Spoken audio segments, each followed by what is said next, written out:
Looks like Doc is going live, so we should have a match. Hopefully.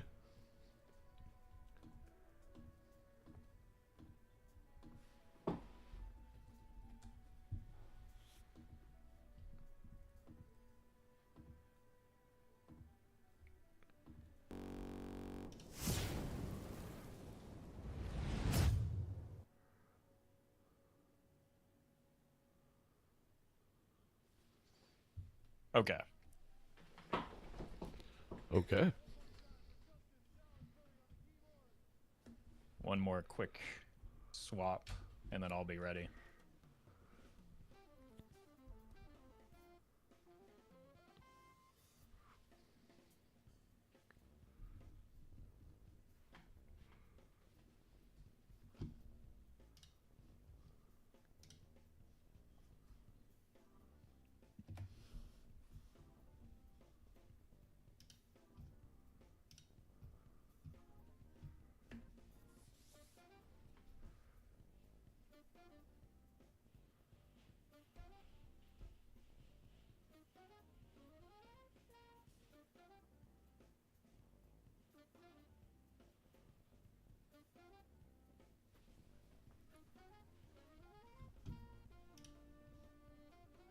Cool.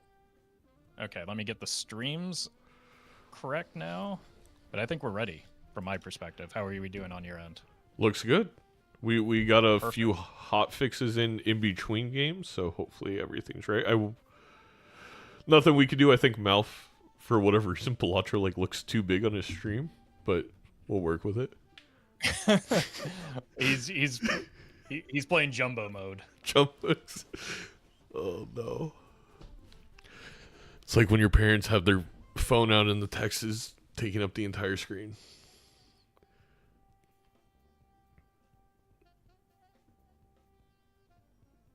There we go. But yeah, I was just we talked about this in the first game with Feinberg and Gothic, how hilarious that we put this wheel in to get randomization for game one, and I ended up rolling red deck white stake. Well, I think I know it maybe not be the most viewer friendly hit, but I think as a player, I think it's actually the perfect week one hit. It's It really is. vanilla. We do have some new players coming in, and who are maybe less experienced with the multiplayer game mode. But first of all, I like the rule. It adds variety. Maybe not the variety people were looking for week one, but over the course of the entirety of the season, it'll add some variety into the different matches. Yes. And I think it's just again, red deck white stake is maybe something that you would find our players picking to begin with, and maybe that's why people don't like it as a viewer experience, but it's still just going to be good for the week one play, I think. Yeah, and it's still a great, we saw great matching in the first one, and I think it leads to really fun Balatro. It tends to be the kind of game where you're going to get to that final stage build of a ton of re-triggers and loads of X-Mult type thing. And I think that's fun. And to be fair, that's what random gets you, is you get the full spectrum of everything, super vanilla, and I'm sure we're going to get something like a Nebula Blue Stake in there too. But I do like it for week one, kind of setting the line. And right away, a Photo, a Justice, 2 Buffoon packs. That's some tough choice. Yeah, that's a lot of money to spend. But especially since, again, lack of order, missing those early Buffoon packs can be severely punishing. Missing an opportunity to make glass can be severely punishing as well. So, it's gonna be a tough decision to make for both of these players. I like the route that Doc went in grabbing the sure thing in the photograph and the Justice. The problem is, early photograph on its own, not super good for the scoring. So MALF might be able to make up a little bit of extra econ here, just even a couple of dollars if he grabs the photograph as well, and is able to blast through these blinds a little bit faster because of that Mystic Summit. I often look at, I think, Raised Fist, Mystic Summit, Clever Joker, any of these like flat mult jokers early on as like mini econ jokers. I we did see that Doc was able to one shot the big blind. But as we're going to see with that Mystic Summit, MALF can probably go through ante 3 with this being his scoring for blinds. And this is why you can min-max so much on White Stake, and then especially Red Deck with all the discards. You know, the one benefit that Doc is going to have here is that he's not wasting precious clicks of the mouse discarding down for Mystic Summit, which, you know, as me, a lazy person, can really appreciate. So maybe that had some, you know, thought to go into it. There's also an opening here for potentially an Onk if there's something in this Spectral pack. Yeah. That said, nobody's going to be upset about seeing an MLA here. Both players immediately grab it. How do you feel about this clearance sale as a pickup? I think in Ante 1 is fantastic. Like, I mean, I don't think clearance sale gets enough love by a lot of general players for how great of an econ joker it is. It's going to save you tons and tons and tons of money throughout the entire game, and we're going to see, like, MALF, yes, has 24 and Doc has 12, but if they want to open up both packs, they're going to end up with around the same amount of cash. I think it's a great choice. True. But have you considered the embarrassment of buying things in the shop before the clearance sale, and therefore I hate the clearance sale because it makes a fool of me? You know what I've done, I kid you not, thousands of times, is I buy something, forget about clearance sale, buy clearance sale, then buy the Arcana pack, and then there's Temperance. Right. And mega rewarded, in my opinion, with liquidation showing up. Look at the price of these packs. That's a quick turnaround. That's, you know, not usually. You're often rewarded for picking clearance sale, right? Because it is a good voucher. The earlier you get it, the more it can, just like interest, the value that you get off of it can compound. But you're not usually immediately rewarded with the second stage getting that much further ahead. No. Tough choice for Doc here. Gold seal on glass, but we already have a glass card. I feel like he may go the blue seal to build up levels. Yeah, I think both are a great choice. It's almost like that first shop all over again, where, you know, I could see an argument for either of those. No hanging Chad yet, or any retriggers for the gold seal, as well as you don't really want to be spending those the gold seal on a piece of glass, because you want glass, you want gold seal. You don't necessarily want them together at this stage in the run. No, I mean, if anything, I feel like in a weird way, if you grab that gold seal and your Doc, who already has glass, not MALF, you may actually like put some other enhancement on it so you could just play it and get the money. But you're right, without re-triggers, it's not as important. I will say this is a great opportunity to talk about one of the only changes we have going into this season with the rule set, where we have employed the order when it comes to vouchers. What this means is, now you saw that Doc got offered the second level of the voucher. MALF gets offered the first level, where before it would happen where Doc would get offered the second level and MALF would get some random voucher that could actually be more beneficial for his game. So the vouchers are going to be as consistent as they possibly can. And a Chad for MALF. And a Chad immediately. And he's not that far ahead in the shop either. And Doc does have another blind to go, it looks like. So almost certainly going to find that. But MALF, looking at the money spent, the money spent is a little bit skewed because of the liquidation pickup, but like it still isn't too far behind in terms of money, despite, as a result of maybe not buying that clearance sale. Now, over the course of the game, Doc is very likely to catch up because, again, that compounding value that he's going to get off of purchasing both iterations of that voucher. But MALF doing a great job of, just breezing through these antes as a result of that Mystic Summit pickup. Mm-hmm. No, I think MALF actually has played the economic game here well. Just Doc slightly better. And like you said, it's the compounding effect. I think this is basically the end of where MALF was going to be leading in Econ by passing on that voucher and just taking the interest of having that $10. Oh. Doc is trying to unlock something. Was able to make a lot of Queen of Spades. I don't know if it's Flush House. But Yeah, definitely. I mean, you've got that blue seal. You might as well find a way to make good use of it. I'm not really certain about the composition of his deck right now. There's the flush house, so that is exactly what he's looking for. Actually, an obscenely lucky draw there to lose to drop one card and hit the exact one that he needed with 15 left. I'm pretty sure he only had one in his deck as well. That was legitimately a 1 in 21, a 5% chance. Doc checking the Fool. Well, checking the Fool and also checking the shop for that beautiful, beautiful hanging boy. A very well hung Chad. Yeah, we were talking about in the last cast as well. We have the photo Chad now on both sides. I think this flush house, if Doc's able to find it, it's going to lead them to victory in the first PvP. Also some flush levels there. But it's really interesting because I think MALF is a very, very good player. But I think Doc, with all this experience on like breaking records and going super long, maybe understands how insane Chad is. It is the ultimate utility joker. It truly is maybe the best econ joker in the game because it allows you to retrigger your gold cards, your seal cards, and etc. And I actually think this is probably more beneficial for how Doc likes to play than MALF. Yeah, I think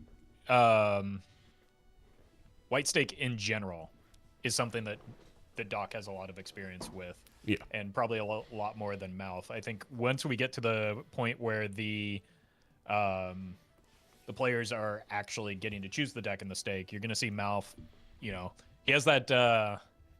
I like to think of it as chaotic good gameplay where he's a little bit unpredictable and does like pushing people to higher stakes. Now, obviously, that's going to be still tough against Doc, but MALF takes lines that are atypical that could give him an edge against Doc in those higher stake games. And it is possible that we can still see here there is still some wiggle room within these. You might see him roll down a little bit more aggressively as you already have. You can see $14 for MALF to 21 for Doc. MALF was going deeper in those shops trying to find something that could maybe give him an edge that Doc doesn't see. Oh, MALF forgot to put the face card first on that flush. Yeah. Oh, no. That's maybe a week one nerves. Yeah. Coming into play for MALF there, but he knows better than that. You can't expect him to make those types of mistakes more than once, maybe. Yeah. No, we saw the exact opposite happening in our game earlier, where Feinberg was so focused on what you would do if you had Chad, actually played his face card first instead of letting the Lusty Joker get molt before hitting the photo and lost him a PvP. So it's like, when you don't have Chad, that was the correct way to line them up, as MALF did, but I think MALF just kind of slipped from the brain that with Chad, you just need to put the photo first to make sure it's retriggering. And also, you want to move that Lusty left of the photo so it goes off before the X2. Yeah, just a few like small mechanical things, but those do add up, and especially when you're going against Doc, who probably fishing for that flush house again, if I had to guess, is unlikely to make those mistakes. I'm not going to say it's impossible. We have seen it out of him in previous seasons of Major League Balatro, but that's after fatigue catches up to Doc a little bit, maybe, rather than here in the first match. So gonna need maybe a little bit tighter play as the round continues on. And MALF did opt to get that gold seal. If that gold seal survives, that could be another inflection point where he's able to get a little bit of extra money over Doc. Yeah, you could see it on his face. It's like $9. It would get you. Actually, it's $11 because we're passing 2 interest thresholds. But it's also his only glass at the moment. I think if it's me personally, I think we go for it, and we're hoping we could just always find a Justice card in the future with that money. Yeah, I think it might have been easier for him to do with one extra heart in hand. If there was a flush available, I think it's just automatic. but because it's not making a good, so you might be able to snake a life away from Doc while getting that money. I think it's an easier decision to make, but with just the the short one hard, I don't dislike the decision to hold it back. No, and it may have forced Doc to actually play his glass card here if that would have been the case. So either way, it would have been a really good move for MALF, but unfortunately did get the unlucky draw. I think chat was saying he still had several hearts left in the bottom of that deck. So just, I've been saying it all during Bean's $10,000 tournament. Sometimes you just got to get lucky with the draws. That's truly how some Balatro games what it comes down to. But I agree with your analysis there. I mean, I always say that you don't need to rely on luck in Balatro, but you can get unlucky. And the way that people mostly get unlucky is just draw order. It's not, you're not missing jokers because you're unlucky. You're missing jokers because you're poor, but you can't really control the draw order other than fixing your deck. And, on Ante 2, there hasn't been a whole lot of deck fixing. We do see both players at 48 cards as a result of that immolate, though, so making decent progress for where you would normally be. And, you get to see a lot of your deck as a result of the extra discard on red deck. Yes. I will say one small thing that is in MALF's favor is the fact that Doc has built in the spades, just kind of how the tarot cards came to be with that flush house and his glass cards. But if there is a Bloodstone, MALF is already more set up with that, with MALF actually choosing to use a Sun, I believe, and having the Lusty Joker. So generally speaking, Chad, if you see a player is able to choose which suit to build into, they're going to choose hearts just because of the Bloodstone Joker. Very minor thing, but it could come up and be important for MALF here. Yeah, it's just one of those things that gives you another option, right? You want retriggering and on-scoring effects. Bloodstone isn't perfect, but it's almost like a Dusk in that, sure, it's not the Sock and Buskin that I want for, my fully face-carded deck, but it's good enough. It'll do the job, and in a pinch, Bloodstone can do the job. There's a slight deviation between the Jokers as well. MALF's still rocking that Mystic Summit, whereas Doc has picked up a Reserve Parking. And I think as a result of that, even with the liquidation in tow, I think we're going to start seeing that total spent on Doc's side really, really, surpassing what MALF's got going right now. MALF finding a 9-heart blue seal as well in this ante. That's some crazy luck. Yeah. But the glass did break. Yeah, I mean, that was bound to happen. Doc not reliably drawing that flush house yet, and having to settle for a few flush levels. But early on, especially, those levels make a huge difference when you're relying on the retriggering of the photograph for the majority of your scoring. Yeah, at this point, I think Doc would be happy to get rid of Raised Fists as well and just go full utility if something comes along. And yeah, you definitely want the flush house levels if you're Doc, but I think there's also the thought process here that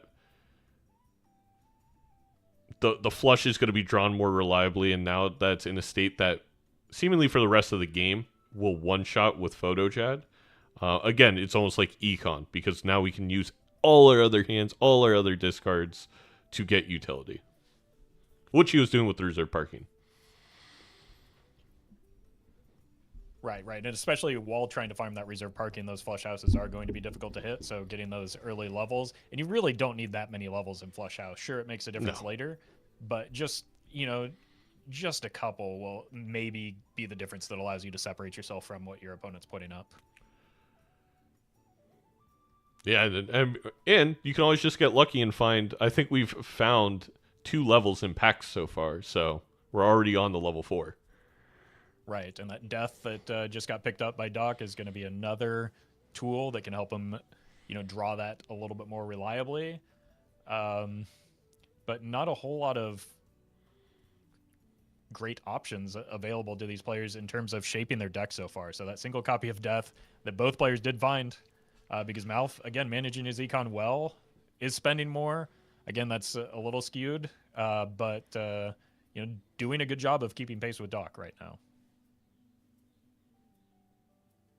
Yeah, MALF's doing a really good job of, even on White Stake, because we don't have an Econ Joker yet, and even Doc's Econ Joker is not fantastic in reserve parking, it's not providing a whole lot, that we really shouldn't be going under interest. That $5 from interest does matter, and I think that is what has allowed MALF to keep pace so far with the rerolls in the shop, although I think Doc will pass him up a little bit here.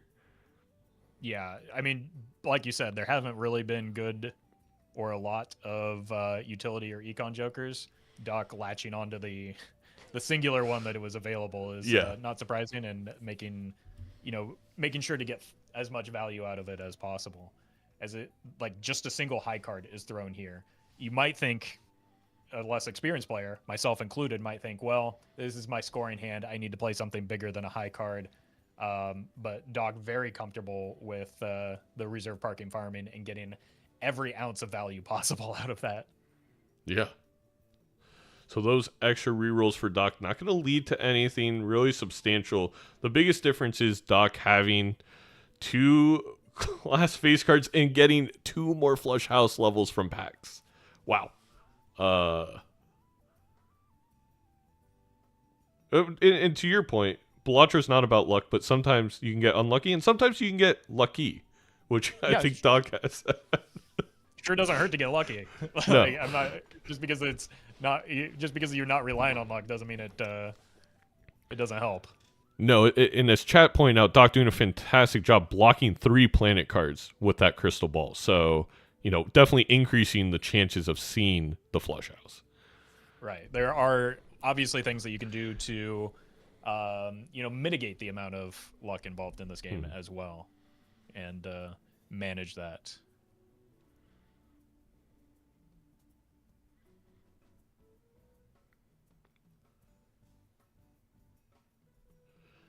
I wonder how MALF's going to approach this now. It's a little weird with this death, and not. I mean, as you can see with our shout out to our brand new, beautiful, stylish overlay, no lucky cards, no gold cards, no glass cards, only a blue seal. There's not really a death target for MALF, and I think on red deck, white deck, you really don't need multiple blue seals. We even saw Doc pass up on the opportunity to get a second one from a standard pack.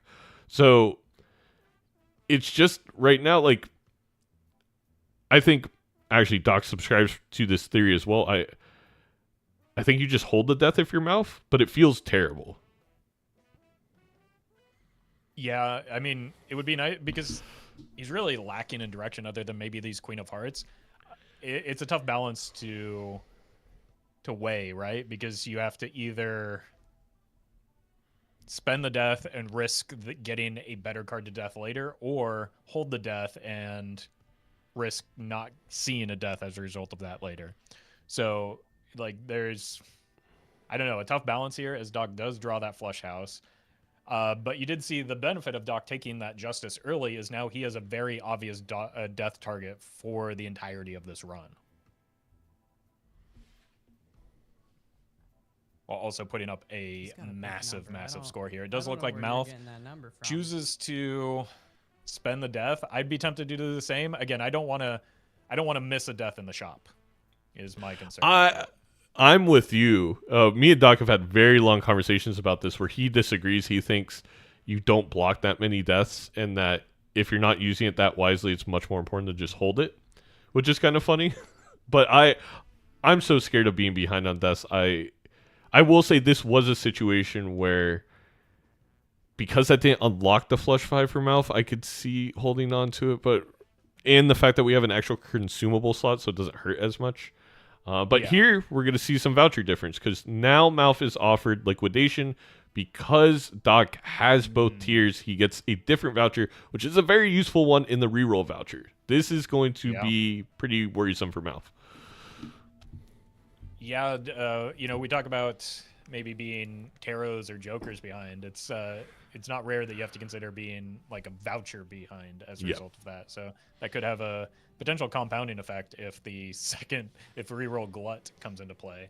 But it does look like Doc might be able to pick up a second piece of glass or a third piece of glass now. So, you know, just further separating himself from MALF in terms of the resources available.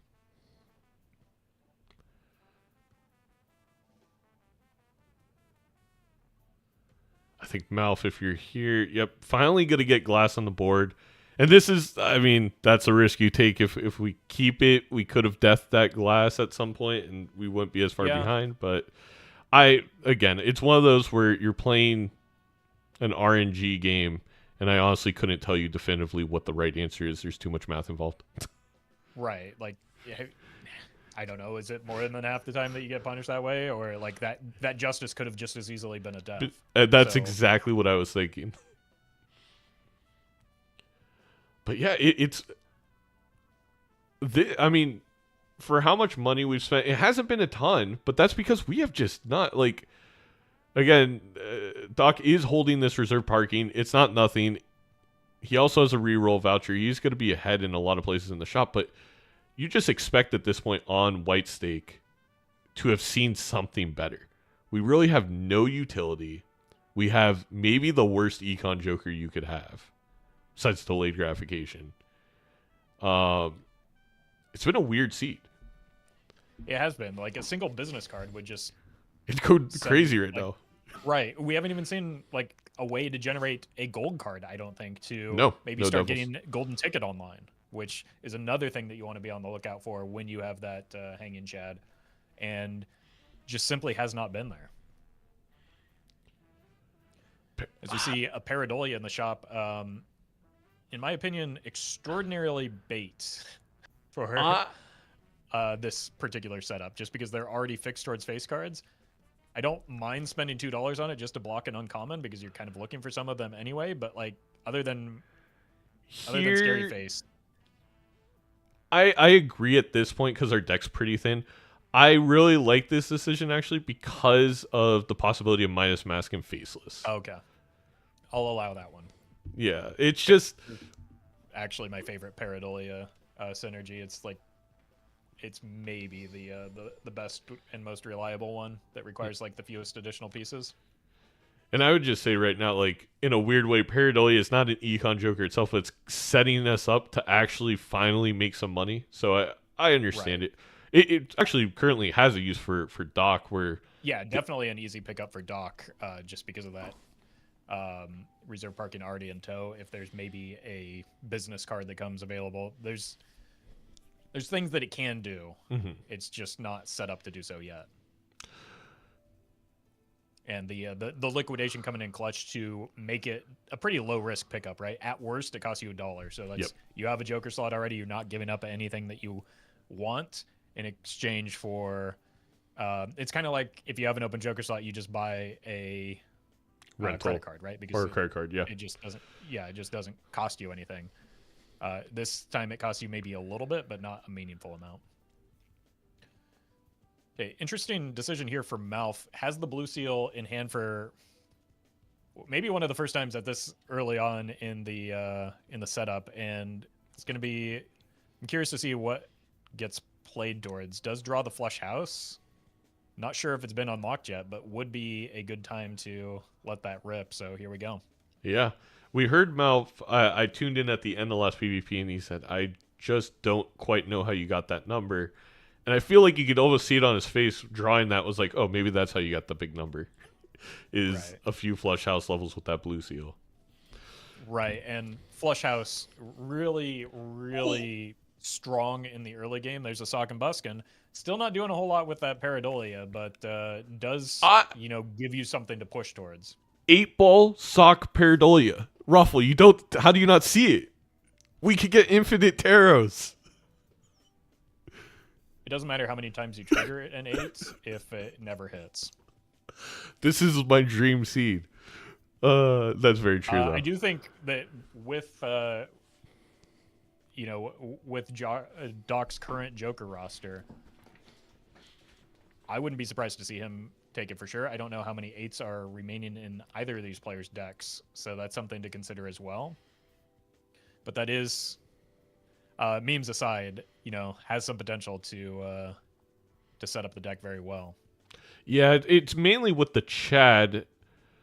It just being able to play 1/8 and you're expected almost a tarot every single time. Of course, we know that's not always true. It's very beneficial in that way, and I would argue at this point, it's a tough conversation between would you rather have tarot generation or money generation? I think, well, Doc goes a different route and decides that he just wants the hand size over either of those. Because, I mean, Juggler's still in the Joker roster, and, at a glance was maybe providing the least amount of value or potential value for that, but there's, I guess, less reason to hang on to a reserve parking without the Juggler, or you're not likely to draw the big flush house hands that you're looking for the PvP without the Juggler. Of course, that all happened before I think the Hung Man came into play, so that might have swayed the decision somewhat, and just also opens up Steel as a potential hit here from these tarots. So I don't know. It's not the play that I would have made, but I'm not I'm not Doc. Parentheses derogatory towards me. So I'm not going to second guess Doc in the. I would say I like the play to keep the Juggler with MALF on 2 lives, but I actually think there was more. Because we only have 1 Steel card and it's red deck white stake, we have 4 discards and 3 hands to just throw stuff away with 45 cards. It doesn't feel as necessary. I mean, maybe down the line, but do we really have Juggler by the time we have enough Steels that it matters? I don't know. I'm a silly Billy, so. It does look like Doc's going to get the full glass hand if he feels it's necessary, and is digging to make sure that even giving up on the blue seal for the first time here to get a better chance at hitting that full hand. Because there is 1 more glass king available in the deck. Oh no, it's a queen. How about one of these? That's right. So One of those. did hit the turbo nuts. Yeah. Yes. And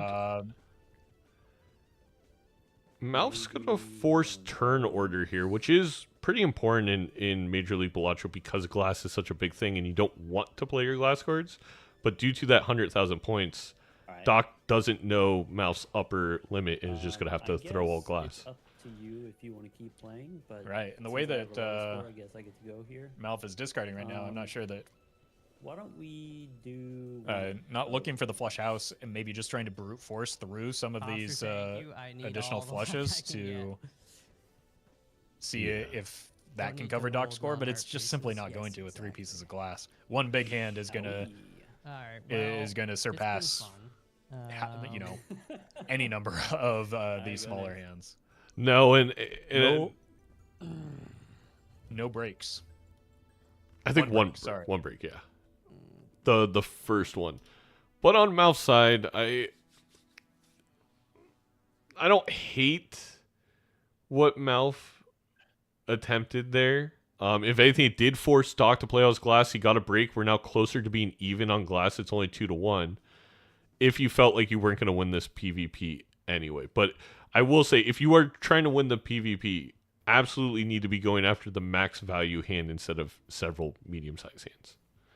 Yeah, and I think we're likely seeing good restraint here from MALF. Might be worth, I don't know how many hearts are left in the deck, might be worth doing 1 throwaway hand before making that gold card, just to see if you can get the blue seal value, but realizes that eventually, but maybe a little bit too late. And does end up picking it up. Doesn't have to risk the glass. Can get that 1 additional level in Jupiter. He was owed that after Doc made the same discard play earlier and only saw 1 card, so I think it's fair now. The line back here for MALF again is, I think the things we listed, a Faceless right now or a Midas Mask. It is late with only 1 life, but it could, that with a golden ticket, we roll into something. This Pareidolia still has some econ in it, possibly. It just feels pretty late. It's just a lot of resources to be behind on. a lot of non-Joker resources in particular, right? Because this, you can count on Doc to probably see the same Jokers in the shop that you do. You know, you do get that extra money buff, so maybe he rolls a shop or two further.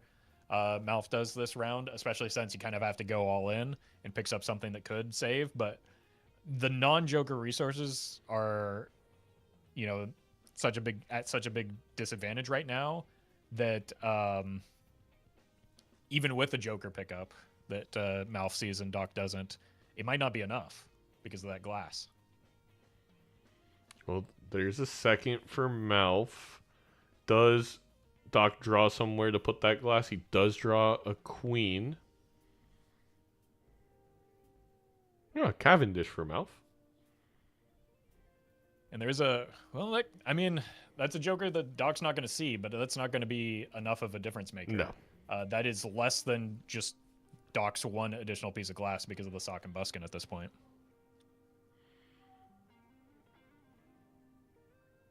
Okay, we see Doc finally parting ways with the juggler. The deck is smaller now. You can still probably expect to get more value off of, even with one less card in hand off of the reserve parking, just as a result of the blueprint. And Doc doing a really good job of just making sure that the inventory is full, and in this case, blocking planet cards to make sure that, you know, that flush house is highly leveled. Yeah, I think it's funny. It's something I focus on so much with tarots, is tarot blocking, and I feel like Doc does it with planets way more often. We're just seeing, I mean, truly it has become, I think, a 2x just from the planets he has gotten from planet blocking for these flush houses. So something for me to take away from this game. Yeah, a lot of times with planet scaling, people fixate a little bit too much on just that red number, the molt. Obviously, that's a good one to increase when you're talking about a photo Chad setup like we have here, because that number gets multiplied more and more. Underrated aspect is just you can get that 2x pretty quickly just by scaling the chips. And again, that's that one of those non-Joker resources that gives you an edge, even if, you know, MALF finds something like a Cavendish. Even without the glass, Doc might be ahead just because of how much he's leveled up the flush house at this point. Yeah. I think MALF making a mistake that we see happen every season in Major League Balatro.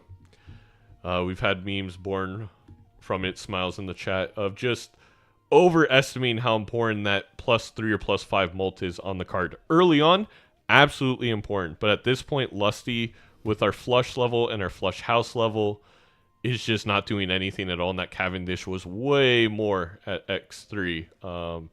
The only argument, and I don't think this is what MALF was trying to do, is you could say that Cavendish wins too fast and I need to play hands to get value in the blinds, but I don't think that was MALF's reasoning. No, I think it might just be another bit of experience difference. You know, especially there's a red seal for Doc, not the right suit, but it is a wild card. But especially playing on gold stake, you know, you might be inclined to need that scoring a little bit more. But even then, you know, that Cavendish is always going to be, a 3x is always going to be much more than anything Lusty Joker can offer when you already have the photo chat blueprint in tow. And I mean, Doc in an incredible position. That reserve parking out the blueprint actually becoming pretty decent econ, rolling into a Seltzer, rolling into a Justice for that red seal. Yeah.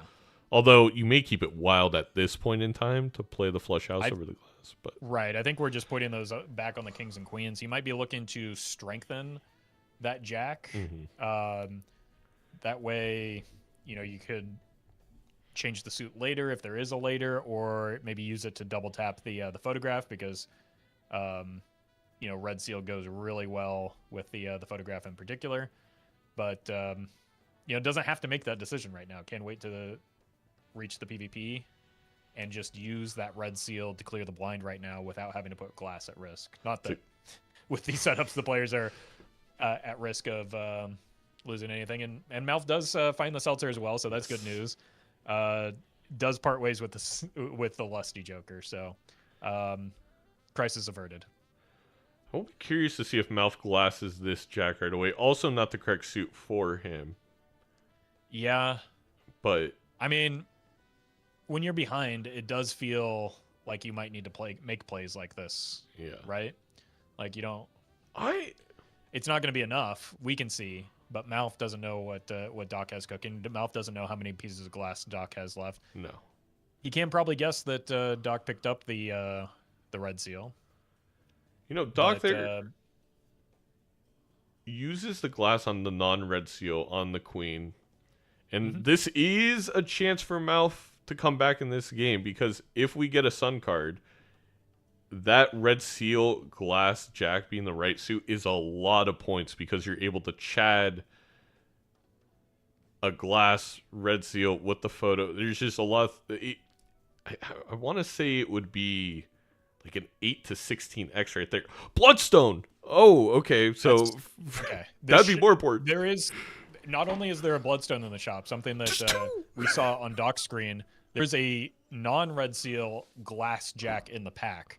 Doc had to pass on it because it doesn't fit his build. Works a little bit better for Malf. The decision though is going to be, what does Malf sell for the bloodstone? It probably has to be the seltzer, but that doesn't feel good. Maybe it's even like you need something immediate. So Malf is going to be able to pick up this Jack of Hearts. That's going to, add to the glass total available to him. If he can get a sun card for that Jack of Hearts, that gives him a flush house that will rival Doc's. It's just going to be a tough decision as he takes 2 glass cards though, so he's going to need multiple sun cards now potentially. But there is a flush house available to Malf with potentially 4 glass cards, one of them red seal. I'm trying. I think you do have to get rid of the seltzer, which feels bad. I'm trying to think if, like, does he pick up the oops? Probably not because of glass, but it could be. Yeah. Such he's gonna feel. That's an impossible play to make from. Oh no, there's nothing to sell for that oops with this just, roster. You just don't do that. Buying the dice speculatively like that when you're on 1 life, when you have a full Joker roster, is throwing. Now, obviously, he gets punished for not buying it, but he can't see the future. We can.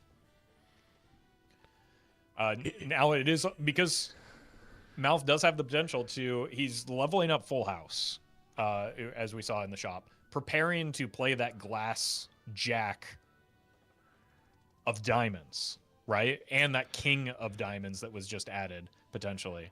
So is the bloodstone in his mind even going to be good enough if you're not playing a flush house of hearts, right? There's no sun card available. So wouldn't you rather just like re-trigger the glass cards for 2x, for a guaranteed 2x, rather than a chance at 1.5 repeated? It's a tough call. I think given the cards that he just added and the lack of sun, I might get have had to be the choice. I get the decision. I see the line there. I think with Major League Balatro, with glass being so powerful, it actually nerfs how good Bloodstone is. The only reason there I think you have to take is because you have a blueprint, and copying that potential scoring of 1.5 is so valuable when you have the triggering that you have with Sock. Though I guess it's like, would you sell Photo? Would you sell Seltzer?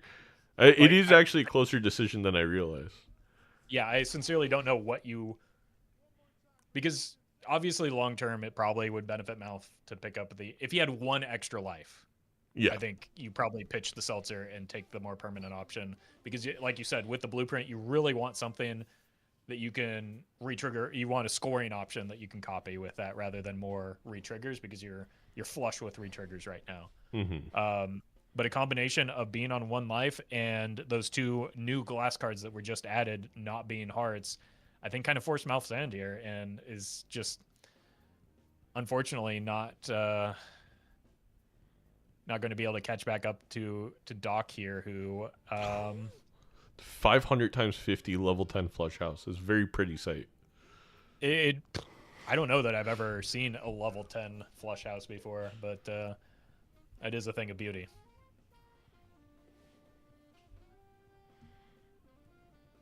And it does look like Doc making the choice to hang on to 1 extra piece of glass. Just, again, Doc can afford to be a little bit greedy here with 4 lives in the tank. Malf has to kind of go all in and pray, forcing initiative over to Doc.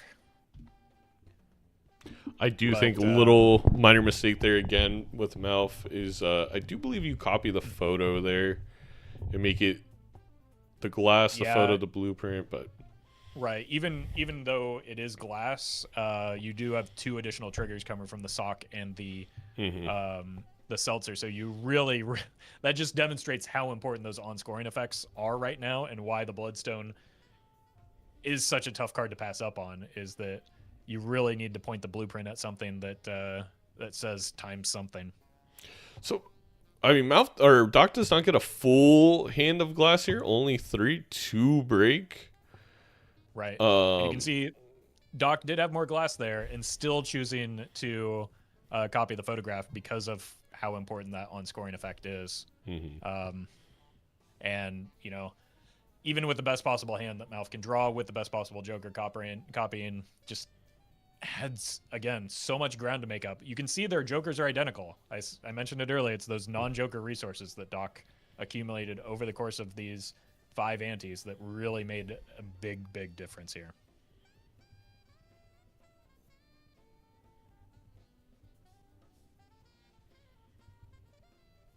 Unsure why MALF would be holding that queen. I believe there is exactly one more glass queen, so I think it's a hedge between The king and the queen. so, right. So in this case, MALF definitely wants to be copying that That photo. that photograph, right? Because you have one additional retrigger here, and it's just going to make it even more impactful to copy the photograph with that red seal. But doesn't see it. I don't think it would have mattered either way, or I would have been surprised if it mattered.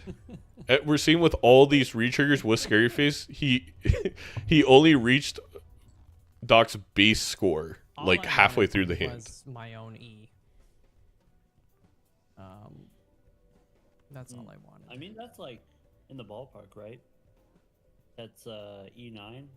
It's well, yeah. I mean, everything's an E when you Yeah, write it well, down. what I mean is, like, yeah. you're like 50% away from being E10. Yeah, so there's that final Queen of Hearts. Unfortunately, Oh, there was another glass jack too. Enemy Jokers. Oh yeah. Hey, But wait, yeah, what as you about- mentioned, I think- Yeah. I don't think it mattered. Wait a Um, second. What? you had more glass, right? I don't remember Listening- that coming into play, but Yeah. oh, that was the one from the standard pack that Mhm. Doc had to skip. That's right. I think you could tell I was listening in there a little bit. MALF feels a little dejected. I didn't think they had a chance, but it would have been somewhat close if they were able to play both glass queens and all 3 jacks in one hand. I think they would have gone close to E11. And that's Yes, a little bit. that would have Yeah. would have required him to properly cop because that's basically one additional glass card, right? Even if you're playing a full house in that instance, the fact that you're able to not only double tap the glass because of the red seal, but double tap the photo because of the red seal. I think that bridges some of that distance that Flush House has over just a regular full house.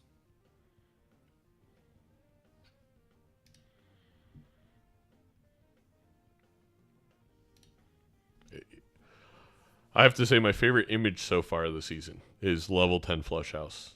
The fire is so high that it's covering up the entire screen without playing anything. Yeah, that was a beautiful sight. The symmetry of it all. Level 10 at the 500 times 50. Everyone needs to start working on getting their Flush House to level 10 now. And the beauty of it, and really something I think a lot of players can take away from this, is it wasn't even from the blue seal. Obviously, the blue seal helped, but so much of it was from planet blocking in opening up planet packs. And again, you can do the same thing with Taros, and this is why Crystal Ball is, it's for so many reasons, but just one of the many, such a great voucher to grab, and I think oftentimes underrated a little bit on what you could do with it.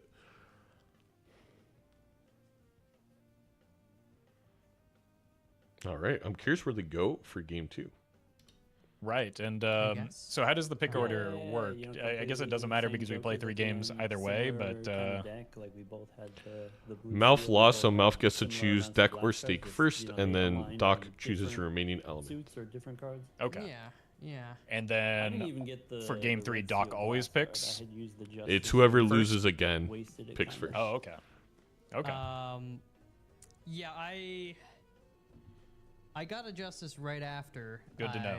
Good to know. I got the red You know, seal. Or The very the soon. rules were just like Um, one giant wall so of I think I text. I just saw kinda- like 2 things that I found important, Kind of lucked out. and then my eyes glazed over a little bit. So I'm sorry. Yeah, there was a There you go. bloodstone in that Totally shop, fine. and I was like, wait, it would be dumb to take it. 'cause I would've Raffle, had if to you drop want to, on seltzer or OBS, something on else, the right? And I was like, MLBA no, browser, that would you be the can wrong click play. refresh. We just pushed an I'm- update to the server that should help with a couple things that Yeah. weren't quite working there. That's good. That's good. Maybe I'm not as dumb as I think. I mean, not bad for Okay. you know, it's been a while. Like you said, you haven't played at all since the do I the refresh? second season. That's like months and months ago. Like Um, I've Oh, played. refresh cache. I Yes, think exactly. I'm still single-digit games. Okay. Since I need to step last away for Balatro, just a moment so- to grab No some water. worries. I've been doing some yapping, But but I I'll be played, right I back. played enough. I feel like there's enough kind of Hello, Raffles chat. quasi muscle memory in there, but it's hard to also fight the greed sometimes. Oh yeah. Especially on white steak. Yes. Yeah, so All right. I got good news. I get to pick the first thing. You get Um, the pick. I'm gonna pick Gold Stake just because I can't trust you to pick it. You probably won't. We're going gold stake, chat. I was gonna pick gold steak, but now that you pick gold steak, now I can't pick gold steak. Now what am I gonna do? Now you're gonna pick the deck and make me suffer. Curious where Doc goes. I don't know. Is Maybe that the Zodiac? move? Is that the? Not really. is Normally, that what we I came like here to do is to suffer together. I like to pick I like to pick Nebula decks and stuff to make people suffer. Oh, you so. like Nebula? All right, let's do gold steak Nebula. Okay, all right, that's fine by me. All right. So what? I'll just stab myself in the eye and I'll go straight through to you. Hey man, if you're going through hell, you might as well do it with a pal. That's what I always Might as say. well take a buddy with me. Yeah, exactly. Okay, so let me get that set up. Nebula. Well, we just saw how great Doc was with utilizing planet cards. Gold Stake. I don't think Okay. Nebula is the biggest nerf for Doc whatsoever. All right. I'm. But I do think this maybe I'm gets him ready- a little bit more on I'm an ready even for playing whatever- field because Doc is so good with manipulating Follow the me deck. on hashtag only pairs. Oh Hey, God, I love me some this is pairs. Doc's I nightmare. think they're better. It is, but we know Doc. Doc likes to challenge. We had Malf choosing Gold Stake, and said which deck would be not fun, and he said Nebula. And he's like, let's go Nebula. All right. I mean, I wouldn't be surprised if Doc would be happier to see Gold Stake black deck right now than Nebula. I know he's I think especially in this matchup where we saw in game 1 the difference was tarot utilization, planet blocking, and such. That is a place where maybe Doc has a slight advantage over Malf or advantage over really anyone in the tournament.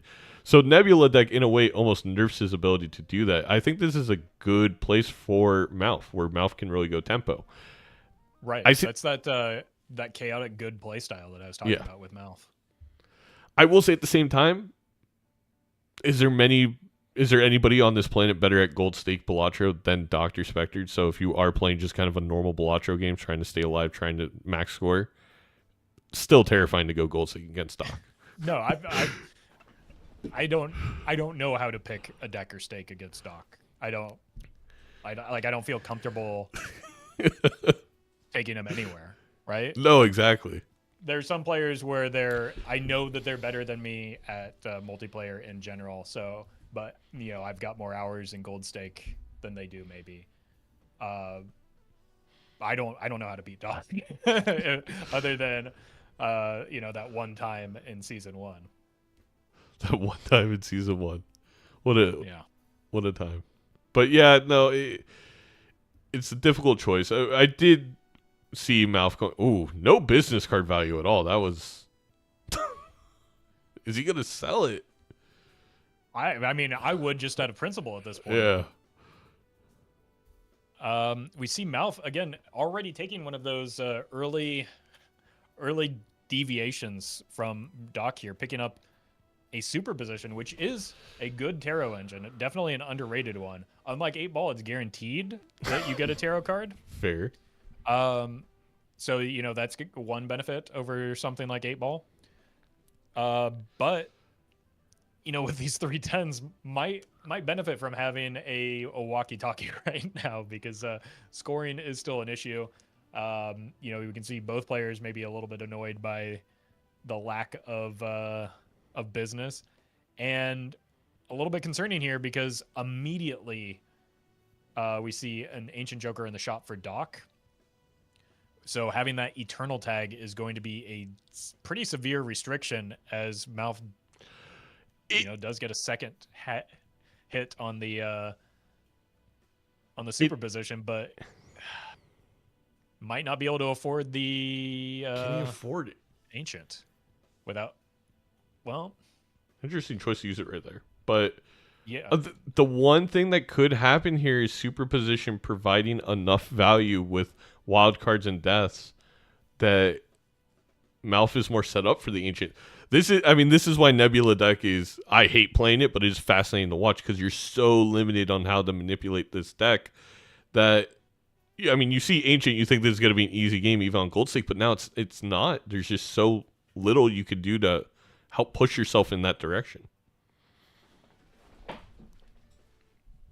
Yeah, we can see, because of that same fact, I think Doc legitimately considering a 6 cents here. Mm-hmm.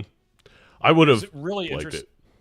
Yeah, the really interesting component to Ancient Joker. First of all, because it can essentially solo carry your scoring, right? So you can make room for something like a 6 cents or a superposition and still be fine with it, without getting punished too hard like you might with other Jokers, because you're really just looking for a Dusk, Blueprint, Brainstorm that makes your build already. So getting a Red Seal could be really important off of a 6 cents. Another important facet of this is it's a great Joker for Nebula deck, right? Because you have that Telescope in tow. You need those base levels to keep your scoring scaling with the blinds on Gold Stake, and Telescope is kind of a free way to do that for you. Mm-hmm. Yeah, the flush is in a weird way kind of nice. The reason I really like 6 cents more for Doc actually than MALF was you have a few more hits you want to see, one of those being Ankh. Right now MALF can't Ankh the Ancient, but Zeno couldn't Ankh the Ancient if he picks the Eternal 6 cents either, though.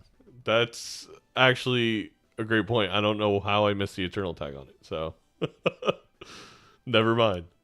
Yeah, I think without the Eternal tag, it's just an immediate pickup. Man, this business card stinks. Oh my gosh. And, Doc making the read that, this business card hasn't paid out once, it's never going to, and just parting ways with it quickly. MALF sticking around with it and, not getting a whole lot off of it, but is able to maybe make up some ground by getting yet another tarot card off of that superposition. And, not the best tarots, but early lucky cards are important, right? Because you get further through that lucky card queue. Mm-hmm. As with everything in multiplayer, the lucky cards are seeded.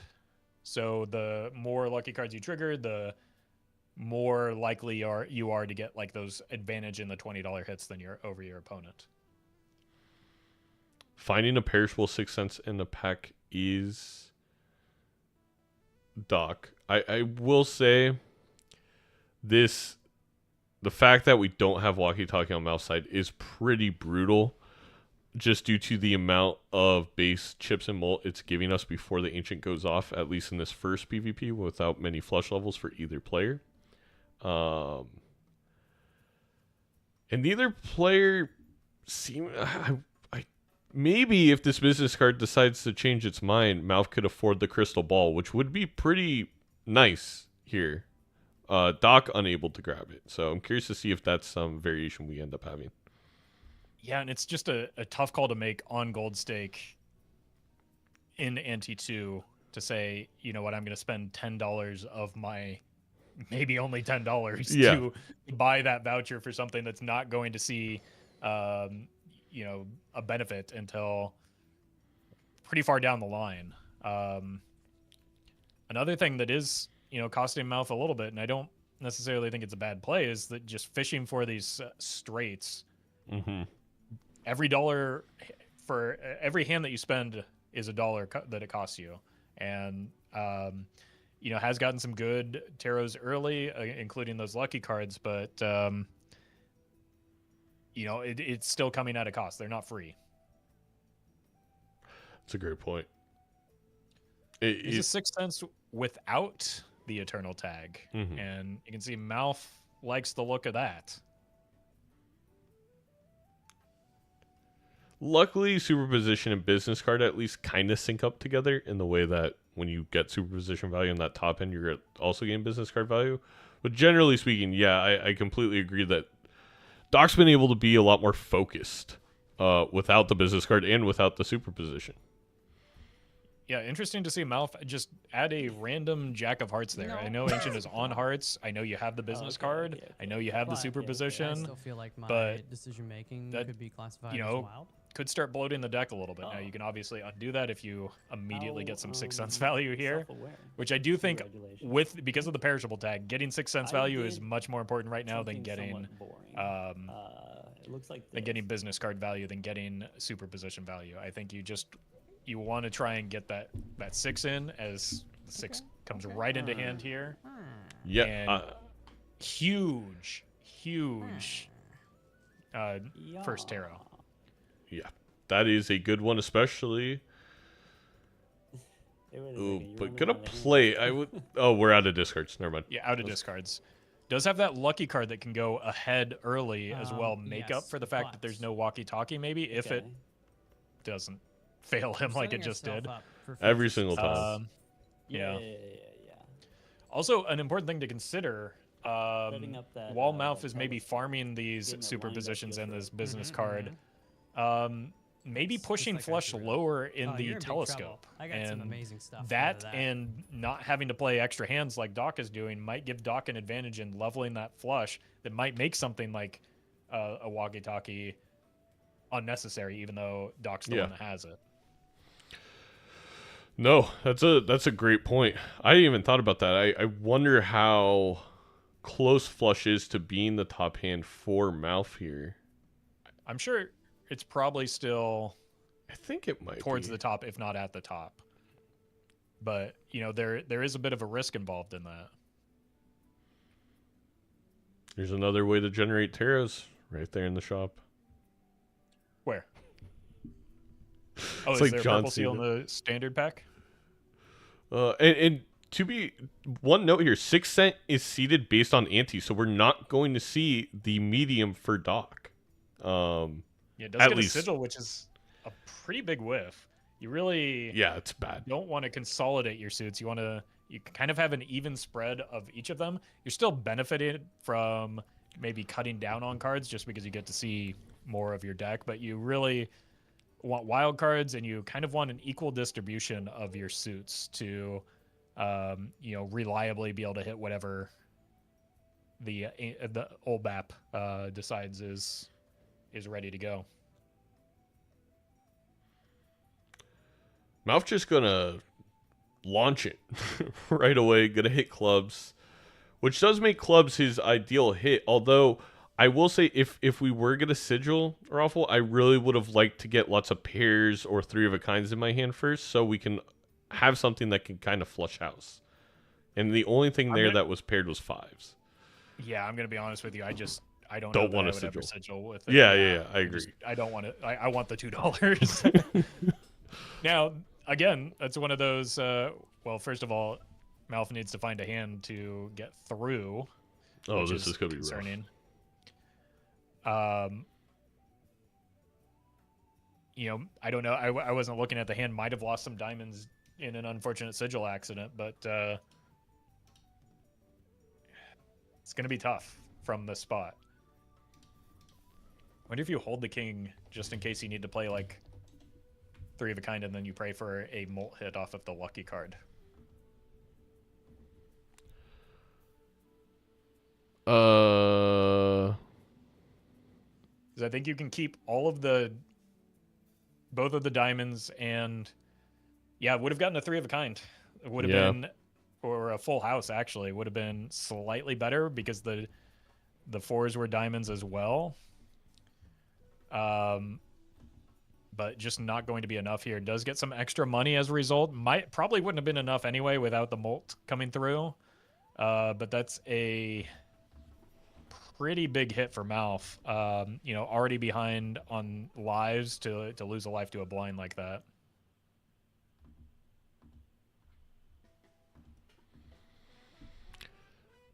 Yeah, giving Raffle the tempo, or giving Raffle the tempo, giving Doc the tempo here with the setup. I will say, I don't know if I'm trading carding or I'm using trading card with 2 discards.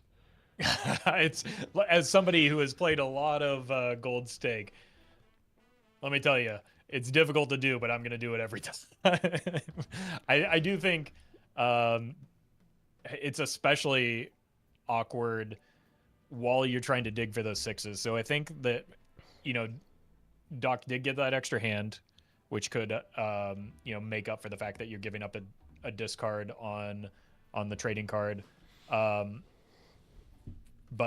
might refrain from using it early just so that you can dig for those 6s, get the 6s out while the 6th Sense is with you, and then figure it out. But I think it's more concerning here for MALF, who has a messy deck as a result of that sigil, and, you know, already lost some lives to the blinds.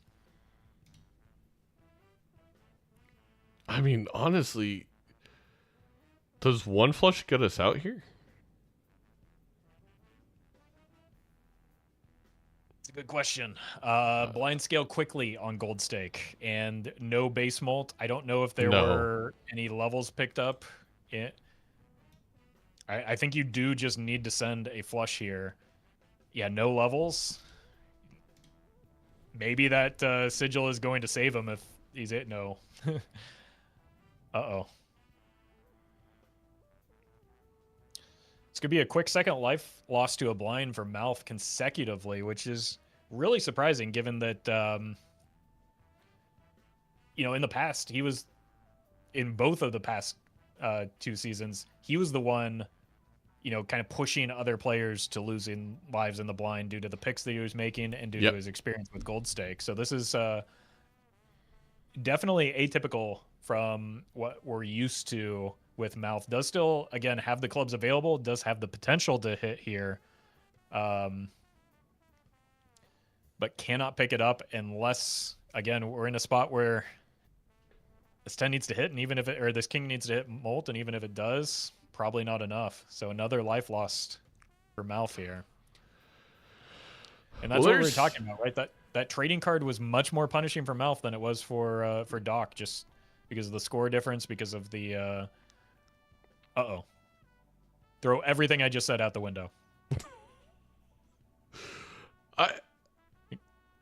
I mean, the life losses have helped a little bit here, but I do think MALF is going to roll into that regardless. Has just a bit more money than Doc with the trading card. Yeah. But and there's the, again, it's the result of those farm hands. The Pluto in the telescope, not Jupiter. That's brutal. Are those extra triggers even going to be enough? And rolling down really aggressively is going to need to get some money hits, either from the business card or from the lucky cards. Little surprised MALF didn't seem to consider the smeared a little bit more. I don't know if there's an angle there to even be able to afford it. I guess that's why. I think 6 cents and business card weren't enough. And that's the risk of rolling down, you know, with every dollar you have.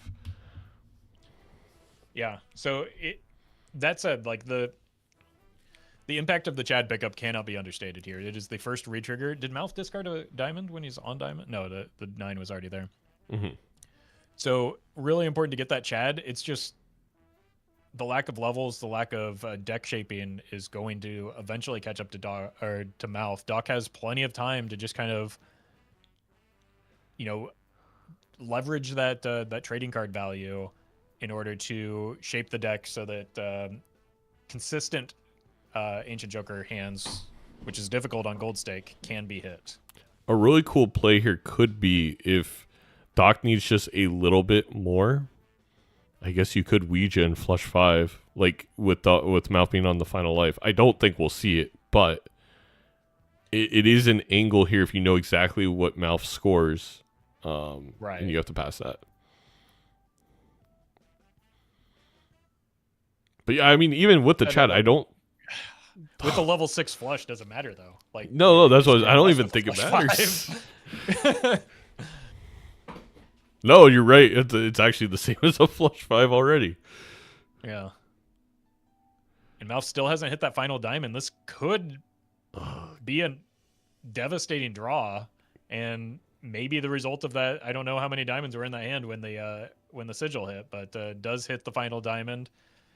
Probably will need a molt hit. Definitely off needs of a one of molt these hit. lucky cards, even with the Hanging Chad. The Hanging Chad is very good, but given how far ahead, again, those non-Joker resources that Doc has accumulated are paying off again. Gets a molt hit, but it's a little late, and it's just not enough. Yeah, If the molt hit came third. Oh my God! If it were one card earlier, I think it gets there. Yep. If it were the final hit of the Queen instead of the first hit of the 9, that Or gets them there.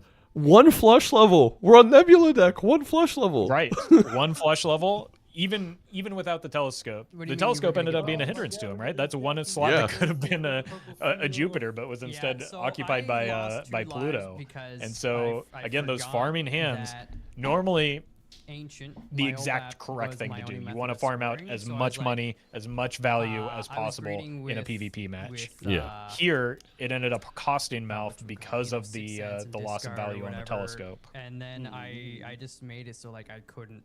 And I play could. flush It would be game. one And then thing the if we other didn't see time, Ancient I right forgot away, that I being could like, use flush to you win. could just discount So, telescope. But once you saw that very Ancient, you saw absent Doc kind of lock in and was like, minded, all right, very we're playing a bunch of flushes, gain a bunch of levels, and we're gonna try and win. And that's it. Right. Because Right, and that's I again that yeah, vast amount of experience that I Doc felt has like on I was doing some Gold Stake stuff. in particular. That Mhm. I wasn't Yeah, sure I if you were mean, gonna from take. You here, know, like that's- you are. Like if I'm looking at the deck, honestly, even the without a deck, telescope, this is so as much soon more as I get an interesting Ancient in Joker and life. I'm playing on Gold Stake, I am spamming just, flushes every time I see them, yeah, my deck and is not pretty wasting fun. any Yeah, I got hands those just two- because you of know the what? possibility of a Matching telescope Down to, is enough to make I me picked want up to the farm top four for in the or last avoid shop. I was like, farming 25 bucks, against why that not? telescope That because was getting the- those early that's levels is a 1,000 point huge difference, that's it. deal. Yeah. That's crazy. Because if you don't have anything to multiply, The, it doesn't matter how many times you're multiplying, I right? We played saw the MALF had 2 lucky queen extra and 9 there. 1.5s, I brought but it like in, that didn't make up and, the ground because of the yeah, Took planet to the levels. last hand to get the diamonds, all 5 diamonds, and so Chad didn't hit the queen at all, but the 9 got the plus 20. So if I had got 1 plus 20,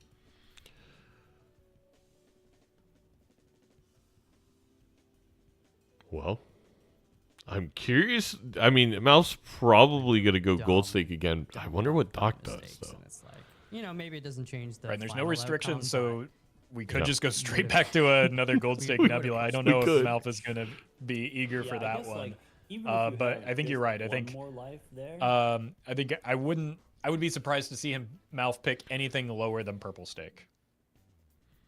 Oh yeah, absolutely. I mean, I've been a lot of people in the multiplayer community now. I think you've seen even Major League I Balatro, would myself, take the Gothic, super position Nandre a little bit. because Really like that him Purple Gold Stake. It's I kind chickened out, man. Yeah, Kinda forcing tricky, forcing yeah.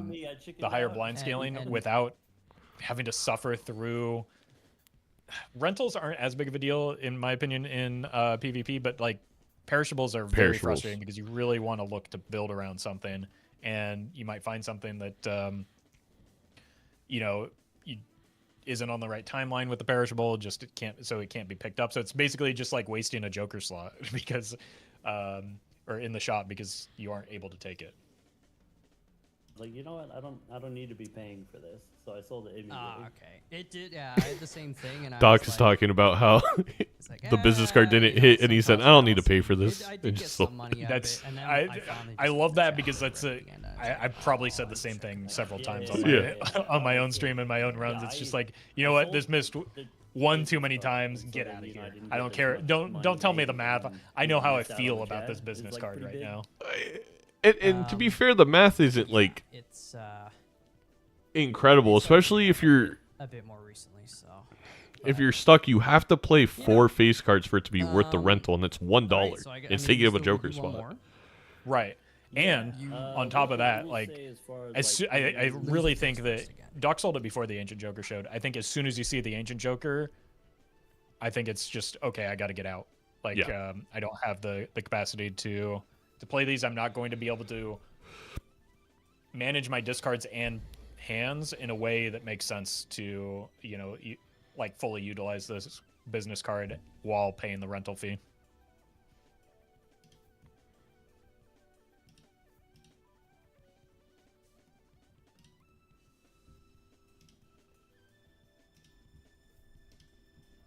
Game against DrSpectred. Just The waiting first- for you know, the the deck first one selection I now. Not lost because our whatever. It bothers me. two of our we'll maybe- say two of our friendliest competitors that that do like to catch up and yap between rounds. Of course. It might not pay off, and if it doesn't pay off, I'm like, whatever. Nothing wrong with that though. Making It a isn't every day you get mistake that to is just have a like- conversation with either of these fellows, and it's because it's a you're good time absent-minded. from my experience. I'm not gonna like whatever. in both I'm directions. So tired I and can't stuff, blame him but, for that. like that's not an excuse. It's just like Oh, the only bad conversation I've had with either of these people would have been with Doc early on in Balatro, like slowly realizing that even though I felt like a really good player, I didn't know anything. True. You just got to uh, check the ego. Oh, I had no. Well, I went in fully experienced, but still knowing that that Doc knew more than me. So I had no problem letting go of that. And I think the first time we chatted was he was explaining things to me, so that made it a little bit easier on the ego. That I was like, hey, teach me, not not something expecting something different. Yeah, my first long haul with Doc was I forget what it was called. It was like the invitational tournament thrown on by that one company, where I finished second to Doc, and he made that long video about how I apparently deserved to win, but we broke down the game and really was able to learn a lot through there. But just in general, I truly think like a majority of Balatro players have learned most of what they know from this singular man. But have you considered the message that I was subjected to earlier today, which was Doc isn't actually that good, everyone else is just bad? I mean, it came from a chatter, so they must know what they're talking about. While I think Balatro is an incredibly complicated game with lots of risk, and multiplayer only adds to that element of how do you evaluate RNG, how do you evaluate how your opponent is. I do not think this is chess. I do not think anyone's going to come here and just been like, yep, Doc was playing this all wrong. Everybody's wrong about the game. But I would love to say you are free to say that as long as you can prove it. Yeah. Yeah, start up the stream. OBS is free. Prove us all Exactly. prove us all dumb. I know I'm dumb, but calling Doc bad is wild. We're going a little bit easier here. We're going yellow deck gold stake. So we're going to start off with some money. Okay. That's interesting. I would I think yellow deck would be one of the places that I would fear taking Doc to above maybe anything else. Maybe aside from Zodiac deck, just I don't when I'm looking to try and, catch up to Doc, I'm looking to flatten the skill curve a little bit. So I like to pick something like Ghost deck or Checkered deck, where I can maybe like high roll a play into a victory, or flatten things out a little bit with Checkered deck, where maybe I'm already closer to parity with Doc's aggressive deck fixing and money management. Yellow deck could give Doc an early lead on the money if MALF isn't able to keep pace. Very, very true. Yeah, it's like you said, you never, and this is nothing against MALF or anybody else, but you never feel comfortable picking anything against Doc. And that's the thing. You won season 1, Bean won season 2, but I would still, in a weird way, think everyone is most uncomfortable playing against Doc because there doesn't seem to be that thing to throw them off, or that thing that you clearly have an advantage in. So flattening the skill curve with something like a checkered or something like an erratic even makes a lot of sense. Right. Those are the kind of picks that I look for, and I still lose a majority of the time. So what does it matter, right? Like, might as well play a deck that you find fun in the form of a yellow deck, or at least. And it's I don't know who picked the deck, so it's it could have just been. I do believe MALF went gold, Doc went yellow, and here we are. Yeah, a nice that makes sense. Early flush to get out. Yep, and I know that you're a big proponent of yellow deck in particular because they both drew it here immediately, that one and done flush, but you don't get as punished for missing that first hand on yellow deck as you do on other decks. So it's a catch-22. Like, you do eliminate that. Basically, it happened to me one time actually against DrSpectred, where the entire game came down to he one-shot the first blind, I didn't. He was able to buy a Joker, I couldn't. The game was over. It truly was over from that point. Everyone agreed. I hate that. But to be fair, with more money at the beginning, it also allows for more divergence in the way that there are more options that kind of arise early on that you could end up on 2 completely different paths, which some people don't like. I think that's fine. I still back myself, or think the game ends up being fun that way. So that's why I like yellow deck. It's like I acknowledge that there's different ways that you could diverge, but I just don't want to be able to not afford the minus mass when it comes up and be like, all right, game's over. Right, and I think we might see a early divergence here as Doc chooses to go entirely Jokerless through the first. MALF does too. Here. I'm shocked neither opened up the Arcana pack to it. Look for Hermit with. Right, there are a lot of things that looked pretty tempting for a gold stake run. Even in PvP here, the pants you could have made an argument for, and we see Doc doesn't the draws were absurd. The draws were absurd in the small blind, the big blind. They're okay in the boss blind, but it's not enough for Doc to get through. And I think we might find MALF come up a little bit short here as well. I believe there is an in-game notification now for these players when a player loses a life, so you immediately get feedback that that's happening rather than having to. Wait and check the run info every time, or the lobby info every time. So we know that the flush gets drawn here, but it's too small of a flush. Mm-hmm. I still don't know how you do anything other than play towards the flush if you're MALF in the spot. MALF could be a place where we see a deviation that could be important. As you mentioned, because MALF heard that life loss, I think he knows that's there's no way Doc would have went for anything but the flush here. So you make a play that's suboptimal because the optimal play can't hit, which is really weird, but it is kind of a benefit of maybe waiting the big blind out for a second. I will respond to chat for a second because everyone's freaking out. I'm right there with you. I have no idea how we don't even pick up the Magician from that shop. And that doesn't even go under interest. I'm getting reports that they made a gentleman's agreement not to spend money on Anti-1. Huh. Weird gentleman's agreement, but sure.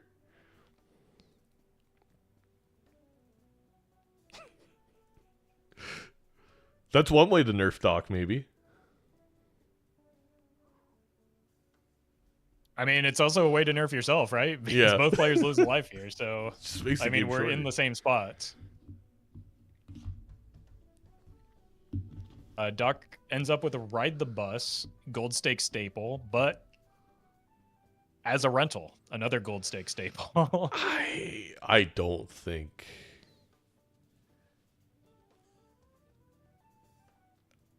I mean, I grab it, but I don't feel good about either of these rentals. I mean, you have to take one of them, right? Again, you need 1,000 points here. one flush level still requires you to play at least 2 flushes. I actually like MALF's line more because I do think I'm going to get out of this rental eventually. I'd rather just get the flat mult right away. I agree. I don't think the reroll is necessary there when you're already paying for a rental, just because that flush level and the droll joker is enough to get you through at least the small blind here. So there's just I think there's no reason to take that reroll. But it does look like Doc lost yet another life here, so he's right in that bus off a cliff. It sure seems like that, but is going to have money as an advantage as a result. So I don't know. We'll see where this goes. The bonus card on the ace is a big deal because chips are lacking right now. Molt is sort of taken care of, and we see because chips are lacking, MALF takes that scary face. I think that's a wise choice here, especially potentially getting rewarded with that sock and buskin. I really want to harp on this because you mentioned it. One change this season with the updates to the mod is that notification, that little beep that, oh, your opponent lost a life. Again, I think MALF hearing that was like, oh, I'm gonna grab this scary face because they don't want to deal with whatever draw Doc just dealt with. Now, they have Droll Joker, but I do think that really influenced MALF's decision to grab an Eternal Scary Face, and I think somewhat rewarded on Gold Stake now with this sock. Yeah, I honestly, I think at this stage in the run, you're knowing your opponent's down 1 life. I think you have to pick up that scary face just to try and gain that tempo and push them out early. Yeah, you only have to win 2 PvPs. But at the choosing to skip here to get some extra money. I don't like that because of what we just talked about. Just tempo, finding another joker. Right. I think that the line was looking really good. I think that there was maybe one extra roll that maybe forced it, without that extra roll. You see the scary face a shop later. You see the sock and buskin a shop later, but you also don't feel, because you're around interest, you don't feel as pressured to take that skip maybe because you're not spending down as much. So I think that first roll, even though it got the scary face, is probably why we saw the skip there to try and recover some of that money. Looked like you skipped around. Looked like you're down around. I wonder if Doc is going to be able to pull off a flush house here, but I also wonder if that's... You, man. You skip around and then you... Yeah, that should be enough if he glasses a face card. I would have won if I hadn't skipped. It's going to have... Well, I have no doubt. The problem with that play is that then you just derail the bus. So how do you beat the blinds in the next... I almost beat the ante-1 bot. I was like 12 points in the next off. ante becomes the concern. I was like full house or flush. And I went full house, and I didn't draw because, the card, but I drew the card. As we saw last season, the blinds of Gold Stake are one of the most difficult opponents in Major League Balatro.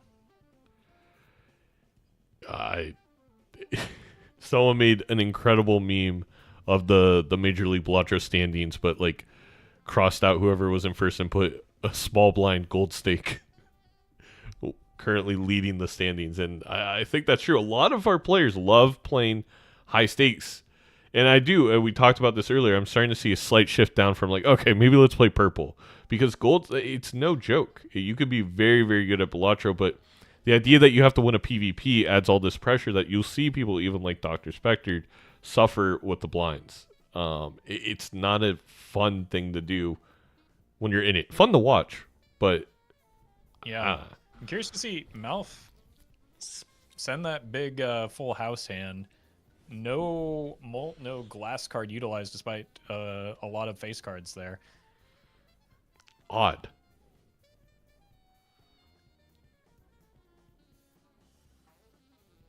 Yeah.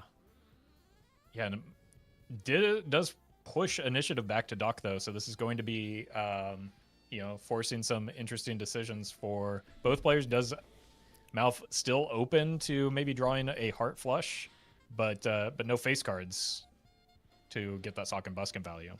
No, yeah. This pair level 4s gotta put the initiative back on MALF, and now. Oof. But By 3. This is going to be potentially. This is going to come down to the draws, I think. Doc does have the purple in hand, but no space in the inventory right now. Gotta glass the queen. Oh, MALF with a fantastic draw. Fantastic draw and fantastic play there to just ditch the face cards, Yep. keep the discard available, and push back the initiative to Doc. So It that, achieved a lot. Yeah. So that he maybe can reassess and determine, do I need to use this glass card? Or I can use the glass card, but do I need to play the glass card yet? It's tough because you see your opponent consistently has put up 1,000, and it comes off like a pair build, and it is, but you don't know for sure. Right. I think we're going to have to spend it here just because of the composition of the hand, and looks like MALF agrees. It's safe. It also, like, again, with 2 lives for Doc, you need to work on burying him quickly here.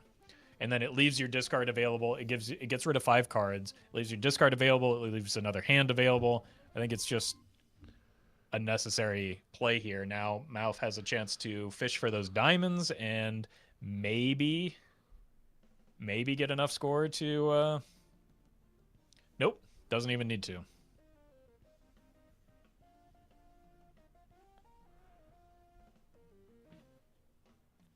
Yeah, MALF is I mean, that the fact that glass card didn't break was, it would have went from, I think MALF's in a good place to currently now MALF is in a very dominating place.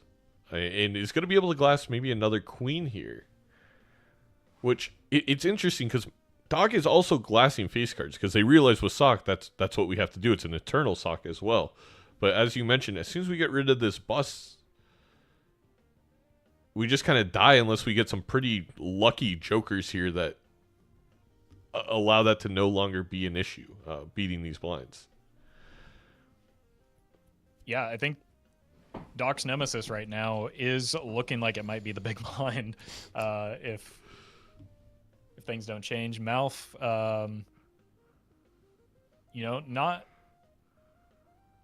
not scoring that much beyond what is required either, right? The lack of chips has been kind of managed by Doc, it looks like, with a few extra levels. So the tried and true gold stake pair build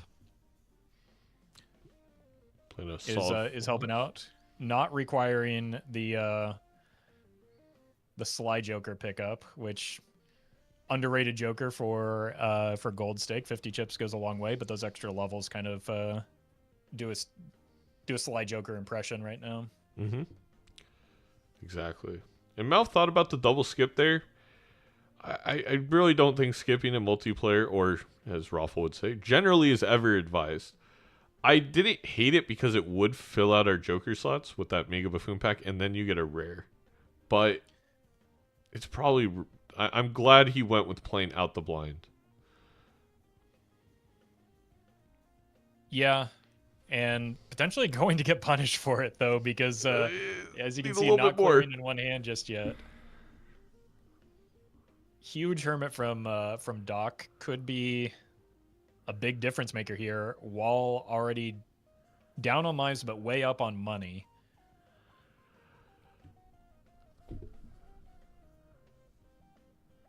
I think we're going to have to see MALF look for those diamonds. Diamonds were already the first flush that was played, so not super likely to hit. A second Hermit has hit the inventory for Doc. Need to find a diamond here. Does not hit. It's going to be another life loss. I mean, honestly, maybe the double skip was necessary just to try and push the glass into the boss blind. Is he going to play a high card glass? You absolutely cannot. It would be, was that like 4 times 90? Like, that's not, no, it's not enough. Hopefully MALF realizes that. I think even if it keeps you alive here, I might be willing to trade a life for 100% agree of the glass here. If you're MALF right now, theoretically, like you don't want to do this, but theoretically, this small and big blind, you can die. That's totally fine. All you have to do is beat Doc in the PvP coming up. Right. So Okay, whatever he it sees takes. Yeah, just move on, pick up a good Joker in the shop, and then you don't have to worry about it. Now there's not a guarantee that there is a good Joker in the shop, but important order here because there, I believe, is a Hermit in the Emperor. You need to use the Emperor first. Mm-hmm. Very well done. Diamonds are also critical for MALF because those are where his glass cards are. So that's a good pickup. And that 10's a nice 10. That 10 is a nice 10. And you know 10s, one strength away from being a Jack, which is a face card for the Sock and Buskin, does... Oh, I really like that Gold Seal Lucky, though. I guess if there's only one more PvP, I guess you take the Wild, but agreement with you. I don't know if I can pass on. Even then, if you're only counting on the next PvP, I don't think you take anything because you want to make sure that you get both of those lucky cards in the hand together. Oh my goodness. Well, that's going to make things a little easier because he has one glass queen that is a heart and wants to use that that stars card on it. I don't like that reroll. There's a little bit coming back, as we mentioned last game, rolling a little too deep. Unless MALF's going to skip for the rare Joker, which... Yeah, that final reroll just... It must be what it is. Yeah. It must be because... Or maybe... Okay, no. I was going to say maybe MALF was confused. Oh, no. Doc's picking up some of that glass now, too, and that could be a path back into this, despite being on 1 life. Has a huge money advantage. Oh, that is... Also, critically, Doc picked up the Gold Seal, which has some late-game potential as well. This is getting dangerous for MALF. It needs to... Either there needs to be an Ancient Joker as the rare, which will benefit the wild card pickup, and maybe that played into it, or MALF needs to end this. Like, MALF just needs to end this now. This is the only opening I think that is going to be available for the PvP. The weird part about this is Doc's crashing the bus in the PvP. So if he doesn't find a Joker, it's kind of like, does he full skip next round if he wins the PvP? I mean, I think with 57, you got to expect that you're going to find something. Yeah, it's a lot of money. He got did he get a $20 hit? Must have, because... Oh, and there's that death that was queued up that MALF already has. No, that's a second death. So Hallucination has given 2 deaths, and MALF only got to see one of them. Yeah, that's, again, anti-based, right? So it's not necessarily the case that the next Hallucination will be another death for MALF. I'm not positive with Taros. It's very confusing in Vanilla Balatro what is anti and isn't anti-based. I should probably know this. Right, and I think it looks like Doc might just be relying on the flush house levels moving forward. Skips the JJ, despite only costing $1 and already being holographic. That could have been an off-ramp for that bus. Is he going to pay $10 for 50 chips? I mean, when you're down to 1 life, you got to make some sacrifices.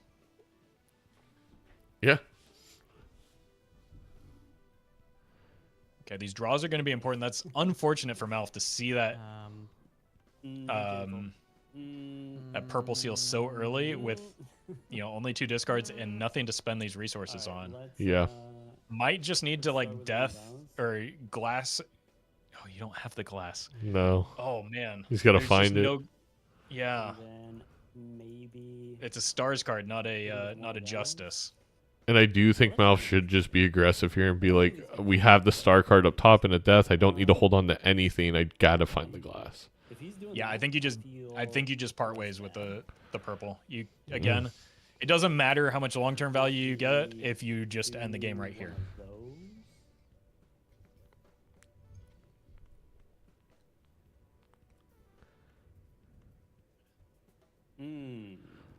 Okay. Okay. So we're gonna see. Doesn't quite reach. Probably just a So, flush come out for MALF here. I think we do those. I think we do.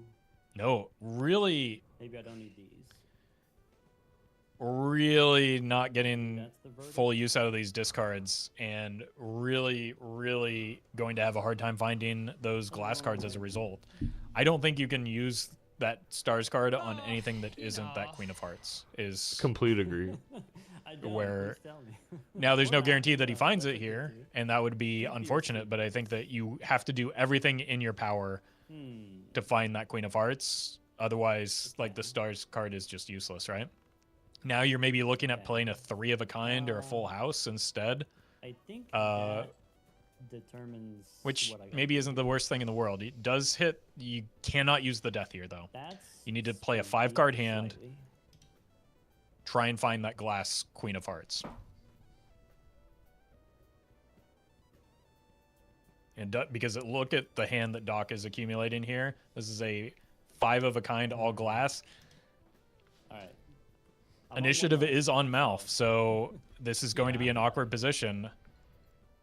Really, really trying to force that flush, but Okay. even with the full glass, I don't think it's going to be. It's going to just pale in comparison to what Doc's going to throw out here with 5 glass and a sock and buskin. Not- I mean, not it's quite, not quite my type. maybe hundreds of million.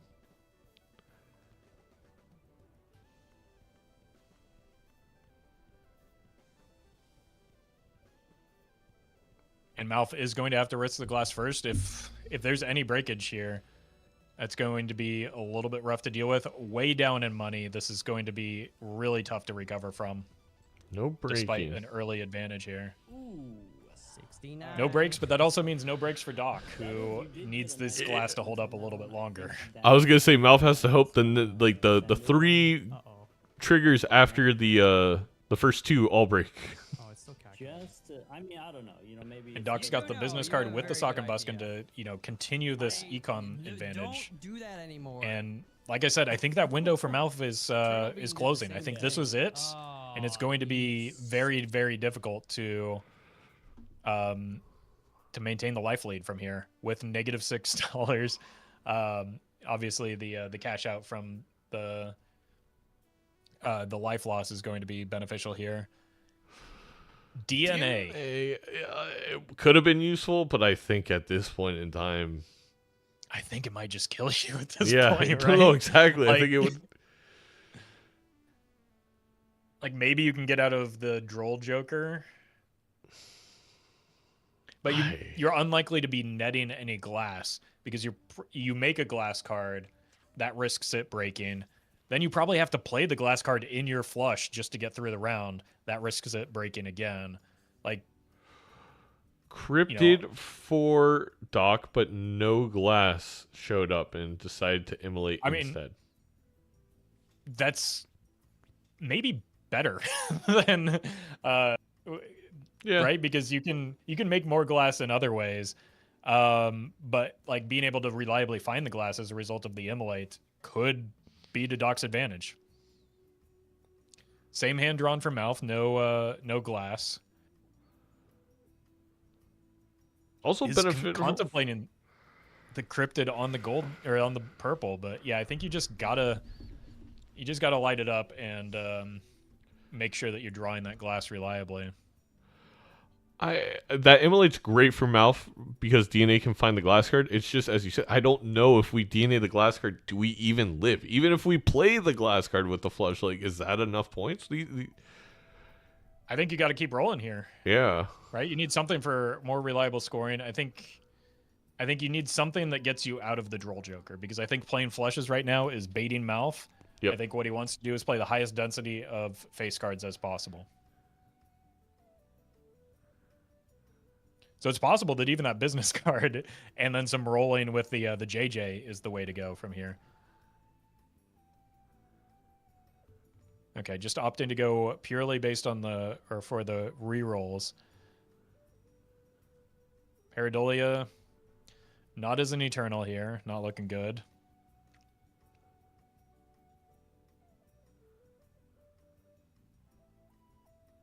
And we see yet another Hermit in the inventory for Doc, This- just further gr- separating life lead or that money lead. That look at the amount spent. By the end of this match, if we get it to the PvP round, I think it's entirely possible that Doc doubles MALF spent here. This has been the greatest hallucination of all time. Like, not only does hallucination only supposed to hit 50% of the time, but the fact that it is hit basically every time with Death Hermit, Death Fool Hermit, or Hermit Fool. Yeah. It's insane. That photo, one reroll away, I think, for MALF. Oh, no. Actually, it's a couple. It is a lot more money on Doc's side. As we can see with our beautiful shop window in the middle, Doc has rerolled 5 times, MALF only twice. So MALF is a couple away if he gets out of this bind. Yeah, and I really do think we're seeing MALF get severely baited by trying to make a flush rather than just going like a 5-card face card hand. Yeah. Both players did take the Pareidolia, which, you know, is maybe why MALF is favoring that flush. But I don't know. Is a flush going to get out? But like, after you sell the Droll Joker, what's the point of playing a flush at this stage, right? I mean, we have level 3 flush, so out of the basic 5-card hands, it's okay. But yeah, no, I'm in complete agreement. Luckily, that does get out. I guess because we knew that got out, maybe it would have been better to play that gold seal. What are you gonna do?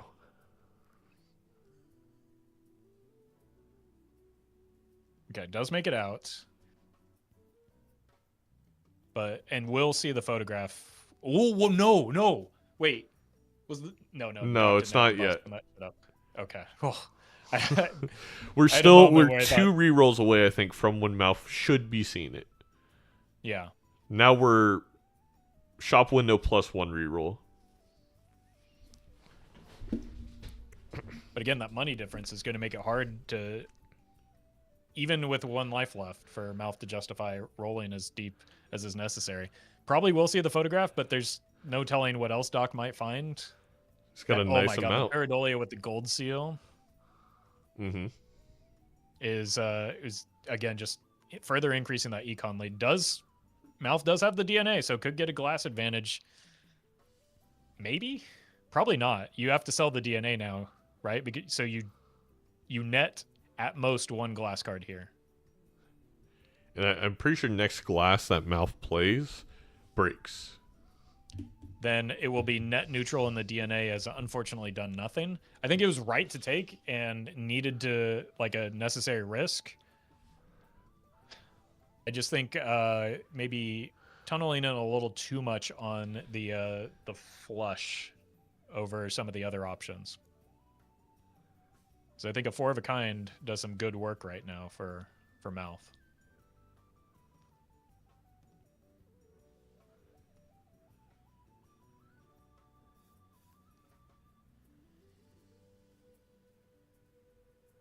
MALF does have a gold seal on the queen at least, so that's beneficial. Really, really in an awkward spot here, trying to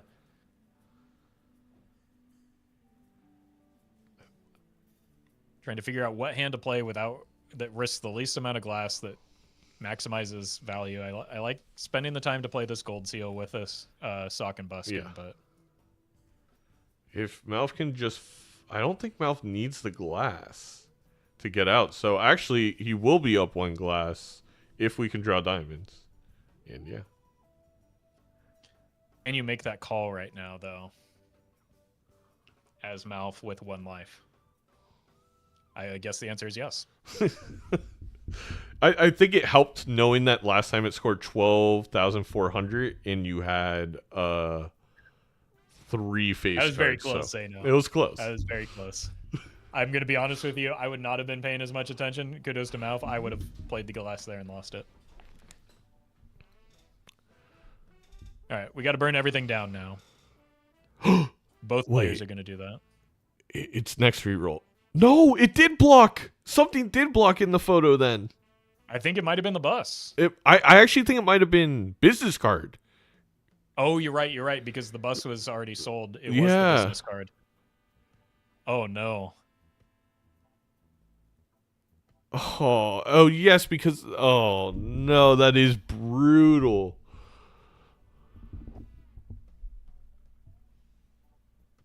I'm sad. I wanted to see. It could have come down to, well, as Doc pumps more levels into The Flush levels, House. yeah.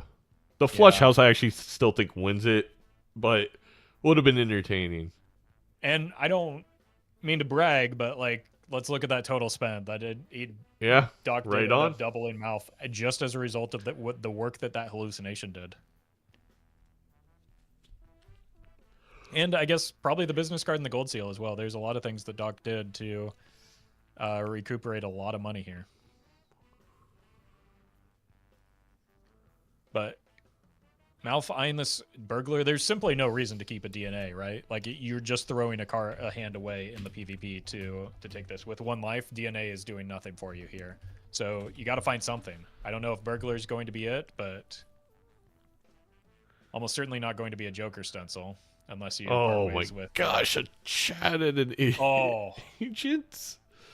I mean, that's what It's the money will money. do for you. Yep. All right. There's Well, no it wouldn't reason have not mattered. to roll. Right. There's no reason not to roll all the way down in these shops, but like with the amount of extra money the Doc has here, he was always going to roll further. So.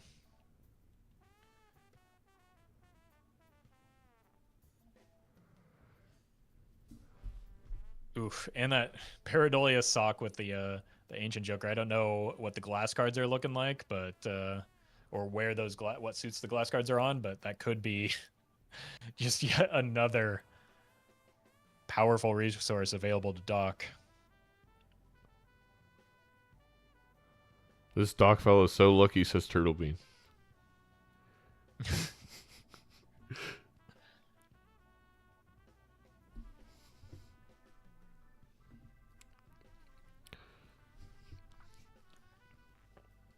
Yeah, Turtle Bean would never get lucky with like idle selection or anything like that, right?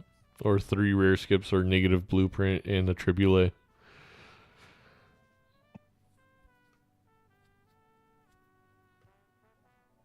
Well, let's see how the draws come out. But with that extra hand as well for Doc, pretty thinned out deck, 48 cards. It should be fine.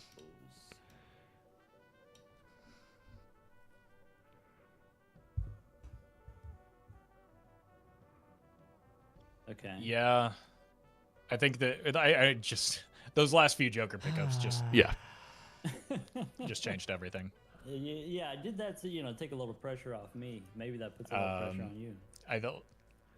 I think that one, as soon as Doc was at 1 life, that was MALF's window. Just could not quite find what you the cooking on pieces, there? and Burglar? Doc, to his credit, did a great job of assembling pieces that he needed in order to I think maintain I re-rolled in the last shop, so I don't know if you- Oh, maybe that last maybe. life. All right.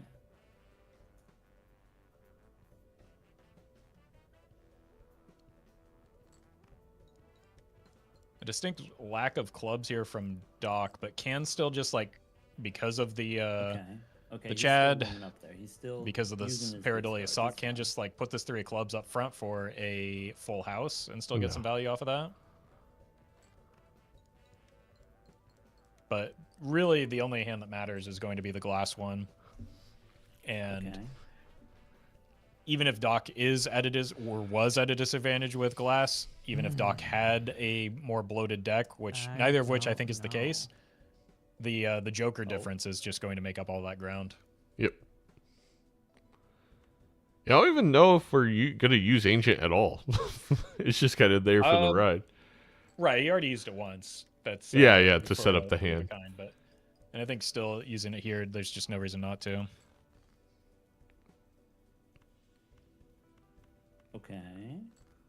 But at the end of the day, these hands only matter insofar as how much further Let's through see your here. deck they How get does the you. math work? You don't care about the score of these hands. You don't care necessarily about the composition of these hands, other than they contain 5 cards so that you can get as far through your deck as possible so that you can hit the cards that you need. And Yep. then One remaining glass piece for MALF, not guaranteed to hit it, unfortunately. But there is one more queen of diamonds that is glass. A lot more. I think in this case, It's like you go all in. I know Zano and Raffle are yelling at me right now. I think seeing the extra card is probably worth, right? You don't care that much about this Nah, don't worry regular about queen them. of diamonds. No, like he's worried about not finding the 4 of a kind at all, but I feel like you got to play to win the game, as we Okay. always Right. say. Yeah. That does mean that I go next.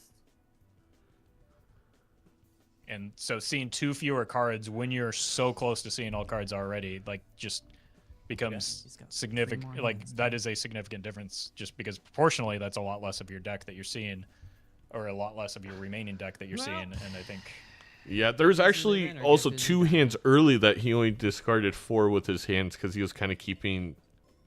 He wasn't sure if he wanted to keep a naked queen, and that indecisiveness also no. costly. yeah. And initiative is forced to MALF here. Card order doesn't really matter because there's no Alright. on scoring effects. Correct. But I I guess think we're Doc's doing going to them get the some whole good hog. news here that this is going to be a score that is let's easily covered by do- the setup Do a little there. in play right now. Yeah, that transition Chat's kind of talking about. That transition out of Ride the Bus is something I that should've discarded very more Dr. to get Spectred, where the other I queen feel like most of players, including diamonds. myself, would feel so uncomfortable, I like was playing 4 trying to figure out how to instead do of- that. instead Yeah, of, and I think just having the 5. econ advantage But I wanted, you know, really helped make that I wanted to possible, be able just to because play of the We Not have a to certain say, amount. yeah, the, queens, and the right? hallucination 'Cause that's value. much It was better crazy than value, 3 but of it was it's there like- for both players to have. right. And also like preemptively getting those it's levels gotta be in that. Flush House so that if necessary, I mean, that it's can one- maybe it's one life. just You be gotta do your your big base enchilada scoring, and then you can regardless. pick up something I like a do, trio yeah, and I then was just trying to figure out, win because you have the he's base been levels getting- in. I'm I think you had I just 3 levels felt in series what's at the that point, safest- and you know it's not a lot, but it's not nothing, and you know at that early in the run that can carry your scoring even on gold stake, or at least a substantial portion of it. Yeah. Well, Yeah. that I was think And my problem. Doc, despite getting this might be okay. 1 card fewer through the deck, does end up hitting the hand. Okay. Oh, you got the scary face. You know what? I took the rental bus, and the scary face came up, and I was like, all right, there's no way. And then Sock and Buskin immediately after, I'm like, all right, I'm boned. Yeah, I wasn't tempted by the bus. It was a rental. I got it up to 20. I invested so much. All right, well played match. Yeah, I think that the individual games are a lot closer than the match score would indicate. I didn't see. I think Yes, absolutely. I mean, there was a moment in 2 games now where it felt like MALF could have taken it. And then like because it ended up going longer, Doc found a bunch of things and went Doc's way, but definitely not badly played. I think MALF ran into a very informed Dr. Spectred. I don't think there was many decisions at all that were not almost perfect. Yeah, I mean that's what you expect. Yep. In your matchup against Doc, you just have to.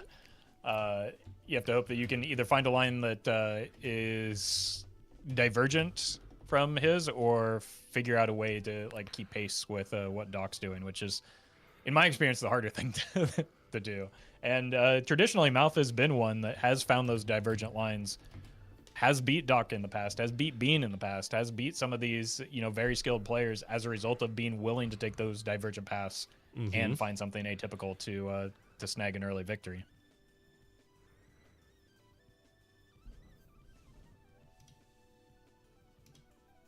Like a 4 of a kind, and I guess I should have gone all in, but I don't even think 1 more glass there would have made the difference.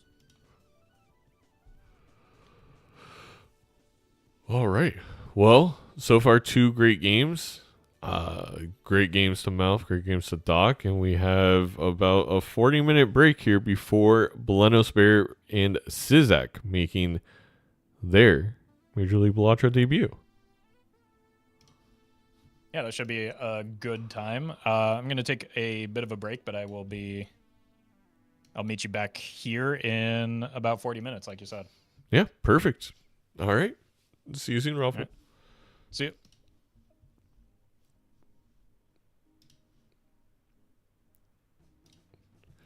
All right, chat. We're gonna go.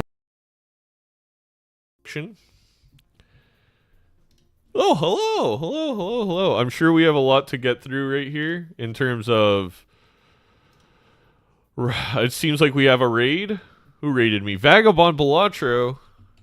Shout out, Vagabond Balatro, making their debut on Friday. Thank you for all the follows, Otto Mua. Thank you for the Prime. I think Tower Fallen just calling me Ring. T-Vork Frozen. I think I got some of you guys. Salty Dune. Cup of coffee, JB. Thank you all for the Prime subs, all the love. I am going to go use the restroom really quick. We're up to 139. We're 11 away from the MLBA second merch announcement and the Twitch giveaway. I'm going to go, like I said, I'm going to go use the restroom. I got to pee. I can't think right now. Give me 1 second.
Hello.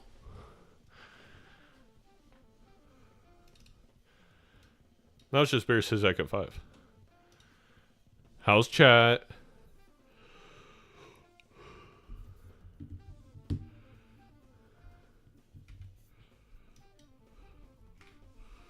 do Balenos.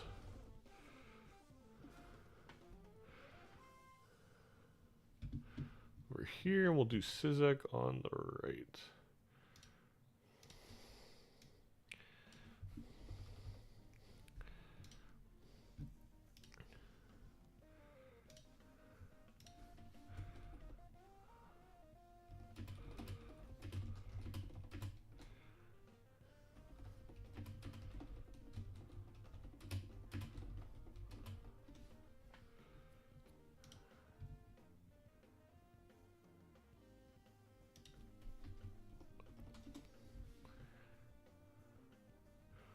Hornet, we were behaving ourselves. Hide the evidence. Oh no. Zano, super impressed with what you've done with your league. Well, thank you, Adam. It seems like everyone was behaving. Koiz, I'm so sorry, but every time I see your name right now, I'm depressed. So, I don't know. Can we, like, mask your name? I'm getting my first dog on Saturday. How often do you walk the dog? Well, Koiz, we live in an apartment. So, I'm depressed too, buddy. We live in an apartment. We walk her 3 to 4 times. But that's also because our dog doesn't love to, like, play too much. Like, she plays a little bit. She's a very unique dog. Very, very specific rescue that had a lot of trauma. She's great, though. She's a Morkie, but, like, a medium-sized Morkie. It really is dog-dependent, but I would say, like, probably 2 to 3 times. But if you have, like, a backyard for them to run around in, or you have a lot of space for them to run around in, it's, you know, it's more of just to go pee than, like, you know, again, 2 to 3 times. But 3 to 4 for us. Hello, Paramortal. I have a couple things I need to fix. I also got flagged for something on the merch store I got to change. Products.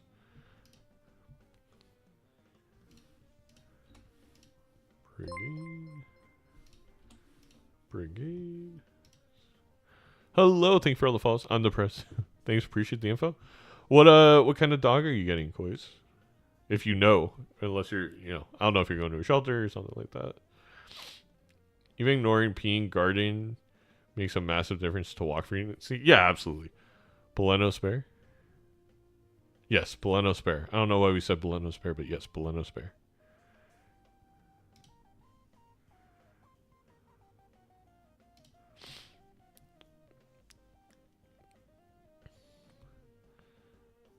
Standard Dachshund, 7 months old. That's a dog that's probably going to need to walk 3 or 4 times, yeah. Dachshunds, well, they can't, like... My one of my friends has a couple, and they definitely go out 3 times a day. I think they have a pretty, like, standard, like, morning, afternoon, and then nighttime before bed. But again, it all, like I was mentioning, Hornet was mentioning Madison Garden, but it really just matters, like, do you have a place for them to pee, like, if you go on the walk or just, like, taking them somewhere? Dachshund? Certainly interesting. Dachshund? Looking at the word is not how it's pronounced, and it throws me off. Alright? I'm defensive. Okay. Let me go retweet.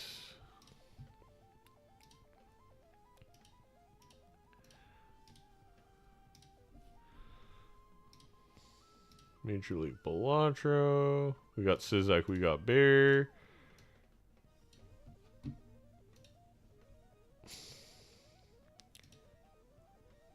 We got announcements. I gotta remember to move all embeds when I do this. Man, there's a lot of games this year, huh? Cast, and then twitch.tv/Raffle. Dachshund? Oh my god. Dachshund. Dachshund, not Dachshund. Auction. Will Taco Bell be sponsoring this match? Probably not. It's in 4-3. Free Baja Bossi Blast for all subs. Dower, I wish, man. Which is interesting, but he'd be better in widescreen.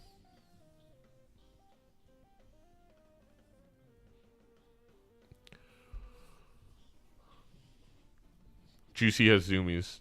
She is running around right now. Mainly because we went on that walk and then she realized it's raining a little bit and she's like, I don't want to be out here. So she comes in to burn off all the energy. Whose timer you more often on? I kid you not, Hornet, I think Sizaak is going to press the timer more than Bear. It depends on deck and stake. But if this ends up being like, you gotta understand, Bear is methodical, like, and that helps Bear so much. That's why Bear almost beat Bean. Is he just thinks about every possible line that this choice can go down, and very rarely misses a line of like thinking. Like, that's not something that happens too often where you conversate with Bear after and it's like, oh yeah, you could have done this and this happened. Like, Bear thought about it. The deck flashes, yes. Bear's going to click on the deck a lot. He loves clicking the deck.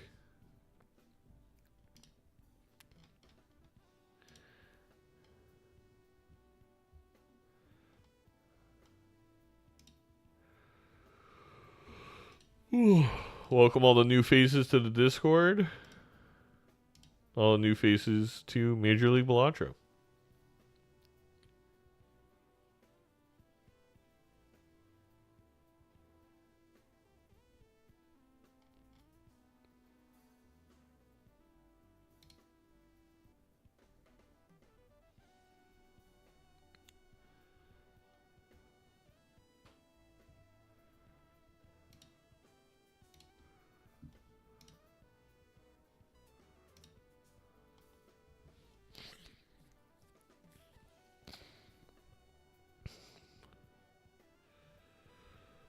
All right, chat. What now? What to do right this second? Like, Sizz is slow, but is very accustomed to playing on a shorter time, which could definitely be a factor. I don't think time is going to be a factor for either of these players. They play around the same game speed. This second? I don't remember what I said, Best Fruit Orange. You said right this second. Oh. Thank you, Best Fruit. The only person, but I didn't say Simon Says.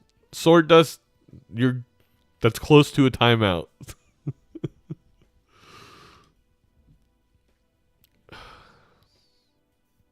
Not at a time like this, Sword. Not at a time like this.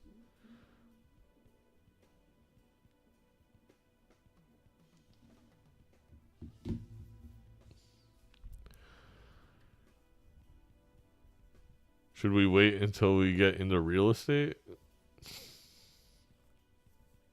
I think the let's save them.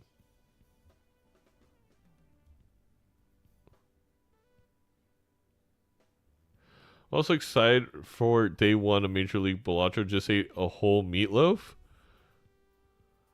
Huh. What kind of meatloaf? Like, what is crucial to a meatloaf? I just like... As an Italian who grew up with meatballs, like, and better meatballs than any restaurant has, I just have never really been interested in meatloaf. Just kind of sounds like a worse version of my grandma's meatballs. The chats are so fascinating. Well, nachos are Gouda. All right, Sword Dust is just trying to say the most outlandish thing they can.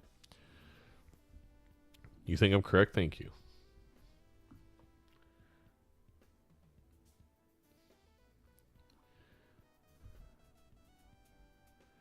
I'm finally sitting down and eating supper. Catch me. So C-Dubs, it all started... according to some people, it all started in this garden, right? And literally a talking snake told someone to eat an apple.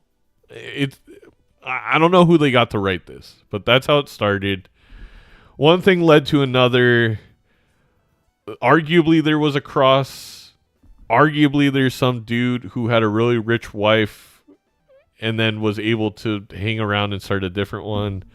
One thing led to another, and then there's some files released, and then we all died.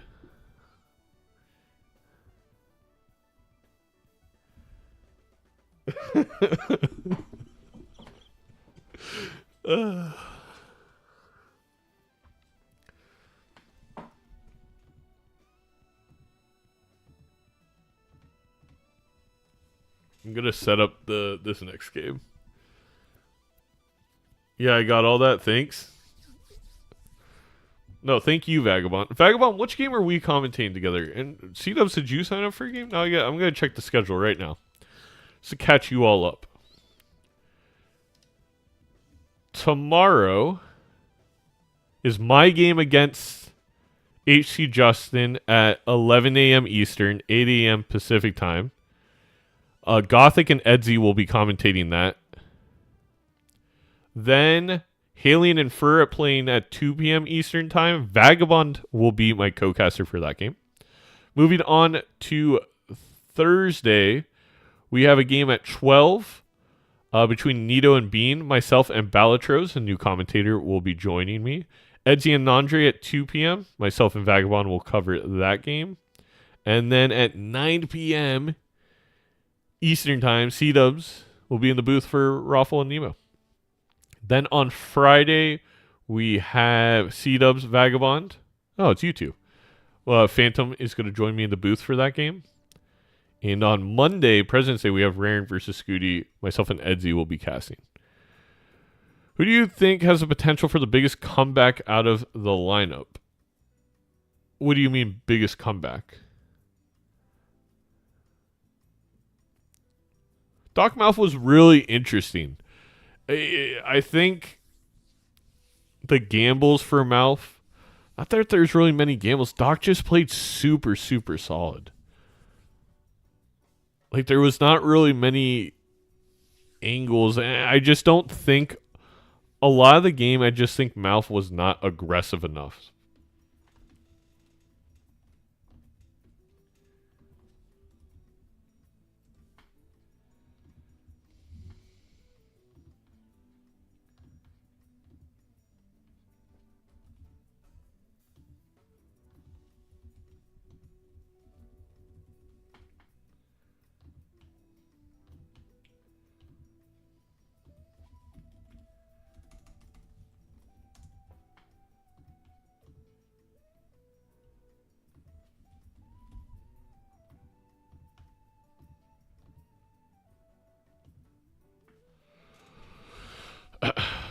All right, gotta catch up with chat. Okay. It was rough. Like, who would be able to claw their way out of a bad game? Vagabond is really good at, I think, finding the comeback lines.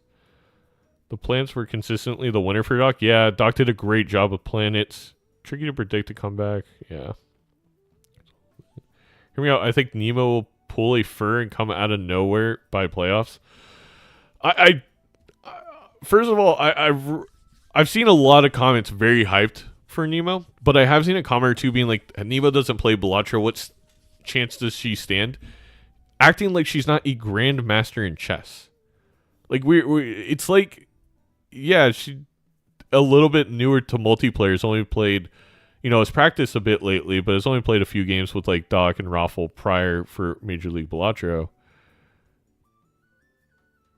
But I really think Nemo is going to probably, like, by the end of this, if she's in playoffs, it's going to be scary.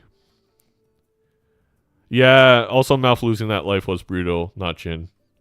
Doc being so good at deck manipulation, tempo plays are probably a good bet. Yeah, exactly. MALF probably should have went for tempo plays. But I don't think those tempo plays, even in themselves, were aggressive enough, if that makes sense. I think Balatro is an easier side of games to pick up.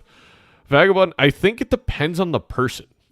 I think it does. It's really weird. Like, I feel like I picked it up really, really easily. But there's other games other people have picked up easily that I just couldn't understand. I don't know. I don't think it's an everybody thing. I think it just depends how your brain works.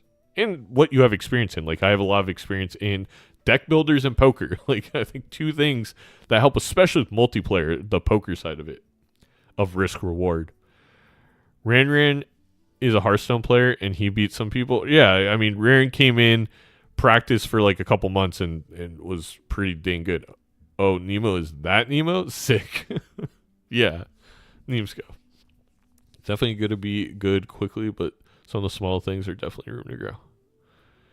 I think if you're used to deck builders and understand risk management.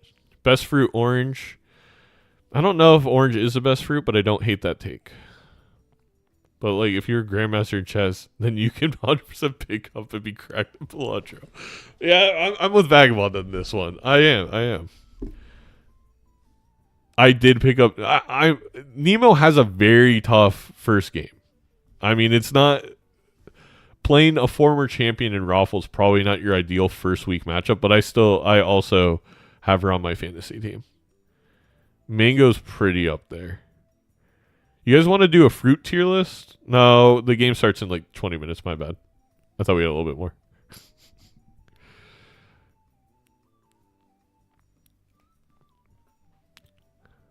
I think it works in her favor over the season to get Raffle out of the way early. Yeah, that's fair, Hornet. So this is now the 5th time that you said this with my name. I know, you've been keeping count. We will do a fruit tier list in the future.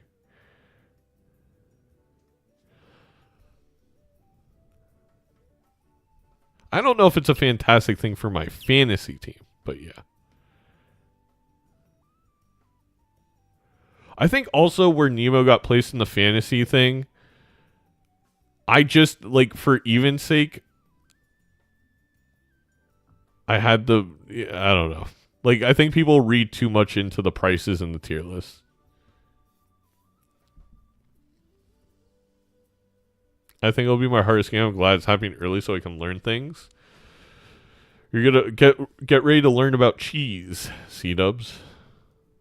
And being poor but making tarot cards.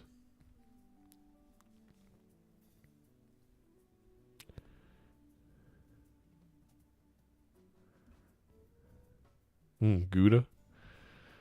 Being for $3 last season was criminal, don't lie.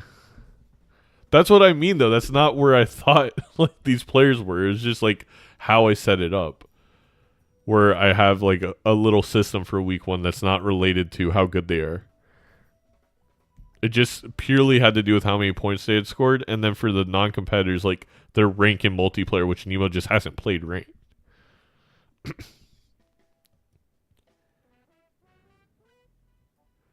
It is about the spreadsheets tower. Exactly. Hot take.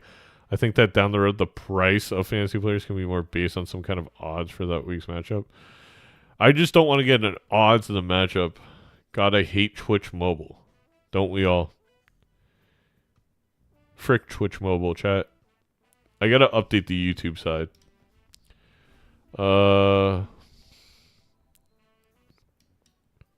Slash Bear versus Sizaak.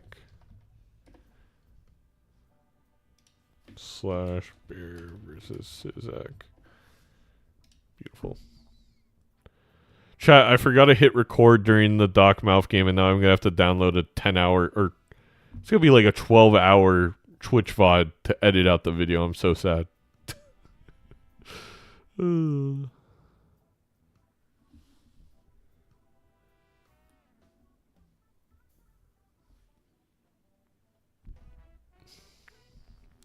Oh, I haven't checked out the stats on the new website.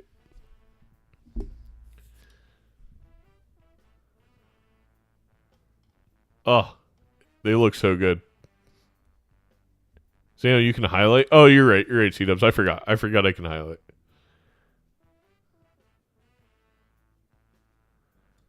Ooh, these are nice stats. And I know Disco's looking to add even more.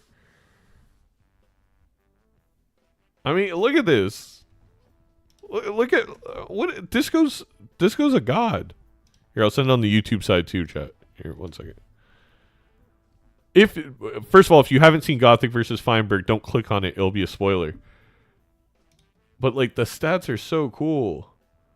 And then there's like a game log for all the creators. Whoosh.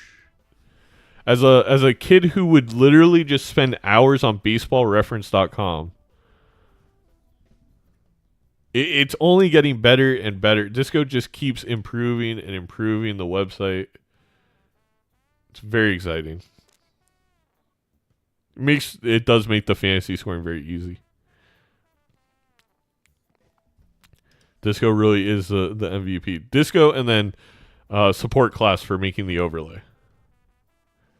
Yeah, Horny, I'm so glad we have that spoiler feature. The amount of comments I used to get being like, I want to check the schedule, but I don't want to know the scores. And I'm like, that's fair.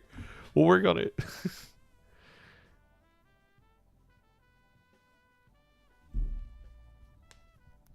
Overlay did look awesome. And the overlay is still only 75-80% completed. Is it spelled Belen Bear? Like on did I misspell his fantasy name? It's Belenos. It's Belenos.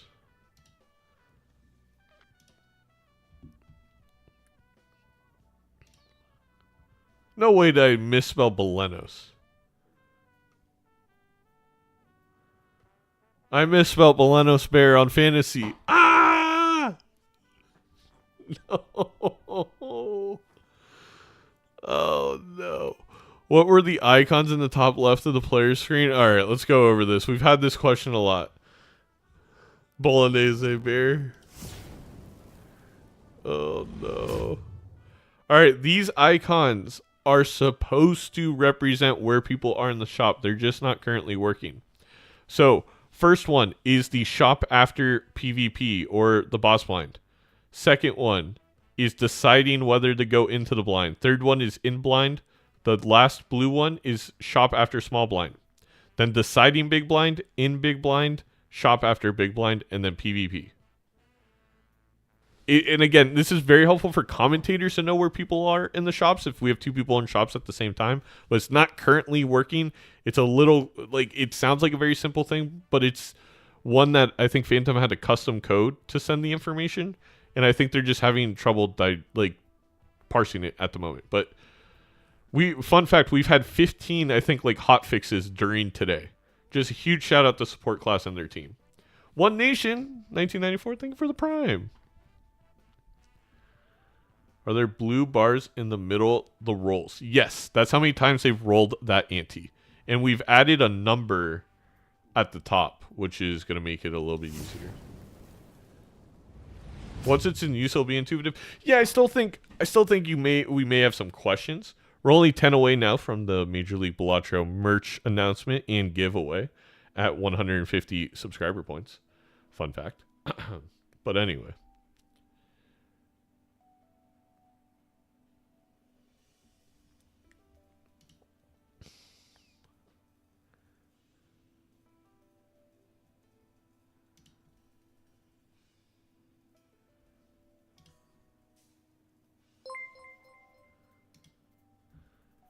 Thank you for the follow, Notchin.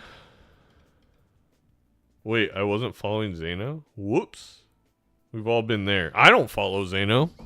I'll tell you that right now. I don't think Twitch lets you follow yourself.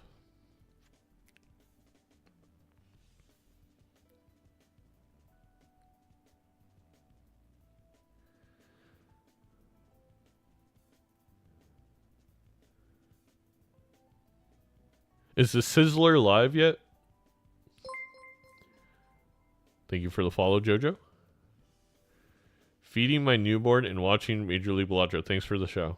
Of course, and congrats on the baby. Hope everything's going well there. 50 subs to request the game?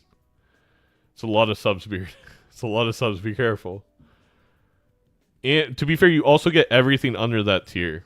You also get the Taco Bell selection, the banner selection, and the wheel spin. Not that I want anyone to do it.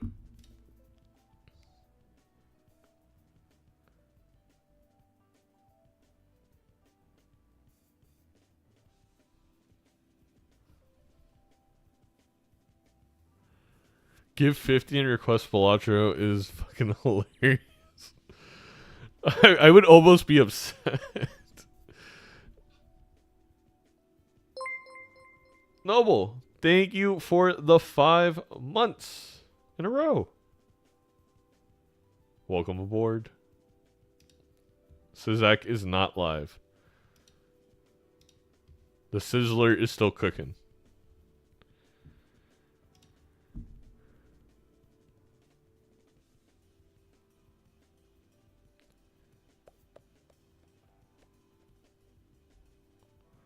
Are you on the update and overlay, or is it someone just focused on? Oh yeah, it automatically updates it. There's a mod that all Major League Balatro players have that it basically injects itself in Lovely, and it's just constantly taking information from Balatro and sending it to a server. We basically send the entire game, what is happening as it happens, to a server. The overlay parses that data, updates itself in a browser source, and that's what you're seeing on screen. Hello, Nomad. Welcome, welcome, welcome. We have another Major League Balatro game in 10 minutes. How did they fix the lag it caused? Oh, Nachin, we're not using... So that was Video Ninja. This year we are literally just pulling the 2 Twitch streamers' actual stream. Basically, before we had them, they were also broadcasting to a separate program. It just doesn't work. It's not good. It makes it too complex for the competitors for what we're doing, in my opinion. So in the future, if there's ever a better service, because right now, after talking to several people, there's just not a good service option for us to do that with, except there's like one pretty expensive option, and we're not at the point to be going down that. And even then, I don't think we have to. I think this works fine. It makes it a little bit more complicated for, Raffle and I, but I think it's, when you look at really what you'd be getting from a different service, it's not enough. Yeah, I mean, the biggest thing is the ability to kind of like change scenes and stuff, but the way I have it set up in OBS, I've kind of figured out enough workarounds, so I'm very happy.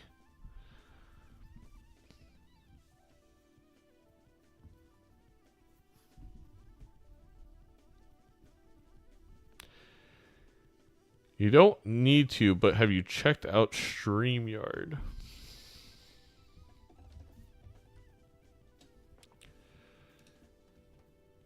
I have not. I could check it out. Nomad, thanks for the shout. I haven't heard this company brought up when talking about it.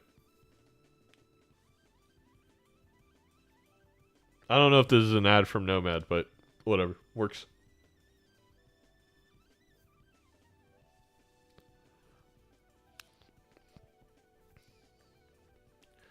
El Pal, thank you for the follow.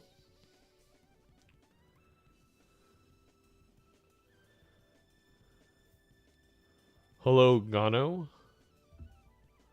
When is 5? In 8 minutes. Bean 10K don't use the order. MLB doesn't? Is that right? No, Beans 10K. Oh, yeah. Beans 10K does use the order. Correct. Is anyone else casting next? Yes. Raffle is casting this match with me as well. The name clearly states Nomad.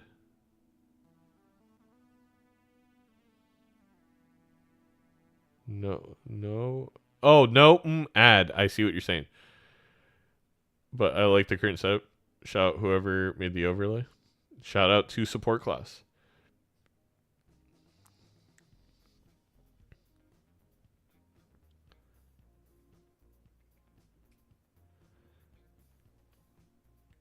I'm not able to divulge that information. Also, 10 p.m. Oh, Brazil? Are you in Brazil? I'm trying to think what's 4 hours ahead of the West Coast. It's like Brazil and like Newfoundland, right? Or something like that.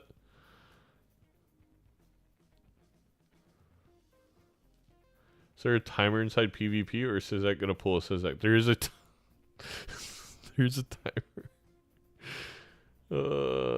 Newfies. Yeah, that's what they're called, right? Newfies? Are you the president or something?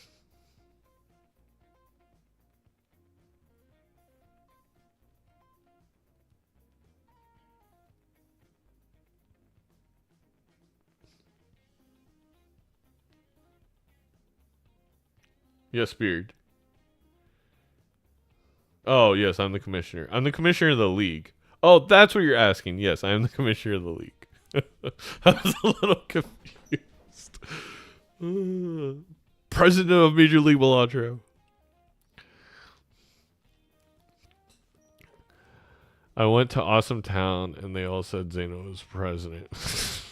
Zeno for president? I'm okay. I'm okay. I'm really okay.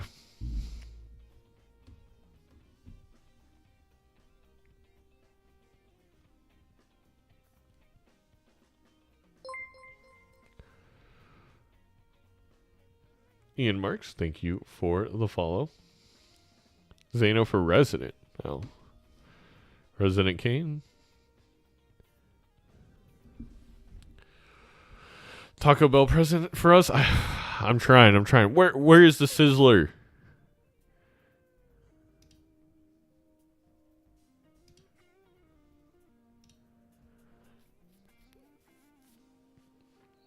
Nine more subs until new merch reveal. Yeah, and giveaway. Sizzle me timbers.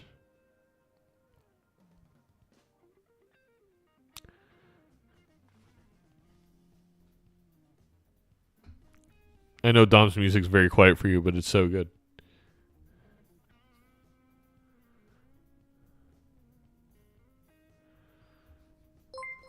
Space Bear _3. Thank you for the follow. That's okay. I'm not very good at karaoke. I don't know how to sing. I also wonder who made this wonderful music.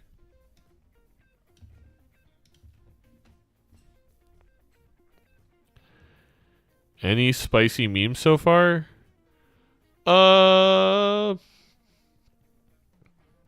Kitty's gotten some really cute stuff up.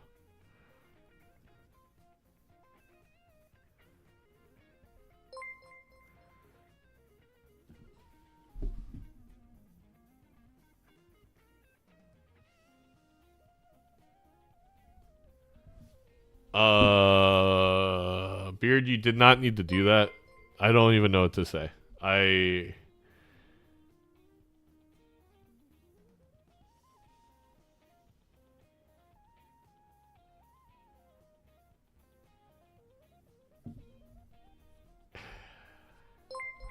Well, let's start getting through.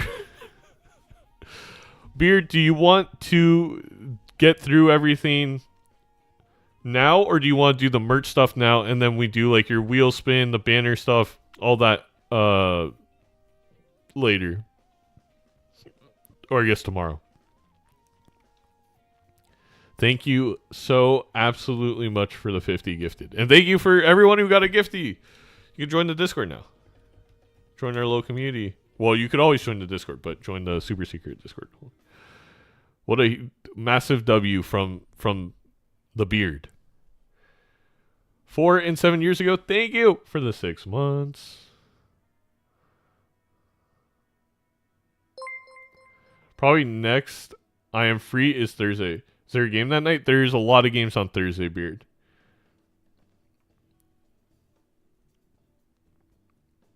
You can also let me know, DM me what game you want to do, and we can plan all of it.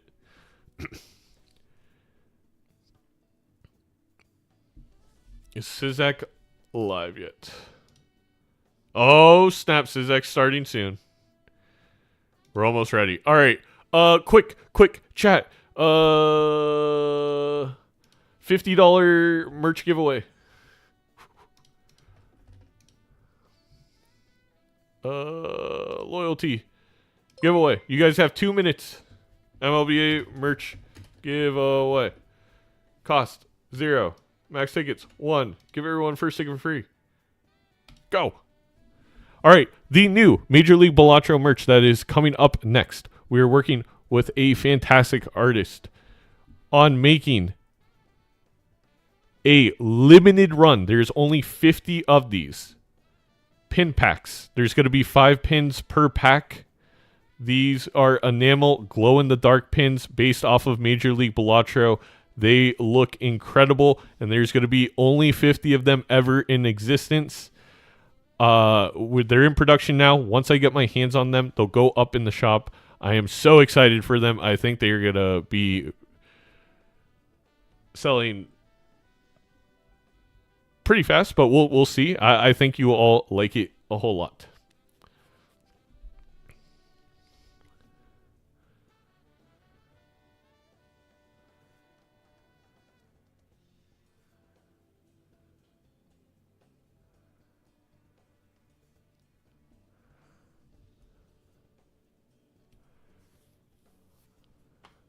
Yes, glow in the dark pinbacks.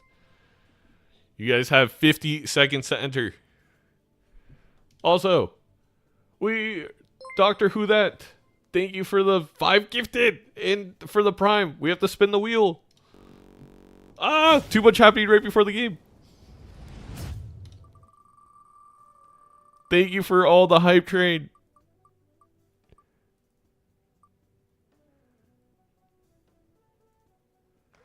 Mega hot take. I didn't like The Binding of Isaac. That doesn't mean it's not a good game, but the idea that everyone likes that video game is probably not true, considering I played it a lot and I did not like it. I tried so hard to like it after everybody told me that it's the greatest roguelite ever. I'm so sorry.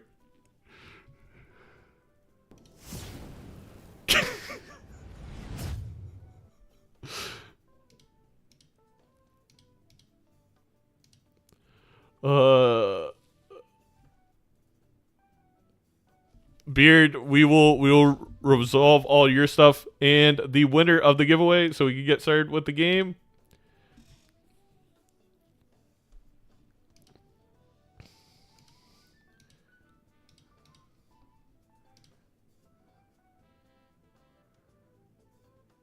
Piper Jack, congratulations. Join the Discord and DM me, and we'll get you set up with a $50 or an item up to $50. Or if you want something more than $50, I can figure out a way to get that for you. But DM me on Discord. All right, let's get ready.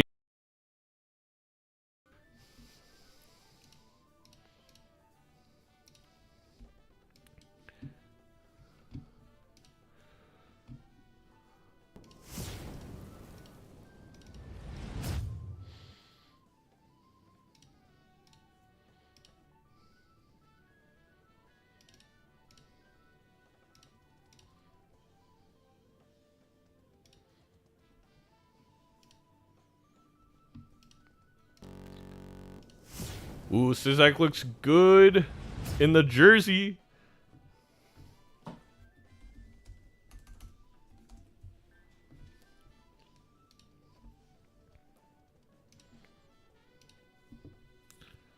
Hello again, Raffle. Hello. How are you doing? I'm doing okay. I do want to just say thank you for commentating these games with me. Yeah, I'm going to be honest with you. I thought that I lost track of the days. I thought it was tomorrow. So when you sent over that overlay, I was like just relaxing. And then I realized, oh God, I've got to get set up. I apologize. I also realize now. No, that's my fault entirely. Well, the way you described setting up the overlay, I realize there's a better way for me to send it so people can set it up a lot. Because it is pretty basic. It's like 2 browser sources. So. Yeah. It is nice to have everything just like layered properly, though. That is true. But yeah, I think we're in for. I mean, I highlight this as definitely one of the potential games of the week. We have 2 players. The only thing I worry about this game is maybe being slow, because we have 2 very methodical players that just always seem to make the right play.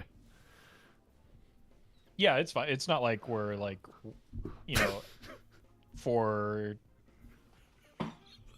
gonna be like 4 hours beyond my normal stream time or anything. It'll be fine. Yeah, it'll be fine. It'll be fine. It's not gonna take 4 hours, surely. But they do. Well, you can't are correct. say that. They are. Well, if you hear any rustling around, if it does take that long, that's me eating dinner. So. I Professional broadcast. to make up for the fact that I've been ignoring my wife all day, I am going to In-N-Out post game. So. Okay, well, so you're gonna pick me up a couple double doubles then, right? Sure. They might be cool. It'll be fine. It'll be fine. So, Sizaak is a new player. Fans of season 1 and 2 will know Buenos Bear. Really highly skilled player, very knowledgeable. Kind of like MALF, takes some atypical lines at different points that we've seen in the past, and often works out for him. I believe made the playoffs both of the first 2 seasons, and has overall done very well. Did very well in the Twitch Rivals tournament, so excited to see that. And then Sizaak, multiplayer grinder, very strong and capable player themselves, even if folks haven't maybe seen as much of their play in the past. Yeah, those in the multiplayer community know Sizaak, knows that Sizaak truly can beat anyone. There's not a single player in the multiplayer community that feels... It's kind of like, in some ways, Doc, where you feel comfortable playing against Sizaak, because Sizaak, is good across the boards and stakes and decks, has practiced all sorts of fun, different rule sets. Like, he knows the game inside and out. But I really feel that way about Bear's knowledge of the game, the amount of Easter eggs and like weird mechanisms that Bear himself has found out because he loves pushing the game to its edge. And I really think it gets glossed over in all the exciting moments of season 2 is Bear was legitimately one reroll away from 3-0ing being in the semifinals and going to the finals. It was so close. And Bean did end up going on and winning, but Bear is right up there with the best players. So I feel like we're going to be seeing some of the best Balatro right here in this match. Yeah, it's going to be an exciting match to finish off the first day of matches, which all 3 have been pretty fun to watch, exciting in their own way, and could be another close one like we had to start the day between Gothic and Feinberg. All right. And kicking it off, as every matchup is this week, with Red Deck White Stake. Let me refresh the cache here. I think I've got an outdated overlay. There we go.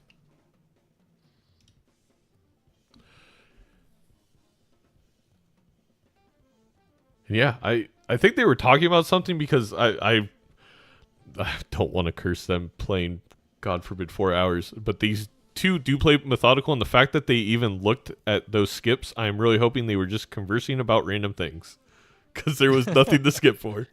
Yeah. Well, I mean, we talked about that during the MALF match, that generally speaking, skips aren't super valuable in PvP, but especially early, aside from maybe an investment tag or a rare skip, foil raised fist is really, really good. Incredible. But that's like a solo carry early, right? It does chips and molt. That can leave you open to some of those utility jokers that we saw Doc fully utilizing in the previous matchup. So even without the upside of Cavendish, I really like the raised fist play here, just because you really don't need anything else for scoring for quite a while as a result of this, and you can save money, or you can use that money that you're saving to find the deck fixing that you're looking for to bridge into something strong. I need to make a small update with the overlay.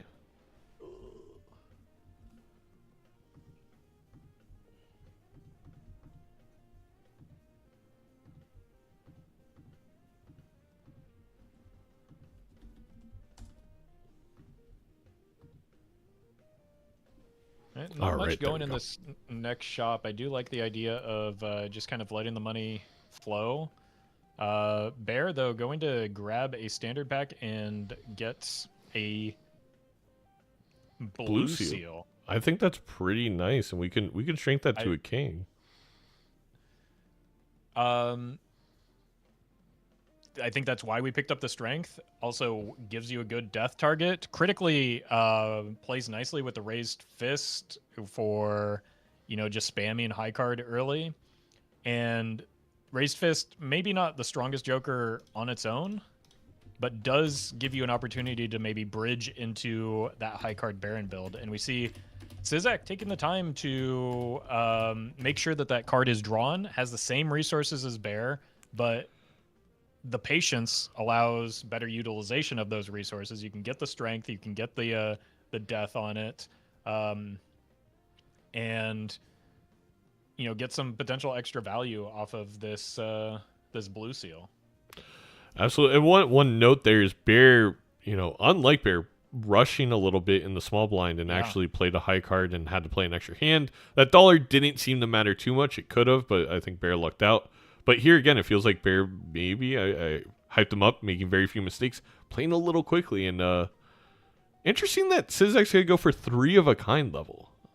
Yeah, that's surprising as well. But that does 3 of a kind is an important breakpoint because duo is a fine Joker, trio is really, you know, PvP relevant, you can say. Yeah.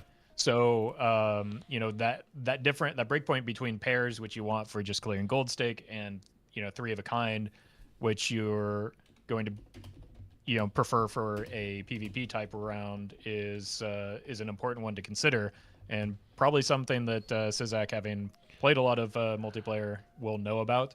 Already making a commitment to early diamonds because those that gold blue seal is a diamond, so really getting some strong deck fixing early that can. I think that's a interesting point you brought up with the trio. I personally just maybe would have expected, just for the high card levels, you know, get to like level 5 or 6 high card just in case it is a high card seed, because you have that luxury with the foil Raised Fist.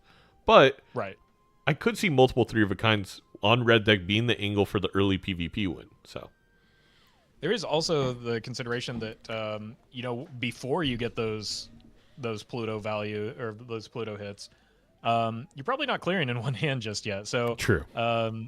You know, and this isn't ranked, or this isn't standard multiplayer rules for Balatro. So, you know, not every seed defaults to a high card seed. You get a lot of benefit from playing towards the re-trigger game plan.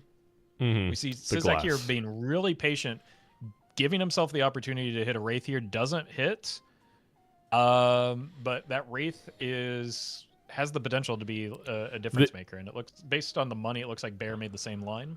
Yes, and interesting, Bear went familiar. I think that's the right play. The familiar is going to give like 3 diamond cards. So if Sizaak familiars here, they're going to be very much treated to gold and chariot and a glass. 2 diamond cards, excuse me. So already Sizaak's deck's in a beautiful spot. Not that Bear's too far off, but hasn't made use of the death.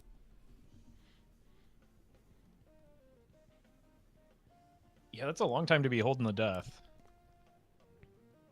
But you know, that's the advantage of you know, Sizaak taking the time to make sure that it gets expended in that first opportunity. I really like this play from Bear. So Bear was deciding whether to do Arcana, Jumbo, or take the coupon tag, the clearance sale. I call it coupon tag. That's a separate thing. Clearance sale. I feel like Bear realizes they maybe fumbled a couple things early here, and that they're going to be a little behind, and that they need to grab this voucher to kind of keep pace long term and have that long term benefit of cheaper things in the shop. I can't say that for sure, but it does feel that route, where if you felt like you could win this PvP, maybe you could go tempo, go Arcana pack. But I do like the decision there to take the good voucher and move on.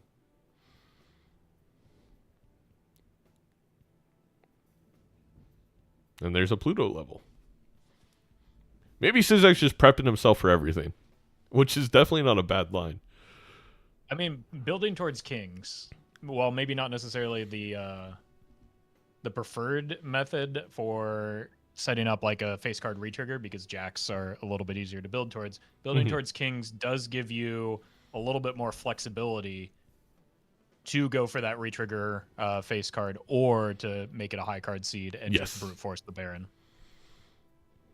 So there's there's trade-offs involved with that, right? It's more efficient maybe to get the retrigger, but you're more flexible in the position where Sizaak is with all of those, not only just kings, but a lot of diamond kings, to be honest with you.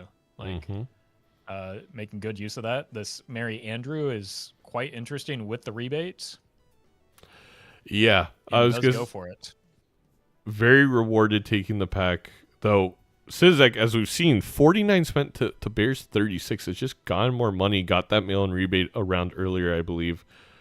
And got the mail-in rebate earlier. Also, death the gold card in that first boss blind. That's $6 extra, and then that's not only the interest compounding on that, but also just drawing them more frequently as a result of having those kings, more of those kings in the deck. It's a really strong start from Sizaak right now. Yeah, we do.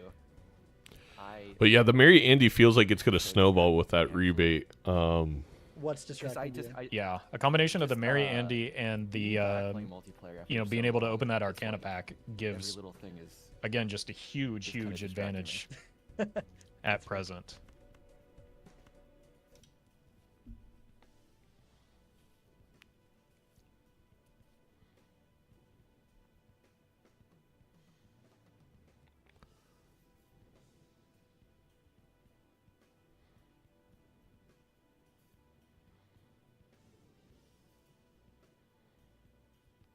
Bear, I am curious though, because I do think, without any doubt, the right play is what Sizaak did, was able to get that gold card, death that gold card. Bear is going to be able to go up on glass here if they decide to death this glass queen. Yeah, and I think it's an easy decision to death the glass king. I think what maybe will give Bear a bit of pause is, do I spend any of this glass right now? Yeah.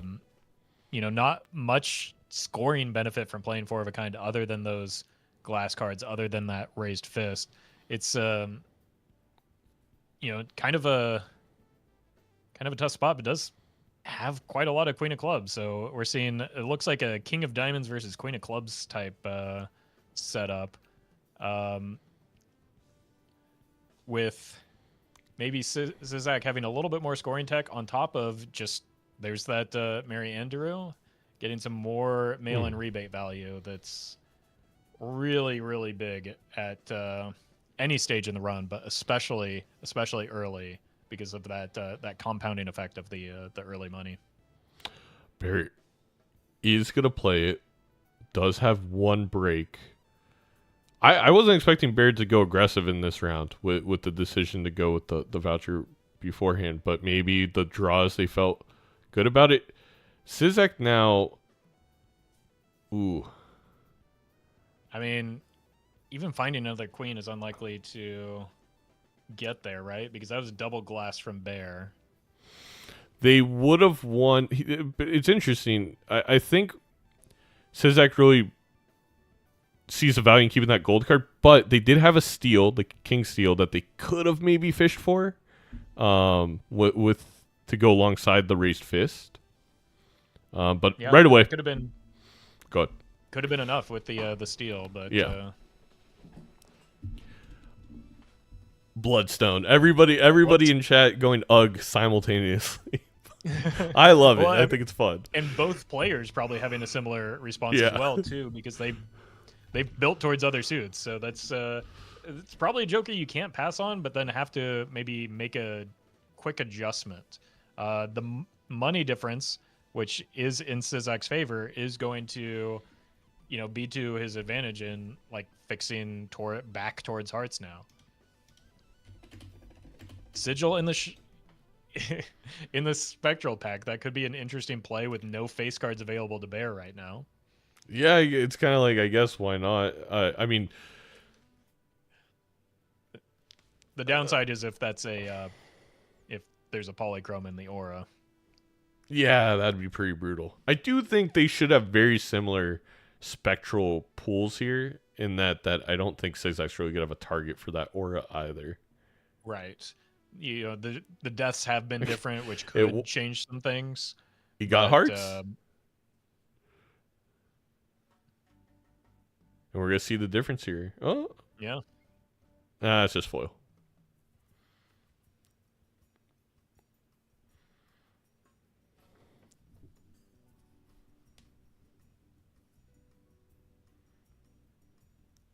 Okay, I'm a bit behind. Let me refresh the streams real quick. Oh, sorry.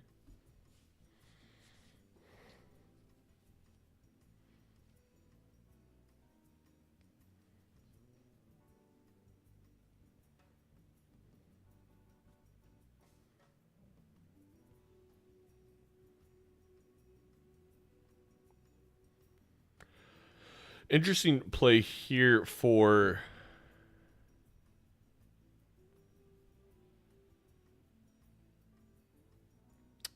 Bear. He's going to get the flush level. He's only going to get one.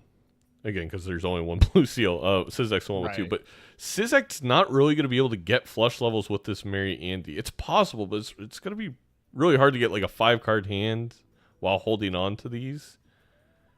And there's just the fact that Sizaak is carrying the Bloodstone right now, right? There's no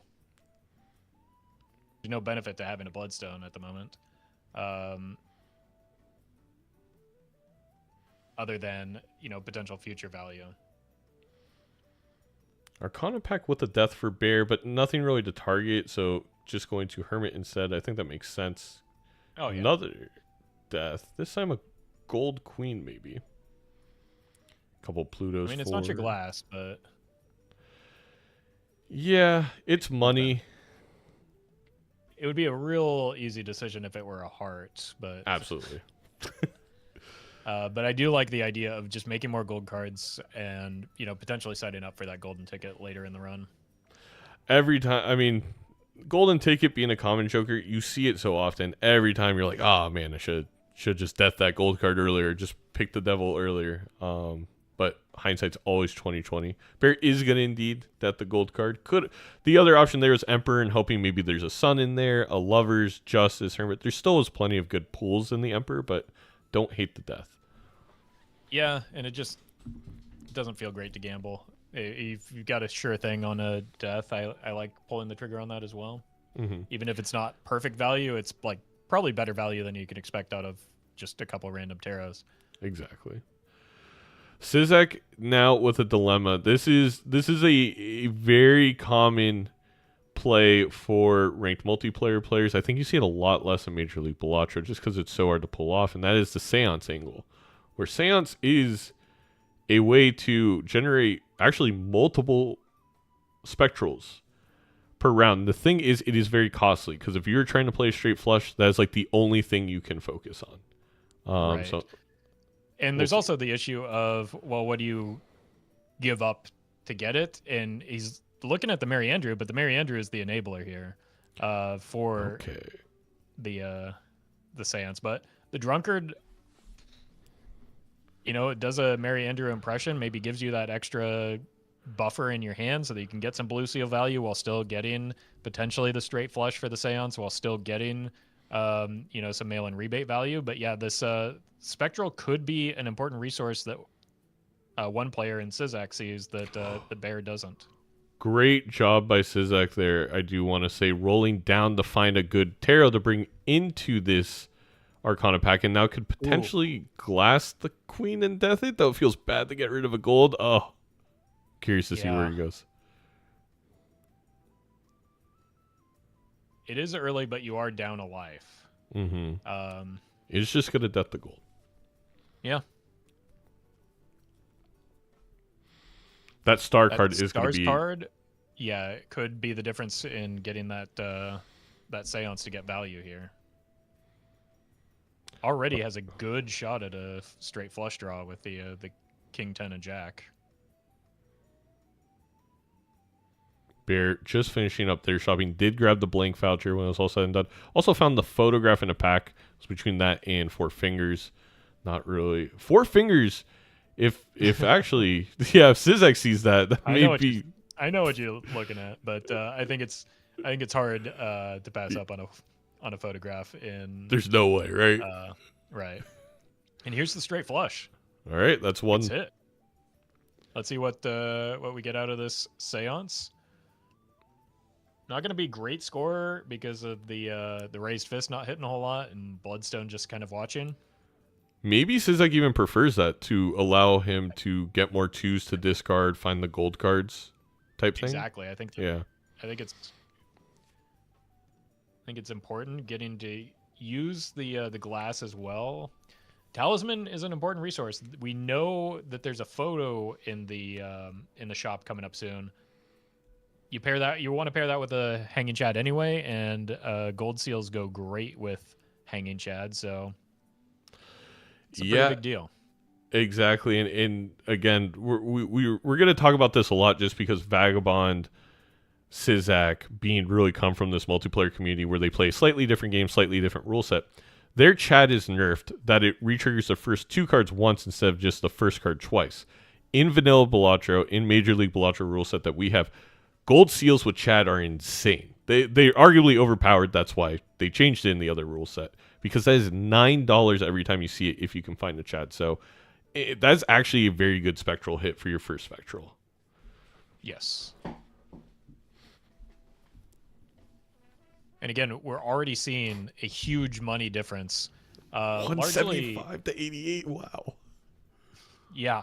Well, again, that's largely just the difference in the start of the run that has yes, built up over the course of these first few antes. There's also the life loss buff that Sizaak got for that first PvP, but that's. If that continues to grow, that's going to become a bigger and bigger problem for Bear over the course of the run, regardless of what the life total is now. Yeah, and it was 11 rerolls to 3 that ante. I mean, that is, again, just 16 pieces of the shop, Jokers, Tarots, Planet cards, that Sizaak was able to see that Bear didn't. And honestly, lucky for Bear, Sizaak really didn't roll into anything that devastating with that much of a money lead. I think the most important Joker found this ante was maybe the Bloodstone, which is to Bear's benefit, and that photograph that both players saw because it was in the pack. Mm-hmm. Yeah. It's... Again, there's always there's RNG involved. When we say something's lucky, it doesn't mean anyone... it doesn't mean anything about skill level. I think Bear got a little lucky with that ante being very kind. Despite the econ difference. Also, the Mary Andy. I mean, like you said, the start, enabling the Mary Andy, just gave so much value with that mail-in rebate. Yeah, one thing that I will say that was pretty unlucky for Bear was the specific cards in hand when the sigil hit. There were not a lot of the face cards that, in particular, the queens that he's building towards. So just kind of his best hand still, just like for Sizaak, the Bloodstones in the husband chair. It just kind of watching everyone else have a good time. Oh, man. Yeah. This hand's going to score almost exactly the same as last time because instead of 2 glass, we have photo in 1 glass. We do have level 2, but it's not going to be a big score for Bear. And forced to play it right away. Yeah, it does put up a good score, but it's going to give Sizaak some information that maybe not necessary. It doesn't want to risk the glass just yet. Doesn't necessarily say a lot about the hand, though. Sizaak could perceive maybe a Bloodstone. Minor thing there, but if Sizaak loses by a very small amount here, Sizaak forgot to put the 7 in front of the Chariot, which was minus... 7 mult. It's not the end-all be-all, but it's a small mistake you don't see very often from him. Yeah. Otherwise, very clean play here from both players. I do like Bear holding back, forcing Sizaak to have the hand before, committing any resources here. And really, the resource being hands and discards. Like, you need to know if you need to fish for a better hand than you currently have. Yeah, exactly. Unfortunately, no way to get the steal value on the raised fist this time because it's always going to be the king. And that, I don't think that'll be enough unless this Bloodstone is awful. One thing to note here, we haven't even talked about, level 4 flush for Bear. So has been gaining the blue seal value, also picking up some packs. Definitely going to be a big benefit. Yeah, we did say, Mary Andy difference for Sizaak and the money, but the Mary Andy difference for Bear is having those blue seal hits. That was something that was not available to Sizaak just because of the reduced hand size and because of, digging through the deck to find not only the hand but also the rebate value. I think that was 4 out of 5 on the Bloodstone. So, I mean, even Bloodstone can handle that modest amount of scoring. the Bull. I can't imagine that is a thing that we would actually want, but no, you're already getting 50 chips from the foil. Foil, yeah. So there's you want to stay around $25, so you're only going to get. It's basically a Sly Joker, right? But or just a foil Joker, but you already have that in the form. And Bear in particular, with the flush levels, does not need the Bull because chips are in abundance. Oh, this is a tough choice. We have a standard pack here. Yeah, you got a lucky Queen of Heart and its gold seal, but then there's Polychrome. I don't know how you make a decision here. I think it feels a 7. Oh, wait, they get. Oh, you get 2. Yeah, you get 2. So you just take them both. I guess the only way to mess that one up was a misclick. Well, I was watching through OBS, so the choose 2 was covered for me. No, same as well. Yeah. I was like, oh, this is gonna be such an interesting decision. With it being an 8, it's close enough to a face card that I think it makes it very tough. And then it's like, oh well, ¿Por qué no los dos? I think Sizaak again digging for potentially some seance value. This is really fun to watch. Just needs another club in that 3 to 7 range, and we'll have it. Very unfortunate. I guess it's not very. This is why straight flushes are so hard. Even when you have a tarot like this, it's very specific cards you got to find. Well, that's why the reward is so big as well. Does not want to have to change the diamonds into clubs, I imagine, but also just kind of wants to change more things into hearts. There it is. There it is.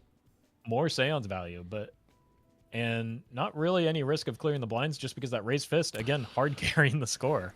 I was going to say, this raised fist definitely enables Sizaak to be as aggressive as they want with the seance. Unfortunately, your trance there is really the last thing, besides maybe like an incantation you want to see. The chat, though. Yeah, I mean, it's early. Both players are going to see it. That is going to reward the gold seal pickups. Wow. And a red seal in this spectral pack for Bear and for Sizaak. Yeah, not the best options available, but there is a queen there. The Queen of Clubs was the early play, but really wanting to shift towards hearts. Surely we find a sun at some point, Raffle, right? I mean, it would never happen that a sun or a single tarot card just completely disappears from the game, right? I think Sizaak looking to set up for a Wraith again, potentially. Maybe not. Maybe just doing some rolling. I think that Sizaak definitely rolled down, so it felt less bad if a Wraith were to come through. I think this is something very typical of some of the ranked multiplayer players, especially you see Sizaak, you'll see Vagabond do it quite a bit of. They very much don't want to just lose money because you feel that you have to take every Wraith, because that Wraith could be the thing that just wins your opponent the game if you didn't take it. Right, and that play feels quite a bit better as well when you have that rebate available to you to make up some of the ground if you do end up forcing yourself to 0. Exactly. I think something you'll see a lot on white stake. You'll see quite a bit less of that on higher stakes, where it's like, no, I'm not spending my money just in case of a Wraith. Natural straight flush for Bear, but almost doesn't want to play it because wants the normal flush level. And there you go. Right. And has to really play weird for the sake of the raised fist as well, which honestly not doing a whole lot anymore at this stage for Bear, just because the way the timing of it isn't terrible, but like is after a lot of the multiplication already happens. I think if you're Bear here, I think Cartomancer and Egg are both better raised fist for you at this point. But we'll see.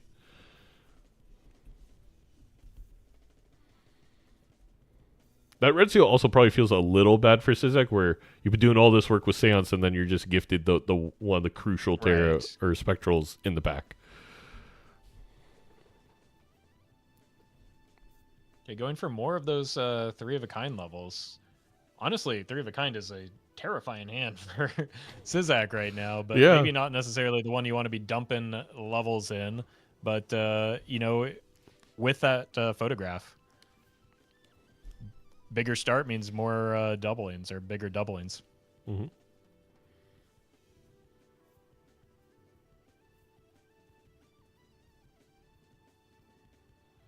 So it is going to be Cartomancer. So I think Cartomancer might be gone. Yeah, that was that was quick. Short-lived Cartomancer. I do think with $44, there's a good chance that Sizaak sees that as well. Yeah, there's no way Sizaak doesn't roll here. Somehow behind on shops and money this round. Did Bear maybe make use of the gold seal? More of the gold seals, and I think just generally more mail and rebate value, while Sizaak kind of tried to do the straight flushes, where it did mess a little bit with the discards.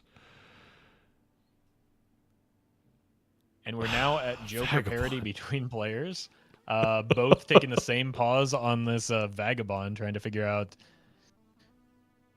is it worth giving up the rebate? I think this is going to be... Go ahead. Oh, that's a huge Yep. divergence here.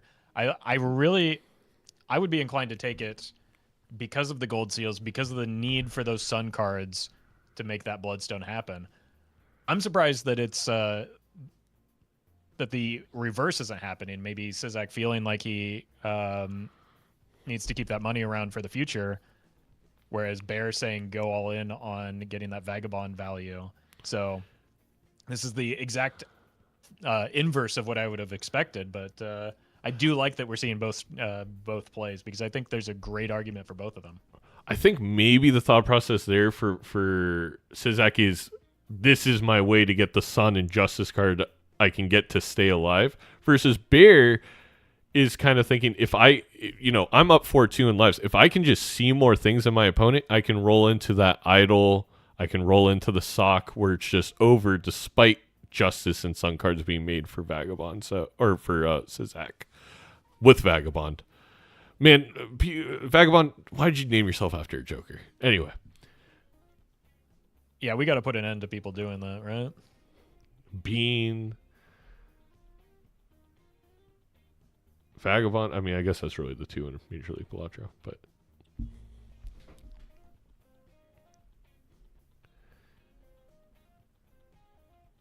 A Justice and an Emperor instantly, so... Wow. Feels pretty nice. Yeah. And the red seal. Ooh. Yeah, the red seal. Not yet in hand, but... No, but available. And definitely worth digging for. So one awkward part about Brainstorm and Vagabond is, like, when you do get a good tarot and you have a target for it, it's like, oh, I can't play a hand anymore. Yeah, I was... I've felt this pain many times, that, like, if you're looking for one specific card, it can force you to lose value in the Vagabond, like, because both that Justice needs to hit a specific card, obviously, but you can't even open up and just play to get one tarot card, because that Emperor wants to get full value as well, and so you need open slots for the Emperor. It's just it's very frustrating. Yeah, and I think Vagabond, I keep calling Vagabond now. I think Sizaak may just throw a 3 of a kind out now. I mean, with the amount of levels that have been generated, it's at least worth a consideration. You could also, copy for score. Oh, no money to sell anything here. No. So it just has to spend. Got the Justice back, so. Oh, no. Yeah, but so maybe you save one of the Justices and copy for score, since you're going to play a glass card here, it looks like. Or just trust in that Vagabond and know that you're going to get some more glass in the future. Yeah, I'm actually with you, Rolf, on that. I think I keep the one justice, but Right. also Especially, 2 lives. especially if you're sending this hand copying the photo anyway. Mm-hmm.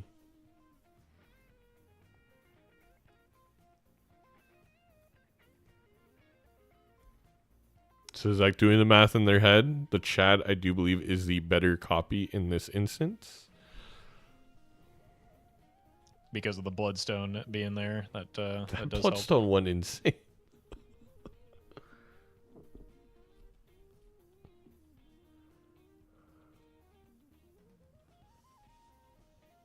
I still no red seal. That steel could have gone on the red seal, and I think Sizaak would have been happy too, but just Anything. cannot find it. I think Bear's looking at the score now and is a little like, what? Just happened. I mean, But- some of that is the direct result of all of those blue seals on 3 of a kind. Yeah. Sizaak knowing where his point scoring is coming This is from that and upstairs. doing a good job of leveraging those early levels.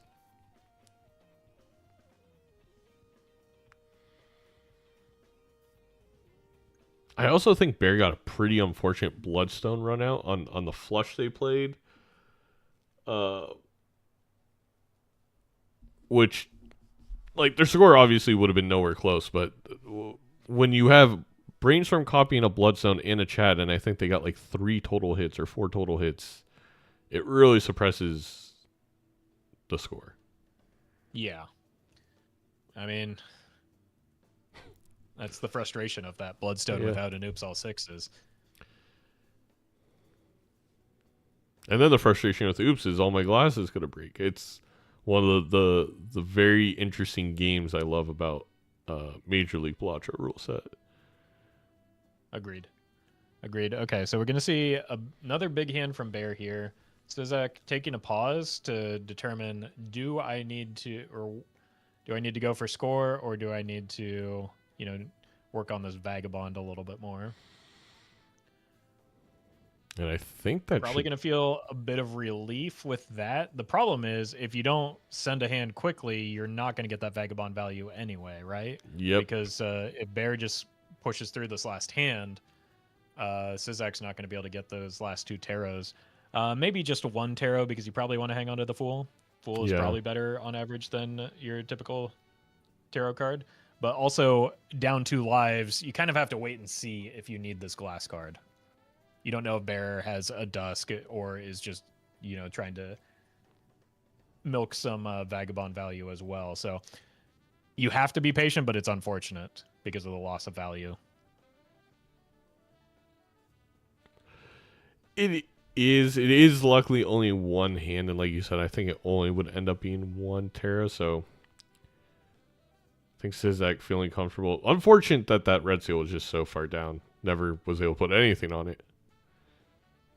I think from Bear here, there's no way that this clears, so...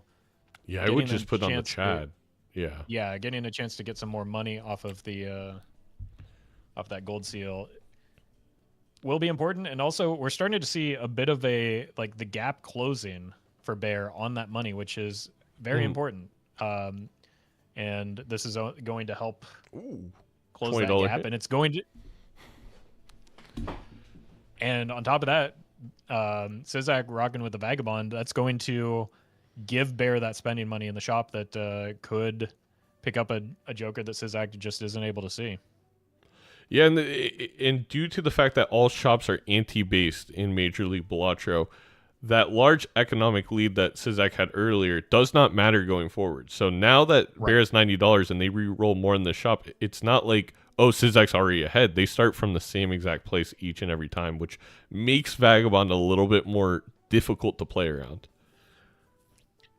Yeah, has the potential to be punishing in a way that maybe Sizaak isn't used to or as used to, just because you can gain that ground anyway with some of the resources that you get off of the Vagabond to help accumulate money later. Well, if later doesn't have the Joker that now has, then it doesn't matter.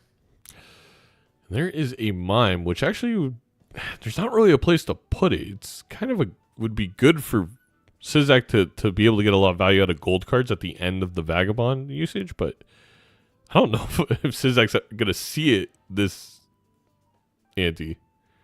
Yeah, it could be interesting, especially because of the brainstorm available for the hot swap copy. The concern is that you have to then probably part ways with the Bloodstone, which being down a Bloodstone, as you know, maybe annoying of a Joker as it is still not a good place to be. Not at all. Not on 2 lives and not without any money to go find a replacement. Or, again, limited money that mine would be giving you.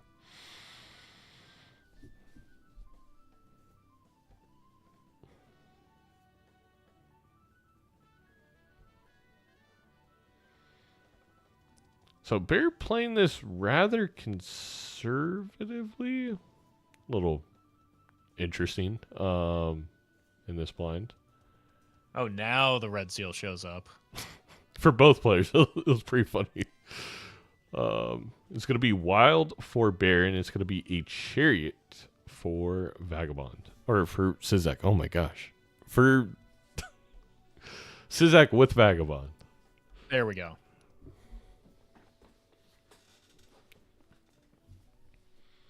And this is one of the examples where, you know, we've said this many times. I've said this many times. I don't think timer, it really should be a strategy in multiplayer. I don't really want the game to revolve around this. But when you have one player playing Vagabond, especially Vagabond Brainstorm, you cannot play that fast. And so I do think the timer is going to end up being a factor this ante for Sizaak. I mean, it already, despite, you know, Bear's, as you mentioned earlier, typically methodical play, it already has, you know, been Sizaak getting timered throughout this run, even before the Vagabond. So it's only gonna make that more likely. Yeah. There was quite a few wagers between the multiplayer community that knows Sizaak tends to play methodically and the Major League Balatro community that watches Bear play methodically, being like, who's going to timer who this game? And a golden ticket has entered the chat. Yeah, but a sun for Sizaak on 3 kings, including the red seal. That's a big deal. But yes, that golden ticket could be... There's no space for it, though. That could have been a decent entry point back into the land of Econ for Sizaak, but we'll have to part ways with the Vagabond in order to make use of it, I think. Oh, death for the red seal. This is where it starts really helping. Okay, and Sizaak doesn't know, but with that golden ticket coming up, making that a gold red seal king could be just massive.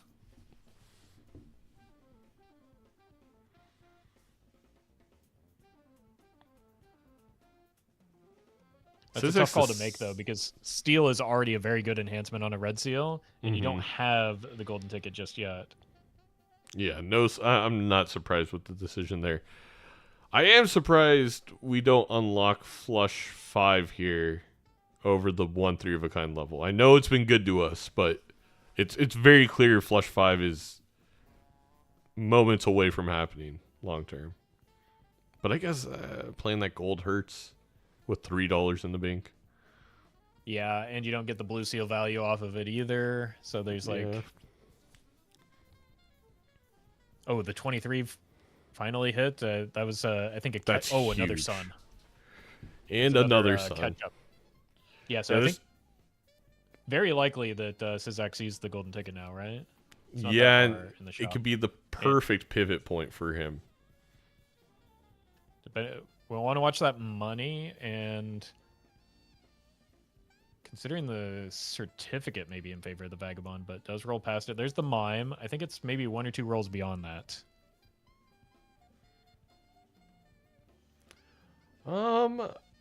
Let's see. If Bear was at 12, I think it's probably at reroll 10. So actually, I don't know. I have to assume because there's still one more shop to go for Sizaak. They will see it eventually in this game. And I mean, if you have the Vagabond, you have to roll to keep it online anyway, right? Yeah, exactly. Especially with this Temperance, that's going to be at least another roll. One more. You should still be able to afford it, just because the Vagabond has some decent sell value. And there it is. And here's the tough decision. You would have liked to have seen it either earlier or in the next shop, so that you could get some more Vagabond value. This is maybe the worst possible time with the way that his money lined up to see this. I held my breath because once you said they have to roll down for Vagabond, I was like, oh, yes, because I was going to make a comment that's like, this could be perfect. We could get one more thing of Vagabond value, and then you're going to get a golden ticket next round. That's incredible, but awkward. Very awkward now. Yeah. And I don't... Is it possible that you've just gotten enough Sun cards to say this golden ticket is coming with me? Like, did Vagabond do its job already? I'm surprised. I think Sizaak's very much valuing the glass cards that they still kind of need on the red seals with the whole Bloodstone play. However, with Vanilla Chad, again, you're seeing $127 for Bear, and that's didn't even draw 2 of the gold cards. Like the other thing to consider, though, is that the common jokers are common, right? So yeah, that's true. Passing up on a Vagabond is a little bit different than passing up on a golden ticket, because one of those is much more likely to come back around. Now, it's harder to find it because you don't have the money from the golden ticket, and also Bear now has a Dusk available as a result of that extra money that you were talking about. And now Bear's deciding, is this enough, though? Or do I sell something like the Photo, or heck, even the Bloodstone for the Dusk while we look for Idol or Ancient? It's a tough choice. Yeah, and really good tarots coming off of this Vagabond again for Sizaak. Saving those queens just in case a strength shows up. A strength does show up, gets immediate value from that. Has a high density of these reds, or not red seals, but just King of Hearts in general. I think Bear may make that play.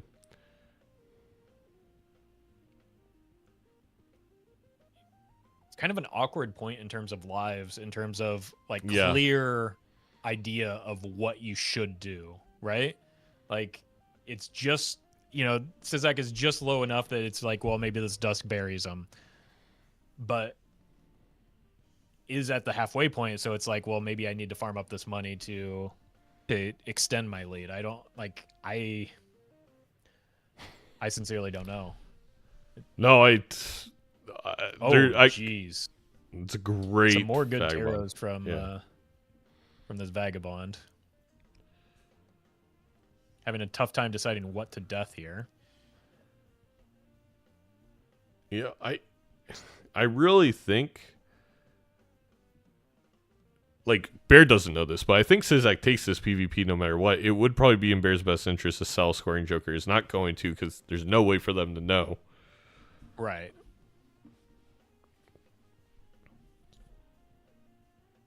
But well, they are going to have 2 glass here with the Fool and the Justice.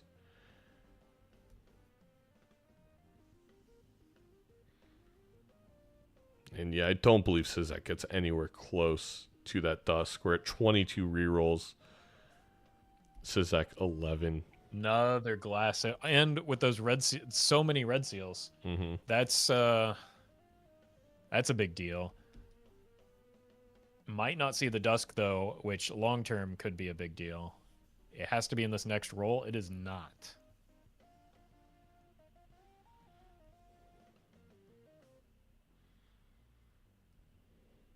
Yeah, and I like this continued commitment to maybe just letting the Vagabond do its thing. You've got one more life. If you you can greed a little bit longer. It's put in good work already. Why not continue that?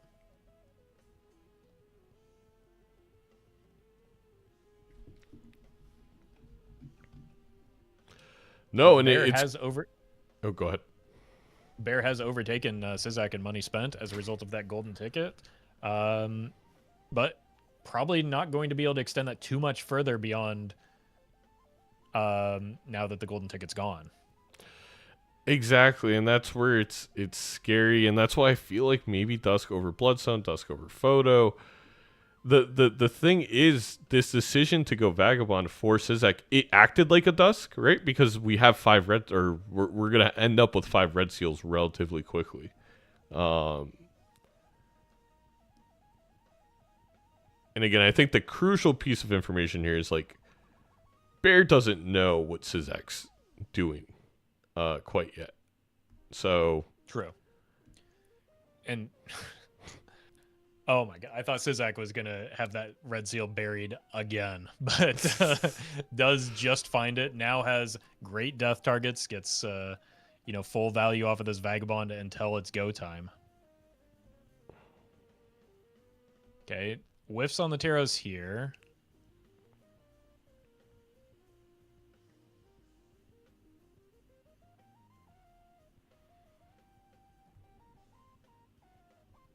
Does still at least have some red seal steel remaining in the deck. Hanged Man is great.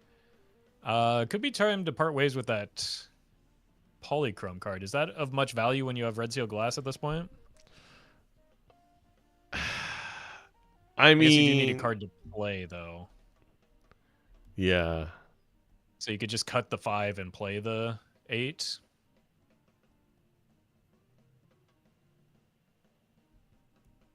It's weird. Yeah, I don't think Yeah, the this is- polychrome can be relevant at this point.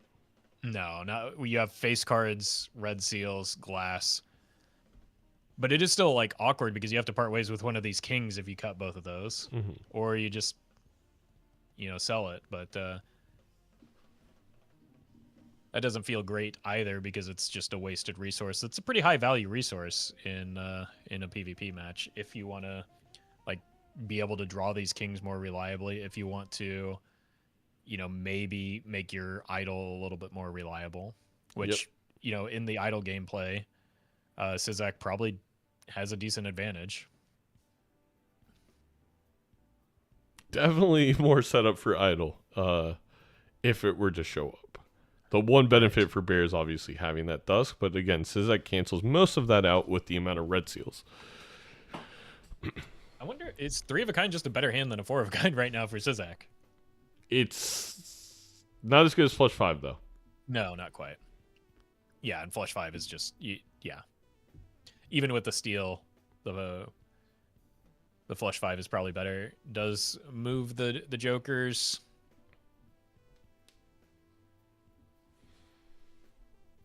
Bear not able to glass the red seal. It wouldn't have been the right suit to begin with, but again, that's just like we are 2 Taros away from getting that red seal where it even needs to be, where we would. It's hard to not see the snowballing for Sizaak at this point. Now that Bear doesn't really have an econ advantage. Right. Also, really tough decisions here from Bear just because of the asymmetry of everything. Trying to figure out, I don't know what to copy here at first glance. You can't rely on heuristics here. You actually have to start thinking about it and doing some math, which is dangerous for a fellow like me.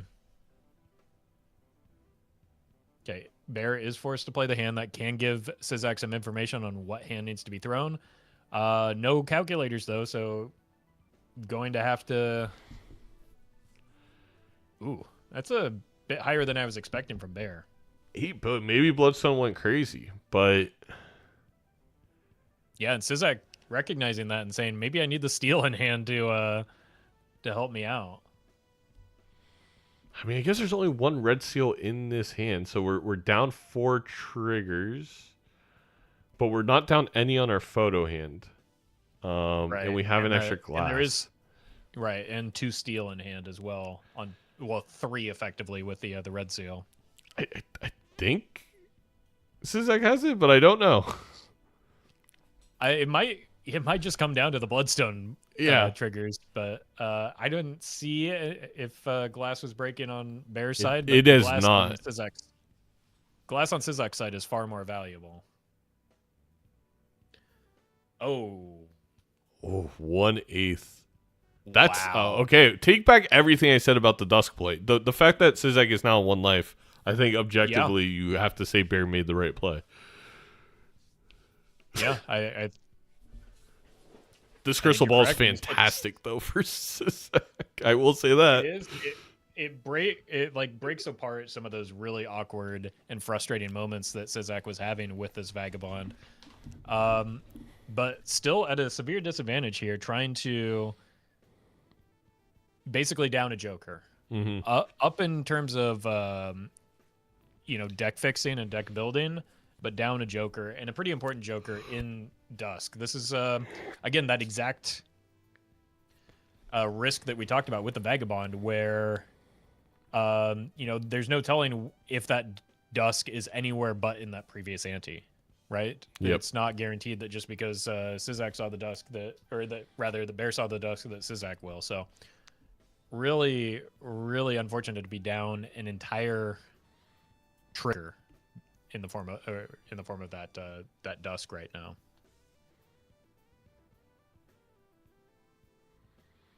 But there's now 2 open potential hits still for Sizaak, in the form that you could get a Sock and Buskin, and would be ecstatic about that because of all the Red Seal Kings. Can also get the Dusk that the Bear won't be able to see. So that gap can close quickly, but because of the lack of money generation, going to have to get a little lucky to find it.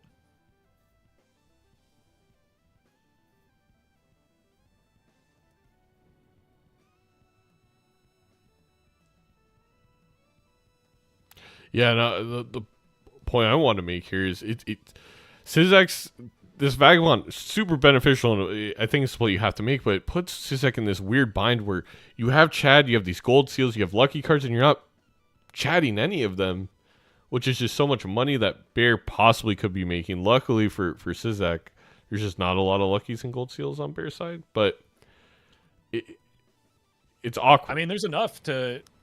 We're dead even on money, but that's again. Bear's bringing in interest. Bear's, able to Chad this gold seal right now. So that gap might continue to widen just because of how long Sizaak has been in this Vagabond. But I mean, there's something to be said for the, it doesn't register on that total spent, but like every tarot card has a value associated with it, right? Like buying tarots in the shop costs you money. You're generating, 7 usually per round. That's another $16 that's not registered in that total spent right now.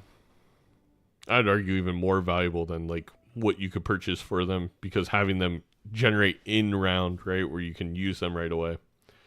Right. That's why, that's why Vagabond's so powerful for those maybe curious. A Death showing up for the Arcana pack for Bear, but not really anything that exciting. May even choose the Emperor instead. Yeah, and this patience with the Fool could really, really benefit. It could go crazy Sizaak here for Sizaak, yeah. Right.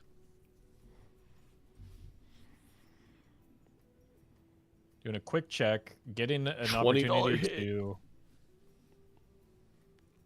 Yeah, and that's, again, knowing you're scoring breakpoints here and not overcommitting, but also, making sure that you're copying appropriately to maximize value off of that. It's a good recognition and a huge score.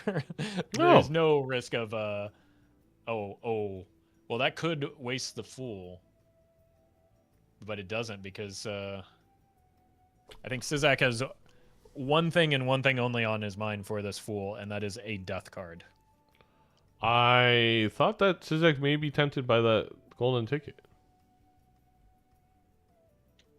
I think some of the... Are there many gold cards left?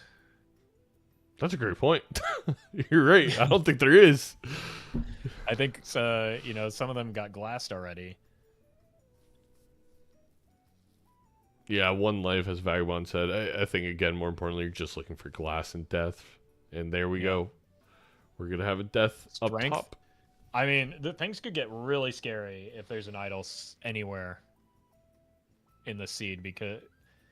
Okay, it's not the perfect death target, but the important thing is that Fool waiting in the wings to get that red seal. That's a really, really good restraint and patience from Sizaak here to make sure that that Fool is used on exactly what it needs to be, which is, maybe a Justice could have been a consideration, but that Death is really the big money hit.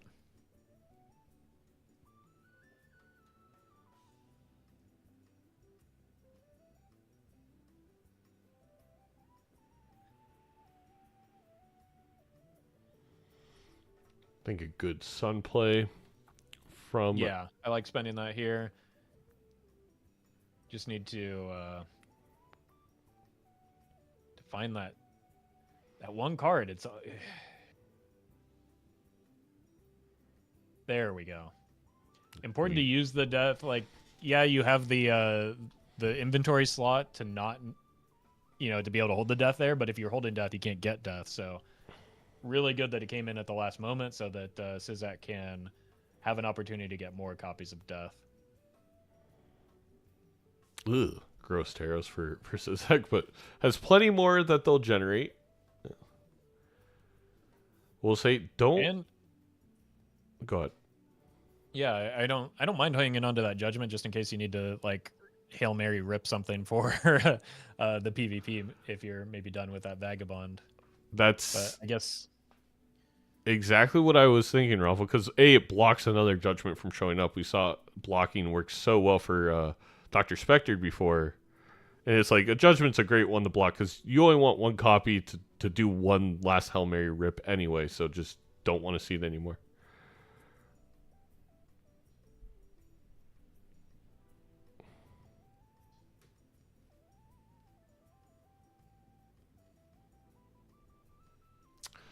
Bear has a Sun card, wasn't able to find the red seal that time around. Ooh. Yeah, these last string of Taros have really been coming up dry for Sizaak. It's going to be hard to even make space right now.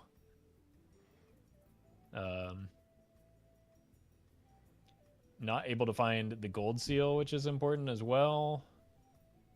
Pretty unfortunate here, but should easily clear the blind, keep the final life available, and just hope that there's something in the shop that can be a difference maker here.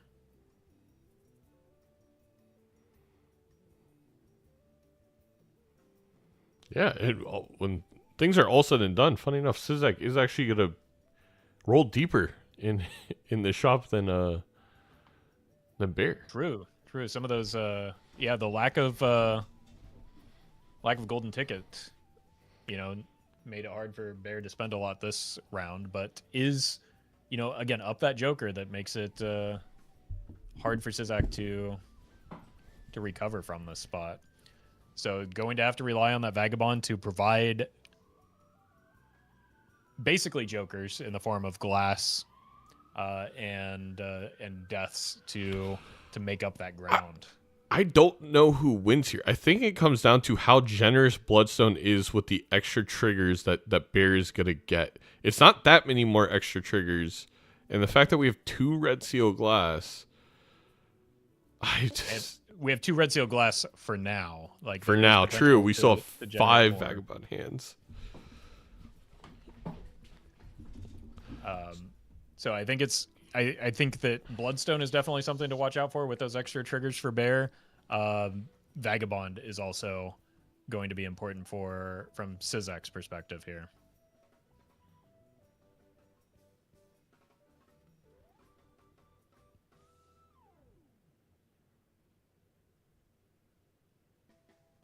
But in terms of what was gained for this ante, Bear has essentially gained nothing, right? So his score... No. Bear's score is going to be the same.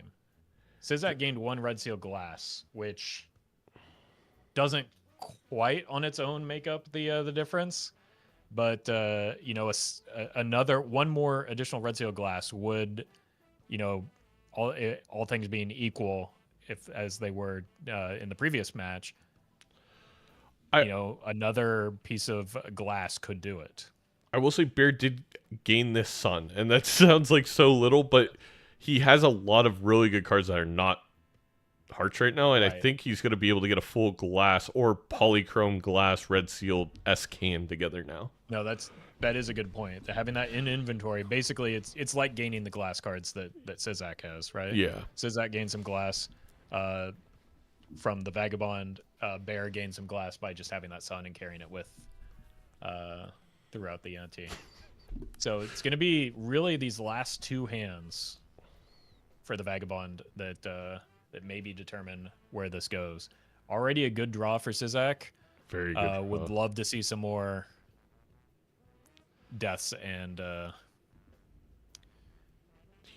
think needs a justice or a death. I think either one here could. Probably wants to be a death though, right? Because yeah, for sure wants it to be. Because there's a lot of glass already, and oh, that's rough. Yeah, and that red seal may just be stuck in hand here as a steal card. So because it's basically like double tapping the bloodstone, but guaranteed, right? So it's just better off in hand. Exactly. And Bear does draw the final glass that they wanted to. With a piece of steel in hand, that could be relevant as well. Yep.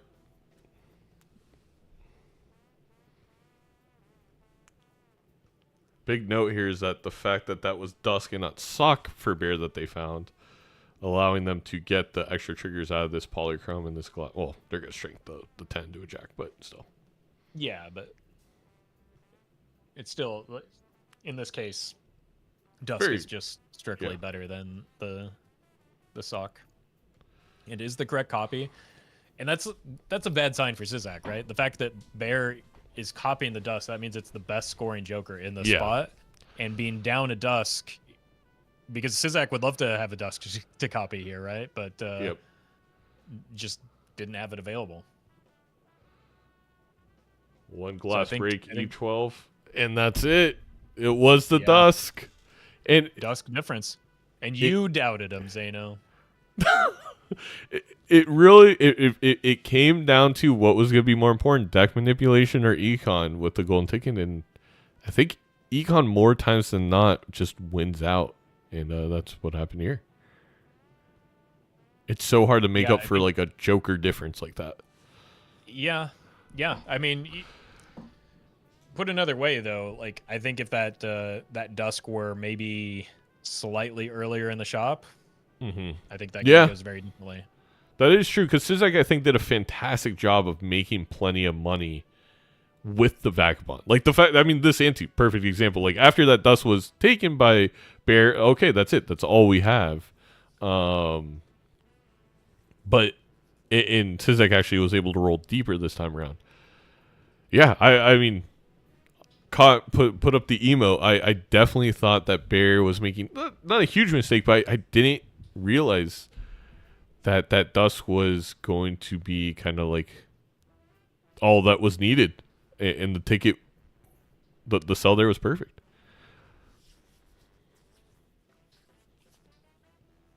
It looks like our players are going to take a break, so I'm going to step away for a moment as well, but because that we'll was a grab a water. marathon of the first game, and they've still got 2 more to play. Yep, they do. If you have to go at any point, let me know. Okay, I'll be right back.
Okay, I'm back.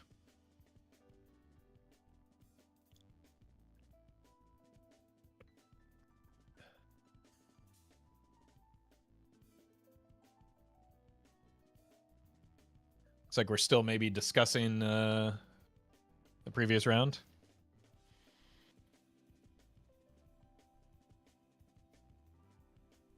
It's like, Yeah. It's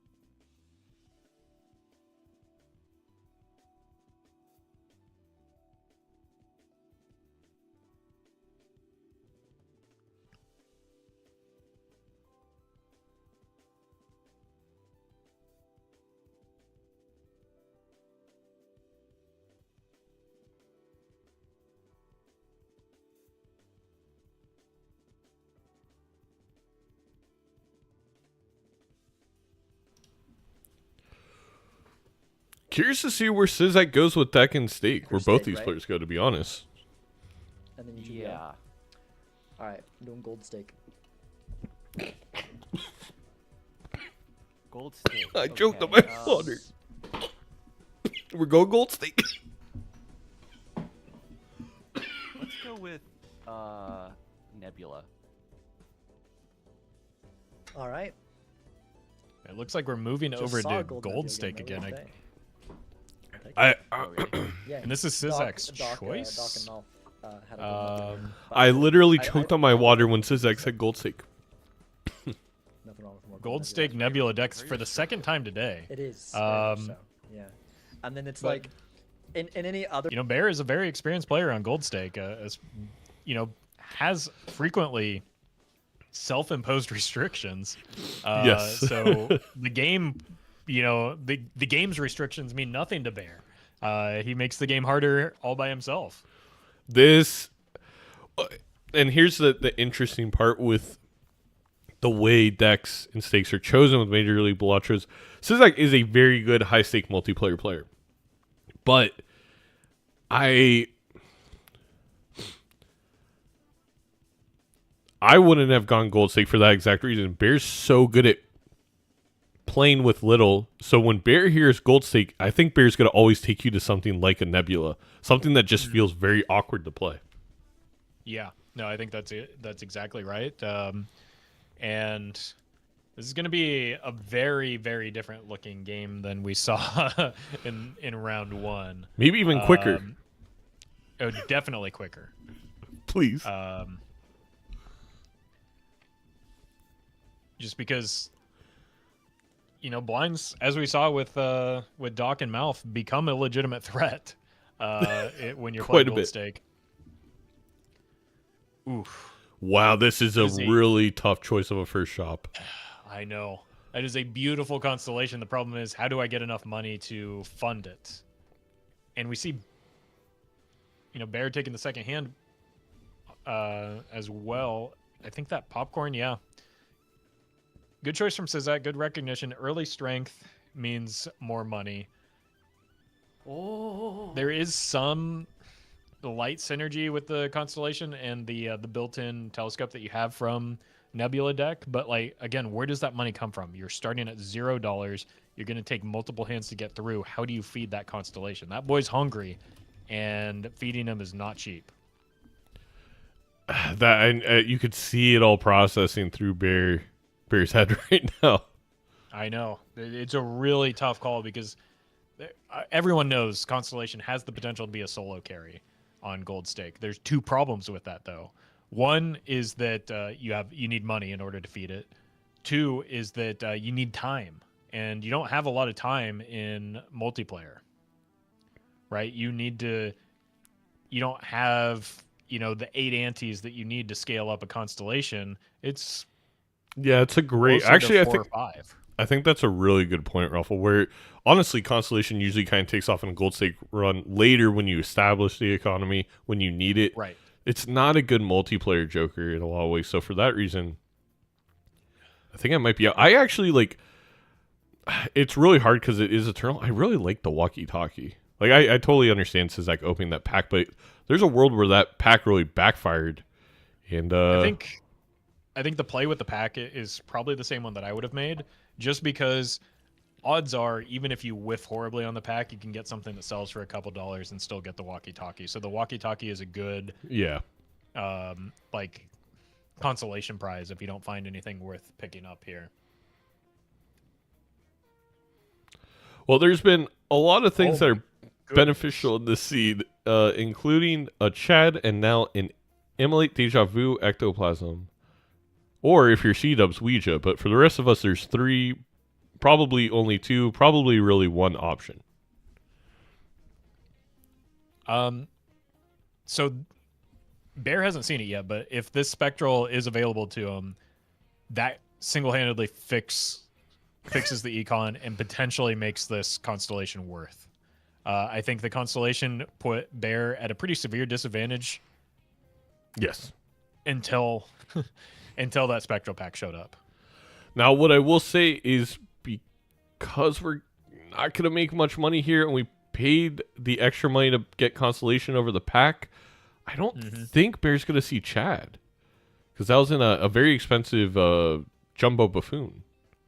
Yeah, huge strength on some 10s for Sizaak. I think Sizaak. on Gold Stake, some of those things that we discussed earlier where Kings give you more flexibility matter a little bit less when you're just trying to survive, right? Yep. Just going for the efficient line over the value line is something that's maybe necessary on a Gold Stake game plan, and getting that immediate strength, queuing up either a photograph or even just this Faceless Joker that's already in play.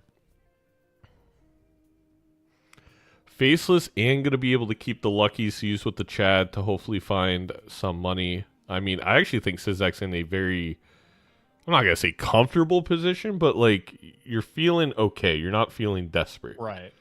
You do feel a little bit of time pressure thanks to that popcorn is maybe the one concern. And now the question becomes, are you a gambling man? The expected value tells you to play those luckies, actually, with the Chad. Or at least one of them. Okay. That makes sense. Oh, I so guess since just he enough couldn't money play for- both of them with Chad. Never mind. Right. Just enough money for Bear to rip the Spectral, get the immediate... He's going to do it right. 'Cause Yeah, I think buying the strength is just a setup for a Wraith, and then bam, here comes the great news that that's an Immolate, better than any other possible Spectral card you could see here.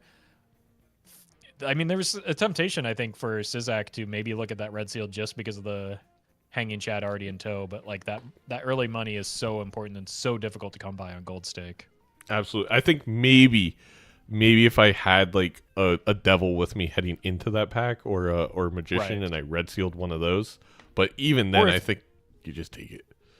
Yeah, or if you just already had the photo, it's definitely a Yeah. longer fair. Yeah, yeah. conversation. Okay, both players grab it. You're right though. Bear did not see the Hanging Chad. Both players do have the Faceless, and there quite frankly just hasn't been that many opportunities for Bear to feed the Constellation, even with the money, which is now gone. And not getting Faceless Joker value here because the scoring is necessary. This is a tough spot for Bear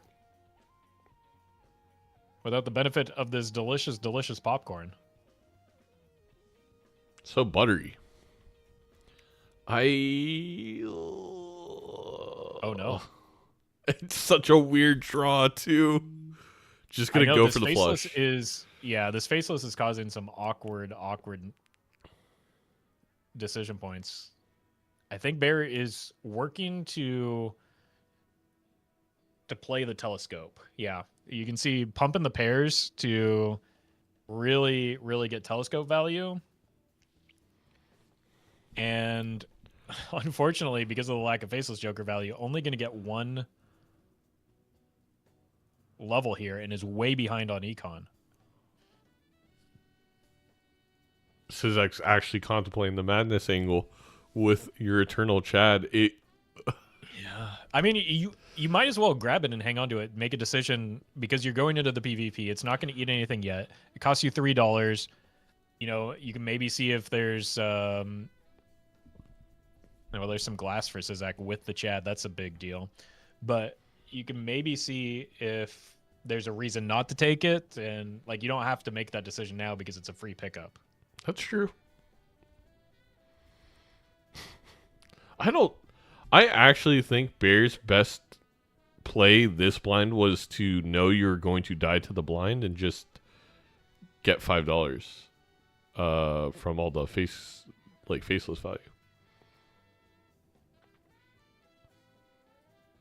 It's gonna get at least one. Oh no, no discards. Ooh. No score. Yeah. So that's a life loss. You get money from the life loss at least, but That's true.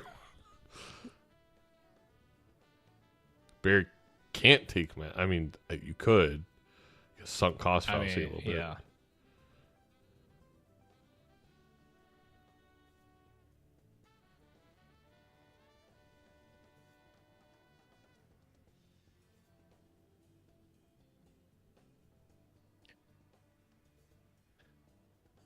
Now we see Bear struggling with scoring, and obviously that's part of Gold Stake. But Sizaak's not too far past that because of the fact that this popcorn is just gonna be gone soon. Yeah, Sizaak has at least the hope of lucky cards hitting with that Chad, but it's exactly that. It's a hope. It could easily not happen, and then you die to a blind. I will say second strength for Sizaak. It's very close to having 8 jacks, which would be pretty nice to build 4 of a kind. Yeah, already just having the 6 is a big deal for making this. That's a big part of the money difference is having those extra jacks to make the Faceless Joker get value.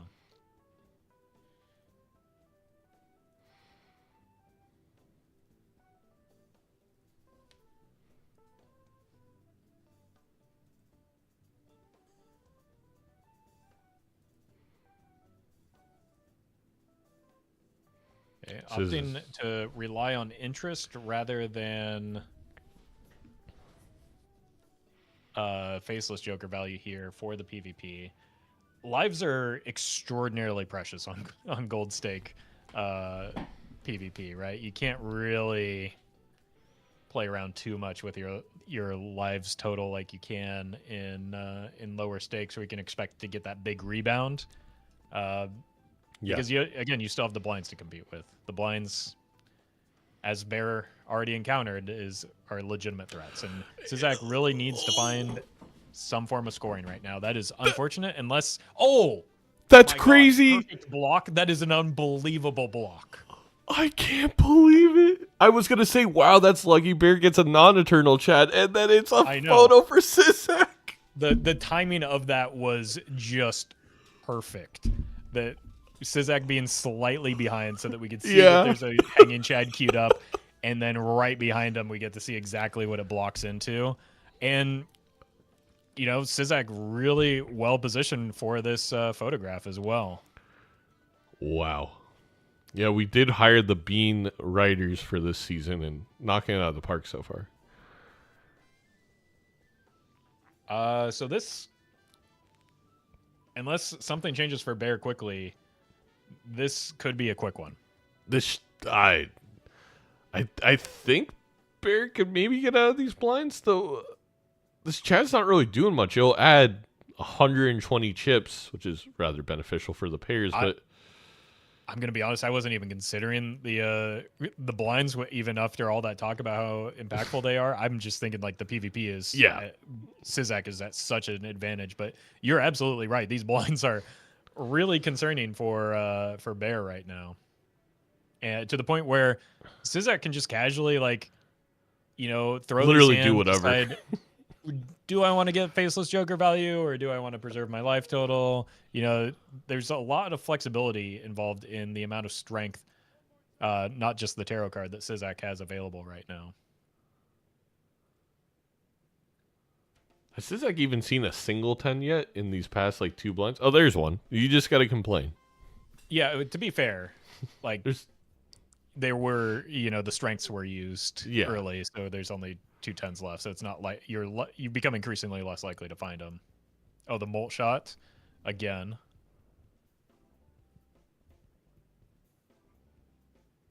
Just huge difference. Sizaak went into that PvP way later than Bear did. Yeah. And milked out full, not full, but pretty good faceless Joker value. Was taking his time in the shop to really think about what should be picked up, and still made it through just because Bear has to struggle just to find some scoring here to potentially survive. This is a very uncomfortable position. There is no odd Todd anymore, so these aces barely do it. Jeez. That dice is going to be so good for Sizaak in... I mean, maybe they don't reroll here and they see it after next blind, but if the game wasn't already feeling like it might be over, it's basically over with that dice. I mean, does Bear have any They do lucky have... cards? Bear does have... I think has 2. I think it's a king and like a 7 or something. I mean, Bear checks the deck so often, I'm surprised I haven't been able to catch it. 2 jacks. Okay. Oh, I forgot. We have this beautiful overlay that tells me up here. Two lucky cards per piece and 1 glass for Sizaak. I have access to that same information. Oh, there's the 10. Yeah. So there's oh the 8 gosh. jacks, one of them glass for Sizaak. Incredible. Feels like a formality. Anything is possible, but... Yeah, I mean, we saw 1 ante's worth of gain in money. Sizaak won the money game last match the entire round. That 1 ante difference where Bear was way ahead, it was enough to change the outcome. But that's really hard to do with after this PvP match, likely to only be 2 or 1 life left. Let's see what this dice does for Bear. Not much except 1 shot, so you can't get any money out of it. A little frustrated. I'm just gonna yeah, it's unfortunate because that money was pretty desperate at that point, but it's at least incredible emulate, but at least it's not the opposite problem that Bear has been having, which is struggling to get through those blinds. Yeah. But with that, with that telescope, with that constellation, that's becoming increasingly less of a concern. If Bear's able to keep money going, the blinds are going to be less of a problem. But Sizaak's scoring tech is going to start being an issue. Good purple seal for Sizaak. Good immolate with only 1 jack. You could use the aura, does lose the jack, but it's still got to be a net gain in terms of being able to make that. As if Sizaak wasn't happy enough. Nice little extra 10 bolt.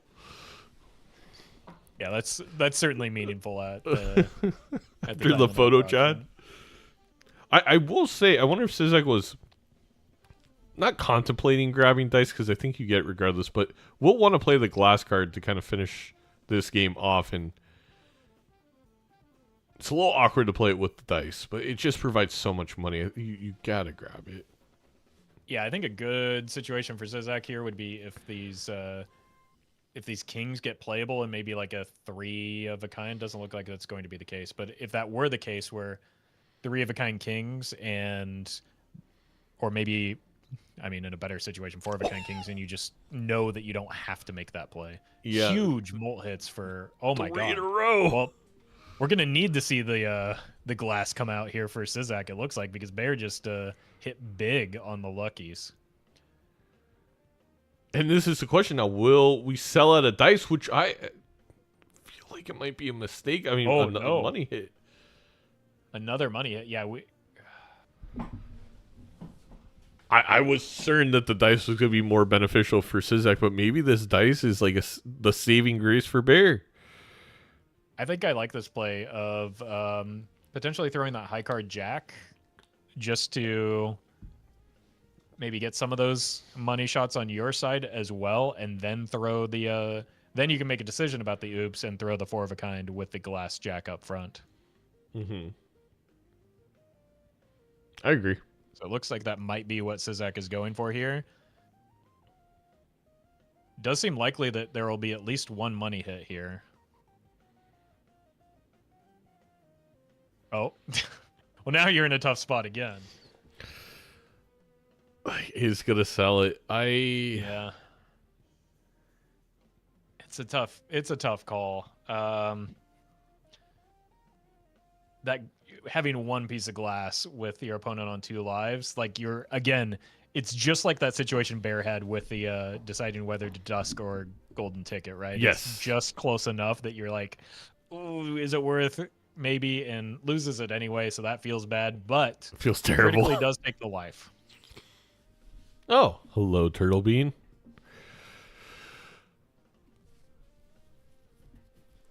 I mean, this has opened a very, very, very, I want to emphasize, very tiny door for Bear, where if we just keep getting tons of money hits and we can see a lot more in the shop, maybe even see a photo, there's a way back into the game. With overstock in the shop, that becomes a very big possibility. Now, that said, the Turtle Bean is going to be in Sizaak's favor because of the fact that they're playing towards the bigger hands, right? Yes. So Bear doesn't really care all that. Like, the Turtle Bean is nice, helps you find the lucky cards in particular. Ooh, and that oops with the Business card? the business card could be something. But Bear doesn't need the Turtle Bean to make the hand. No. It's really just to find the luckies. Exactly. I that abstract Joker kind of saves Bear if they get unlucky, but It maybe helps in the blinds, but doesn't matter for the PvP, right? yeah.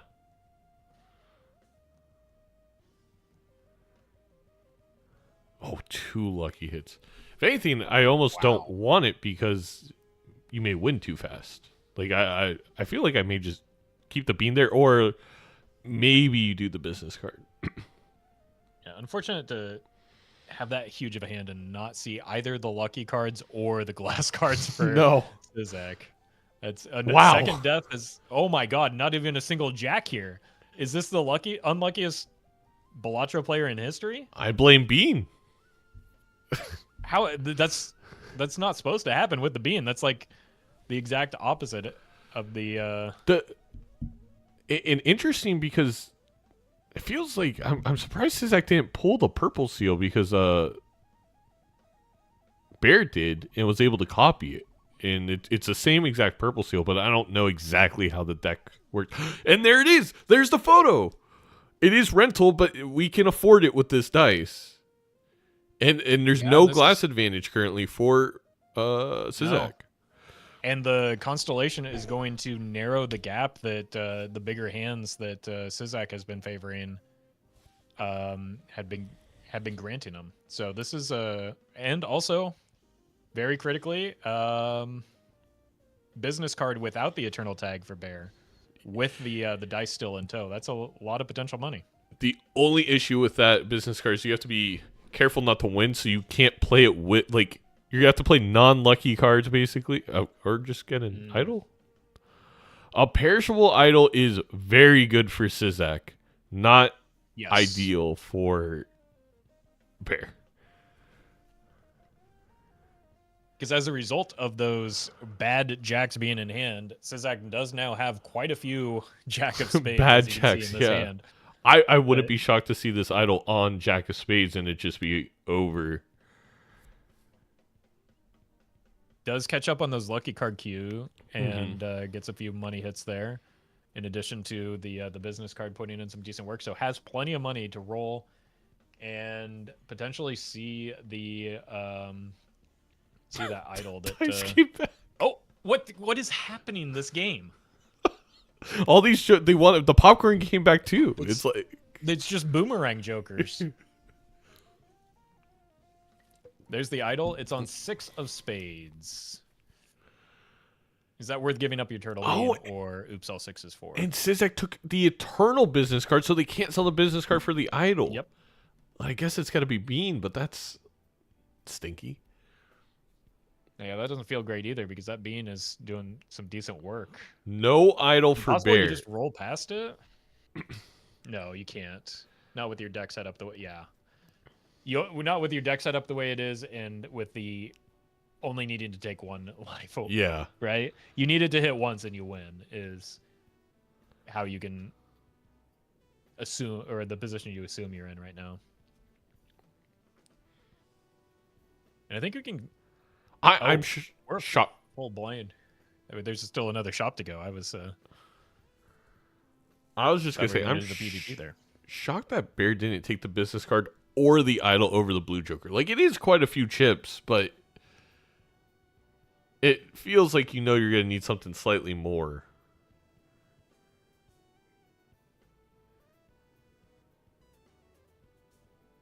He forgets that it's Nebula and he only gets to use one purple at a time. Oh. Ooh. We've all made that mistake. Let's be honest. And no Huge hit on the complaining. Kings for Sizaak, just making that idol a little bit more likely.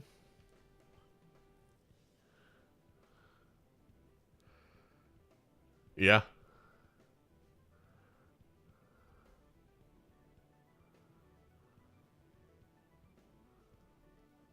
Well, no lucky four of a hits for bear in any capacity, mult or money. Still was able to get through.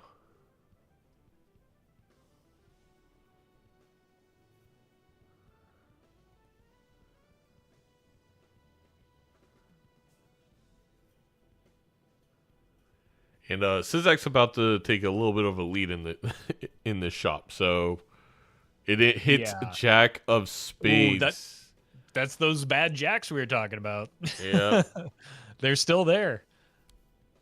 One world card could make a big difference as well. Still not seeing like the full set of deck. Oh, okay. We had a whoopsie moment there from Sizaak ripping the Emperor. I guess you probably just rip it anyway. You're that Yeah. desperate for a world. No, gets the justice, but no Jack of Spades in this hand. You can't Man. buy a tarot. Sizaak's tarot packs have been brutal just for the cards that have been visible.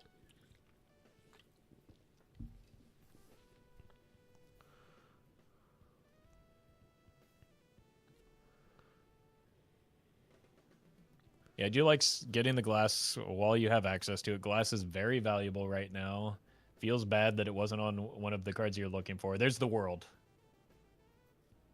That's Wow, he literally that has has the to be world your- now. right. That has to be your lone inventory slot. Nothing else matters right now. Is that a glass polychrome 3? Yeah, it is. That's tempting, but I like.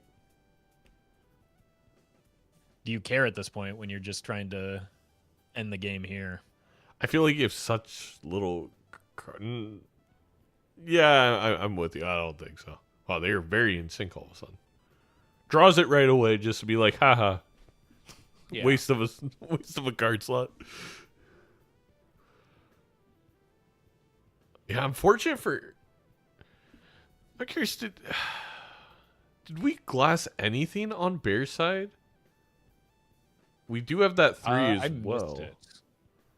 I don't. Looks like just that 3, yeah. So this death isn't gonna be able to do much. Well, there's 3 jacks that need to get the world applied to them, and just the one finally some good fortune in terms Yes. of like the order of tarot generation and tarot cards for Sizaak. It's been like even back to the Vagabond trying to fish for those red seals repeatedly. Finally. Oh my goodness. Okay. Well, when it rains, it pours, I guess. That's Put him out of his misery, Sizaak. Death it and rip it. yeah, this is just got to be GG at this point, right? Not even Yeah, I don't see how you can unless come even close to this. no, yeah. You can't. That's the answer. I mean, Yeah. the answer actually was both purple seals having deaths, getting 4 polychrome glass cards for bear, and then I still don't think it matters because of the photograph slightly gives us X still the lead. Right.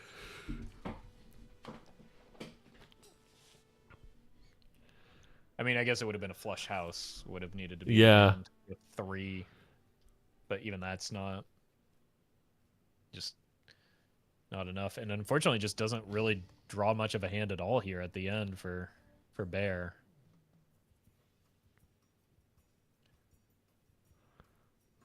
Does have a cheeky flush, which has got to be better than the 2 pair, but Yeah.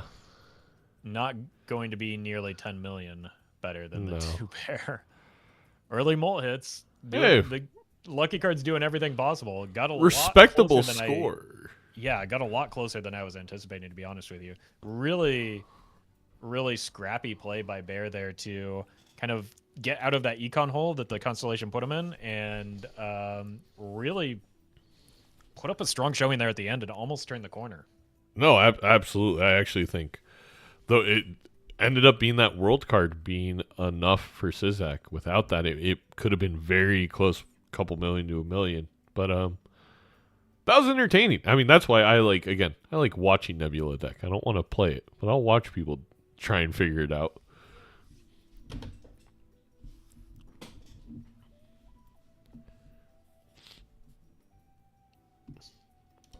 I felt like I wasn't built into it much, even if it could have helped me. Yeah. Yeah, it's quite impressive you Alright, got well, that GG. close with Yeah, very well played with to Constellation. assemble that type of build on not just Gold Stake, but Gold Stake Nebula deck. Yeah. For both players. Both players really put together something that looked very solid there. In a matchup that typically just looks like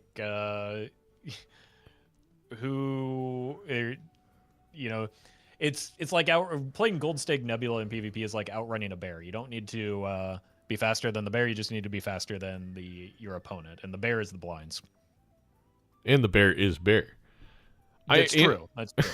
I really kind of wish that bear took idol instead of blue joker. I'm curious what it would have hit at the end, and if it lined up with a face card, I wonder if there's any world where, I don't know if it would have been enough, but very close, especially with the 2 polychrome 3 glasses. Right. It hits that Jack of Hearts. That's what 8, That's a pretty big 16x. deal, right? That's, I think that takes it. yeah. Yeah, it would have gets been. it. I don't know if obviously very It would slim have been the chance for it to snipe hit. of a lifetime. Yeah.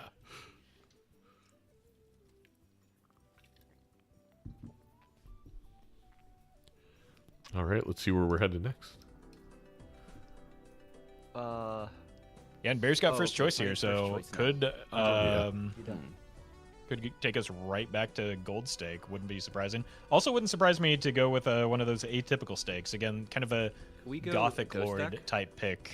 Wouldn't surprise me. Where Gross, but yeah. it's almost like last season it was I'm a ghost deck almost hater. like I am a Gothic was ghost deck spinning a hater. wheel to determine what stake he But you know what? he chose. Let's. Bear goes with Ghost deck. Because if we're gold, then Ooh. I hate ghost deck less. Everyone's favorite, I could especially be purple. It's Xanos. either purple or gold. Gold's fine. It's up to you. Is this the first Ghost deck of the season, though? You can't complain if it's It the is. first one. It's the first one. Sizaak is. Yeah, I don't mind ghost if I get to play on gold. He's gonna take it to gold stake. It's not even ghost love necessarily. it. Like I think it's ghost. A true gamer. A true gamer. Yeah, Sizaak and I are part of the same anti-ghost deck fan club. I think anything above Black Stake is interesting for Ghost deck, though. True. No, it Plus, I have immediately fun becomes a playing lot more Ghost deck. interesting. It's fun. Spectral cards are cool.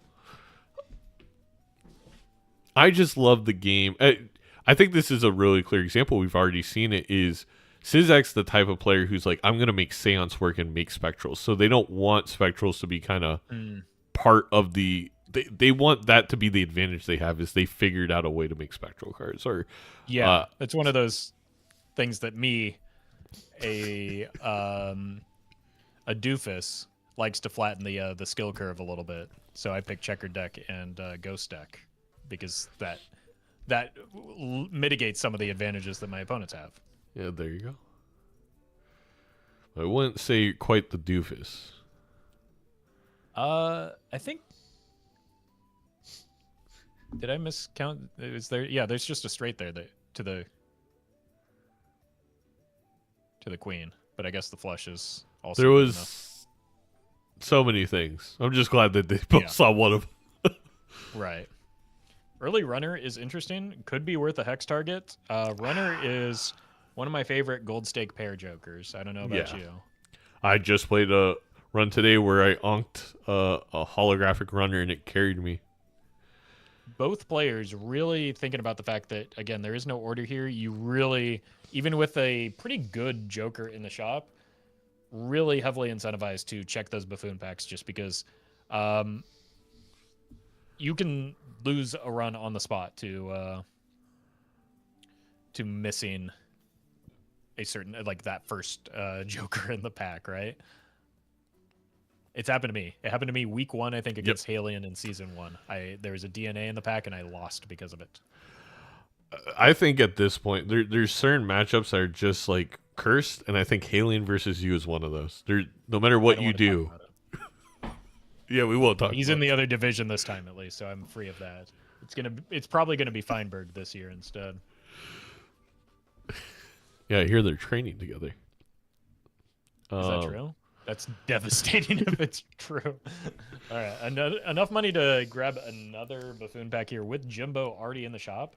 Jimbo just kind of good enough for probably both of these players. Just desperate, like you really, really, really want some flat mold early, no matter what your build is looking like.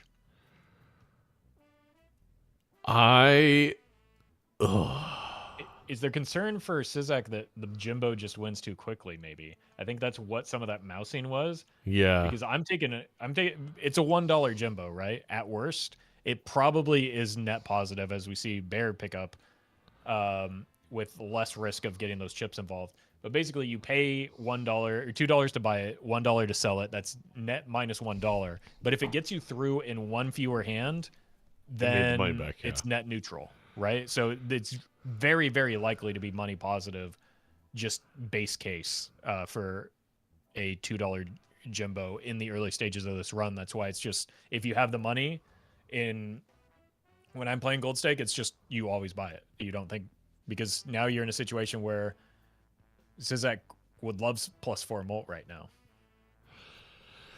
Yeah, and I think Sizaak, funny enough, I think felt like it would win too quickly with straights, but just with the fact that we have reserved parking, I'm with you. I just take it to allow me to do more funky moves, if you will. Because is this straight enough right now? It's a great question. It is. Okay. Sizaak knows the breakpoints better than I do, so I would have been cowardly there. But you do kind of need some source of multi at some point here, right? The blinds are catching up. You're not going to draw that straight to the ace every time.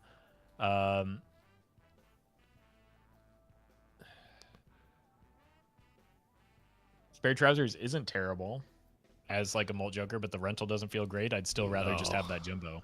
I'm. That's the thing that we didn't even just discuss there, is that, like, okay, yeah, maybe you don't want it or need it for this this boss blind, but it's like, it's Gold Stake. Like, a lot of these jokers are just completely unusable. At least 4 molt is 4 molt for ante 2. Right. And like, you don't buy Jimbo in that slot just because you need the 4 molt now. You buy it because you're going, like, the blinds ante 1 is white stake, right? You buy it because you need score for ante 2, which is gold stake scale, where gold stake scaling starts, right? It's a bigger number than you're used to, but Sizaak is just better than us and knows how to draw straight extremely consistently. So yeah, and you know, every straight is making this runner better and better, right?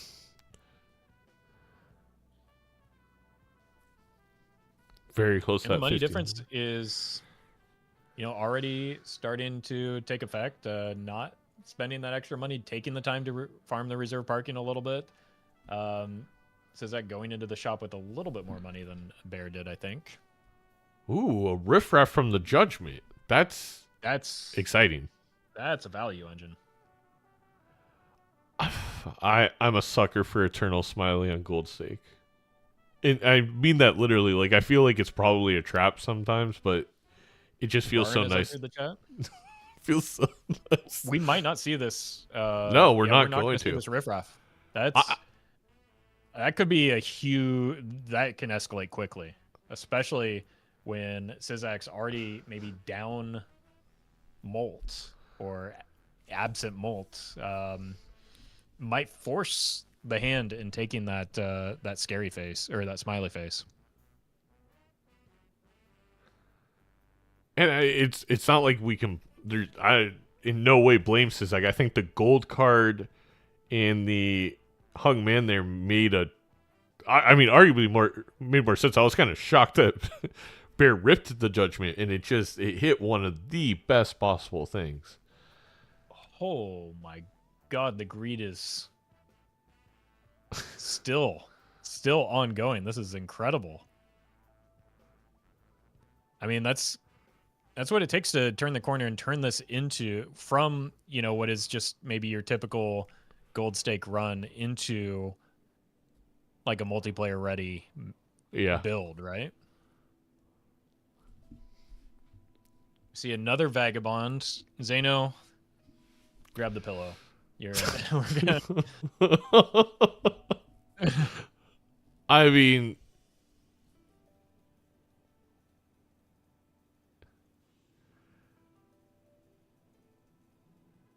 it's a must take. Shout out really quickly, Cookie Brigade in the chat. Shout out to Cookie Brigade, our partner with these beautiful New Jerseys that Sizaak is sporting today.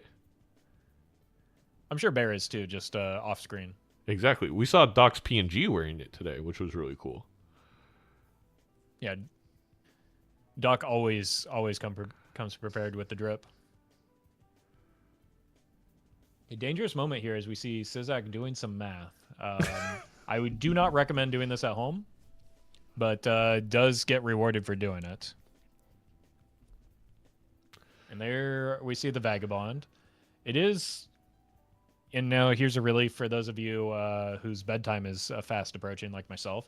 It is perishable, so there are only 5 rounds that you can get value off of it. It's not going to be the same marathon that we saw with the first Vagabond necessarily.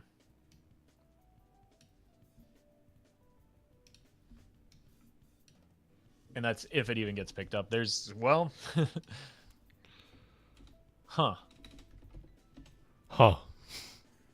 That Chad is really scary from Bear's perspective because Photograph is also a common joker and can get spawned out of that riffraff. I might be tempted to grab the Photograph or grab the Hanging Chad and just get out of the Vagabond and start looking to farm Photograph off of that riffraff. Ooh. I think what's more tempting in a way, I don't know how to... It's the fact that the deck's already shaped a little bit. We've had we've killed 4 cards. It feels like you're so close, right? To like really making this into an insane build. Not taking the blueprint to me is wild. Yeah, it was an easy decision for Sizaak after passing on the Vagabond. Maybe feeling maybe, as a result of what happened in that first match where the Vagabond was bought and, still reeling from that a little bit. Sizaak notably also did finally, claps in chat, found some flat molt. I was going to say hit the timer button, but we'll do both. Claps for the timer and for the flat mold. Ooh. These rental perishables are just getting. But that ridiculous. is fantastic for this PvP. Sell the riffraff, grab the acrobat. If you aren't gonna have space for the riffraff to look for photo. I mean, that should win You're it. basically the problem with this play is you're mortgaging your future for one life, basically. Yeah. Potentially one life, even because Sizaak has some decent scoring even without the ×3 right now. If even just a few straights can be made.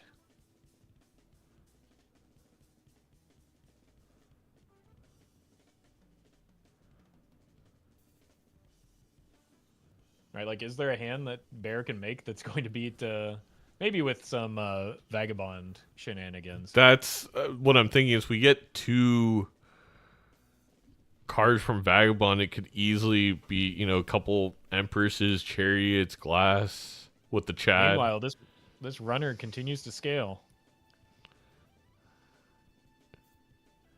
That extra hand size really coming in handy for Sizaak to draw 3 consecutive straights now. Very, very good voucher for Sizaak's game plan. 4. All 4 hands were a straight. Oh, Limited my discards gosh. necessary and some decent reserve parking value here at their end. Not that reserve parking ever procs anyway. Well, there's the Glass. But what hand are we playing for Bear that... We could play a flush house if we just would get a star, a sun, or a world. And we don't get any of those. Nope. Do get some high-value Terras, though. Very high value Terras, yes. I don't believe this full house would be enough. It's like X4. Yeah, there's not much of a starting point is the problem. Yeah, exactly. There you're at times 16, times 3. Nah, it can't be anywhere close. I mean, it's starting to show the value and the importance of having chips, right? Like, Yes. that runner is doing a lot of work right now. Again, Never mind. I can't do math. I trusted you, Zeno. I can't do math. I really well. You know what, the fact that Blue Joker came in foil was very helpful. That is true. That was That is true. If 50% you don't have a big more. molt number to multiply. Having chips also can help increase the big number that you're multiplying, right? Yeah.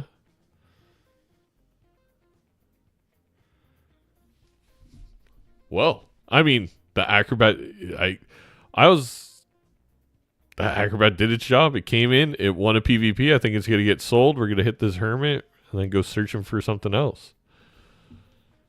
Are we beating blinds without it? I think with the blueprint on abstract, or again, you get something from Vagabond, it feels very hard to lose a blind right now, I think. Yeah, it feels hard not to get something good enough off of the Vagabond. Yeah. But still, Sizaak finally not drawing a straight here. What happened? How is that possible? It's like this is how I feel every time I go for straights and ever for anything, so. Yeah, anything above blue stick. Yeah.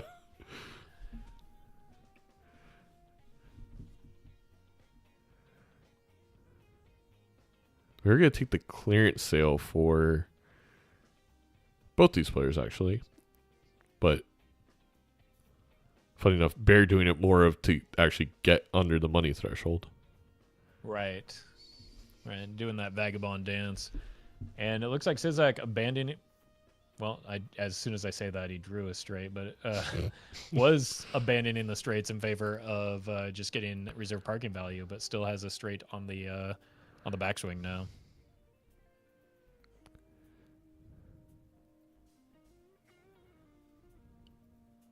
while still getting a chance to farm that reserve park in a bit.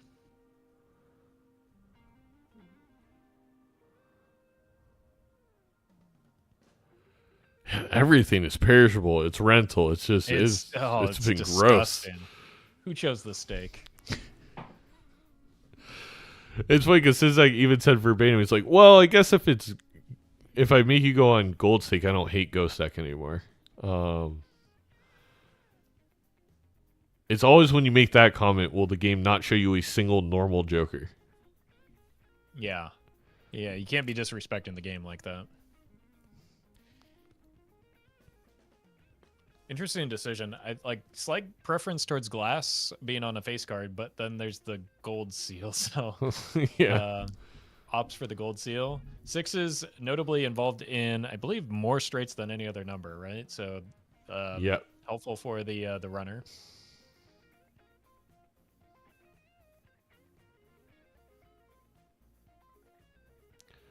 Yeah, I believe 10 through 6 are the numbers. If you're playing Yeah, straights, 6 those or are 7 all. are really Yeah. those nice hits that you're looking for.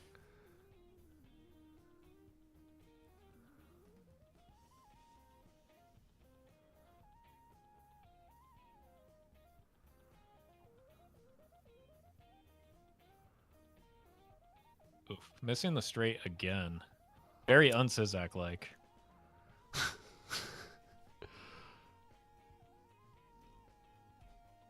Not the greatest pulls thus far from Vagabond this time around. Yeah, I mean, we did see. I mean, there were not a lot of deaths and fools coming for No. Sizaak either. So it's not guaranteed that just because you're generating a lot of tarot cards doesn't necessarily mean you get the right ones.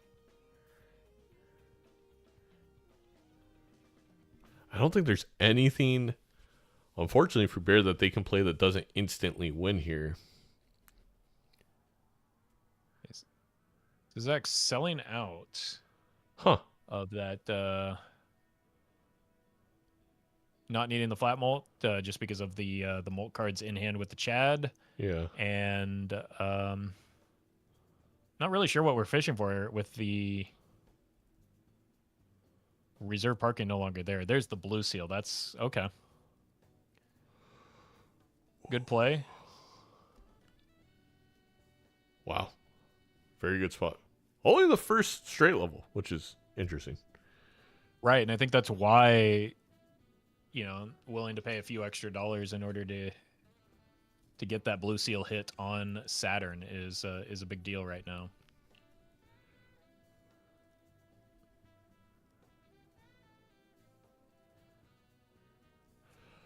Oops. So Bear thought about the oops, and I think looked at the glass cards and said no because it's eternal. I've made this mistake in Major League Balatro and then regretted it, but I do think on Gold Stake with where we are, it's with having the Chad, we just saw how, I mean, it truly was insane how much money was made last game by the lucky / oops. It's an econ Joker, so. Right. Not even just the lucky, but also the business card to come into play for Yeah. both of these players really helped accumulate a lot of funds. Ooh, Death and Hierophant for Bear is going to want to be looking for that glass card now. Or does it have it? Maybe it broke. Again, that awkward spot that we saw from Sizaak previously, that you need to get the death out so that you can make more deaths, but you can't find the right card. Yeah, I'm mistaken. The glass did break for Bear in that round, so we just have 2 golds and a steal. So I guess anything you would want a death currently is kind of in the hand. It's just up to Bear on if any of them are worthy. Just going to go with the blue seal. Yeah, I don't dislike it. We are on gold stake. I agree. Oh, and the fool so rewarded. Good order. Important to use that death last when possible, just to make sure that fool is available to you. Not going to get any blue seal value, though, because we're going to fill it up with tarot cards. True. That's. I think the gold is more just for the money. To For the money, offset no, I agree. recover from the vagabond.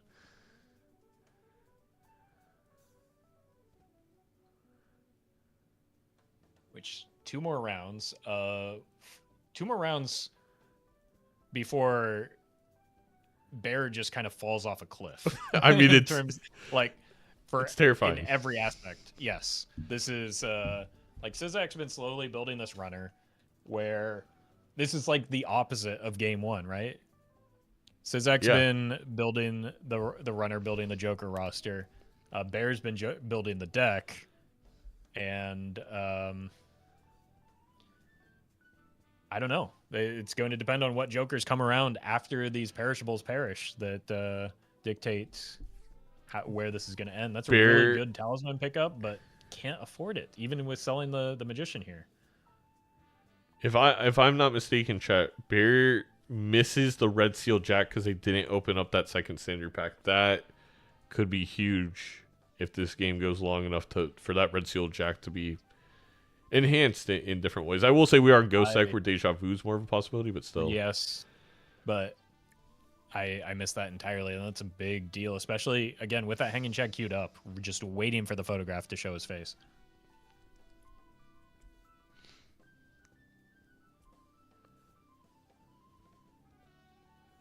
They're really agonizing over this. I think that I like this play. Selling the Acrobat is basically giving up a life for a talisman at this point, right? Like, yeah, I don't know if you can make that play, and like it kind of undoes the effort that you put into this Acrobat and the money that you paid for this Acrobat, the rental fee that is $9.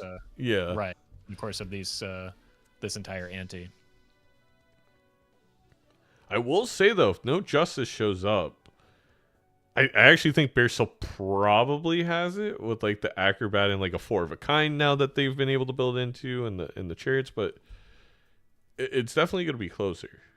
It definitely is, because we saw that the hanging Chad on the glass was doing a lot of the heavy lifting in that previous round. Now Sizaak's not going to draw the same way that that was we saw in that past, because that was a like anomaly, but does have. Looks like, setting up for a flush house with the moon, maybe? Yeah.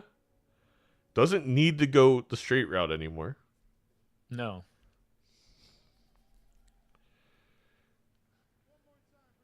And can do a flush house sevens full of sixes.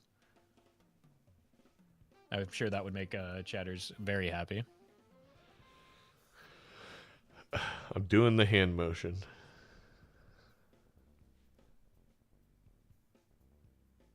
Huh. A little curious what Bear's doing here. I feel like I'm really confused because this has no Acrobat. Right. Shouldn't this be the Acrobat hand? And we could have used Vagabond to find more jacks. That way we could hold a steal. Mm-hmm.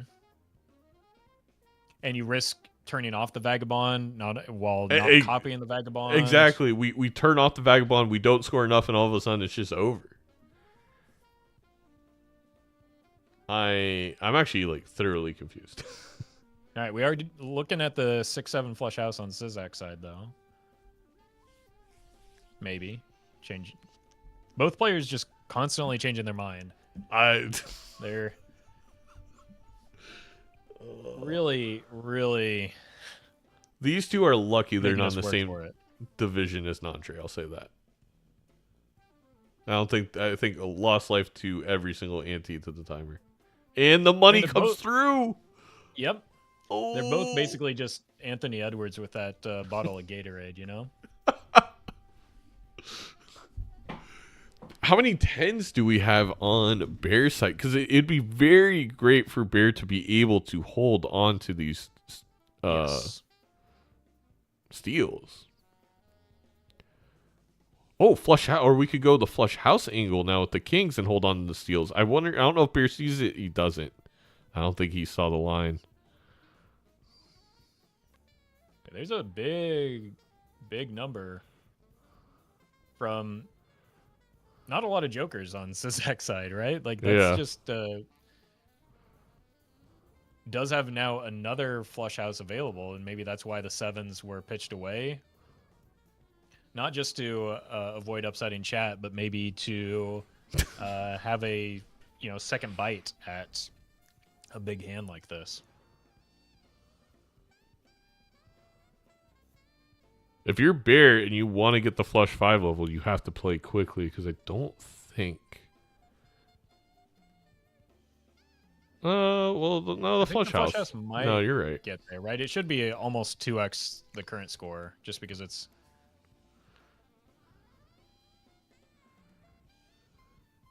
Yeah, with that the score, I second think... relevant scoring hand. So I think Bear is going to take this. Yep. Keeping the Acrobat. Oh, $20 and 20 mult. That is huge as we head towards maybe the end of all these jokers. Yeah, gonna need to find a replacement for them soon.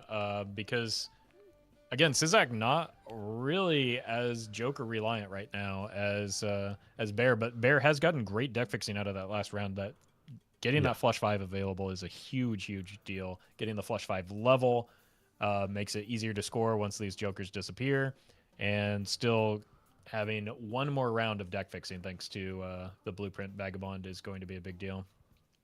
I think we could probably sell Acrobat here for the bean too, to make sure we draw like the 10s to turn them into the jacks. Yeah. Oh yeah, I we mean, also have Faceless Bean as an option. Shout out to Vagabond. right. You do also have just like lives to play with if you are Bear, right? Yep. Like you've got room to give.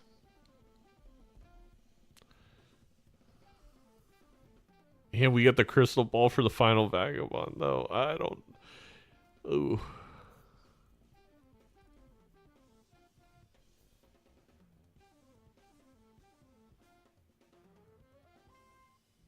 I mean,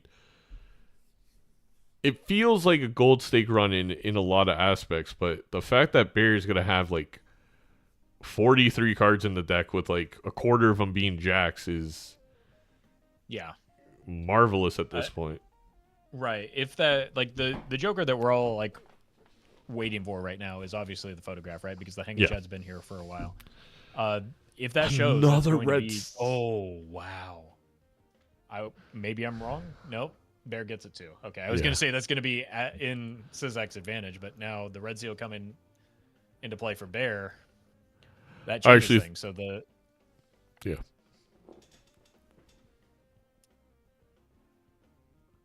I think Sizaak, if anything, Sizaak's probably disappointed to see that one, because the last one was so late in an ante that you think maybe I only saw it, which he did. And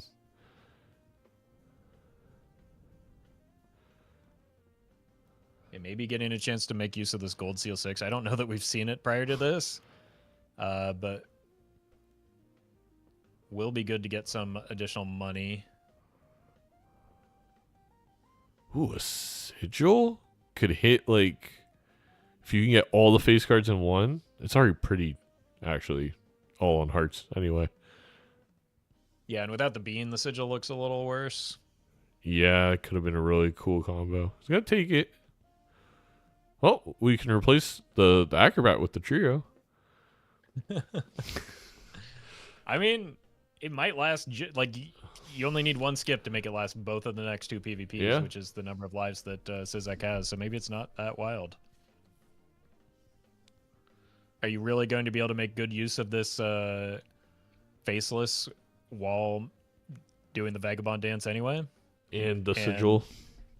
Right. I guess the other question is the abstract necessary if you've got some decent base molt?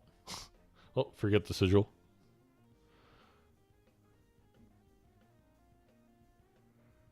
That's scary. That does mean that death is coming around for Sizaak in the next shop. Yeah. But it also means that Sizaak will have the sigil bean play available to them next shop, which I'm curious to see.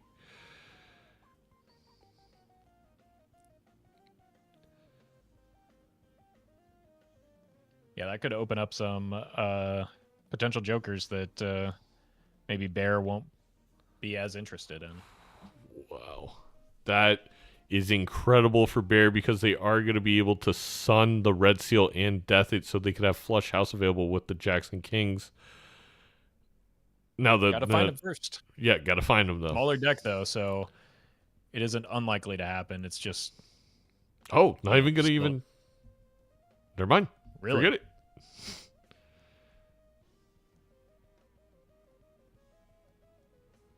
Felt like we could have discarded first before selling that Sun. Then, little shocked by that. Well, what you don't understand as the person who popularized the misprint tech, Bear just simply knows the cards that are. Of course. Oh my god, I actually think that was it. It would have been there if yeah. that hand that was just played would use the last discard instead. It would have been. Could have hit the Sun on 2 Kings and Death the Red Seal. I think that's just You're exactly right. And it's like I don't want to overstate it, but Vagabond's gone after this. Like that was a huge play, in my opinion, a huge mistake because Flush. We would have easily had the Flush House available to us whenever we wanted. Does get steal on it, so that's a decent Yeah. consolation prize. So I think that works out. And could end up mattering, pretty significantly in the long term.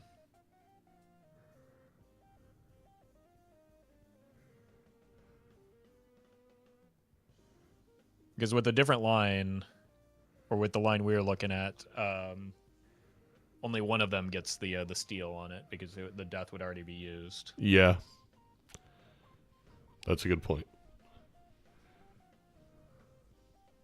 Both players showing really, really good understanding of their scoring breakpoints and knowing where to point that blueprint without losing any value, without any risk of losing a life either.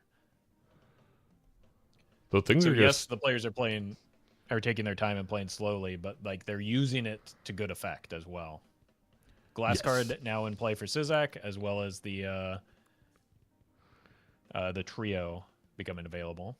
No glass on the Red Seal though. Again, these turtle beans are doing Sizaak dirty. it's kind of incredible that this is an entire series of matches that Sizaak simply cannot ever draw the card he wants to in a pack. Ooh, Polychrome 7 versus the Purple Seal. I feel like we've seen a similar decision before. Mm-hmm. There's also even just the Gold Seal Jack. Like, this is a tough That call. is going to be what it is. Gold Seal Jack for the Chad money.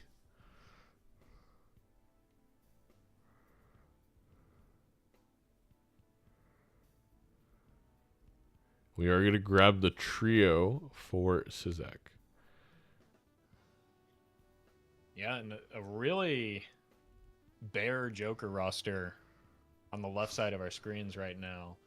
While also not having a whole lot of money to fish for,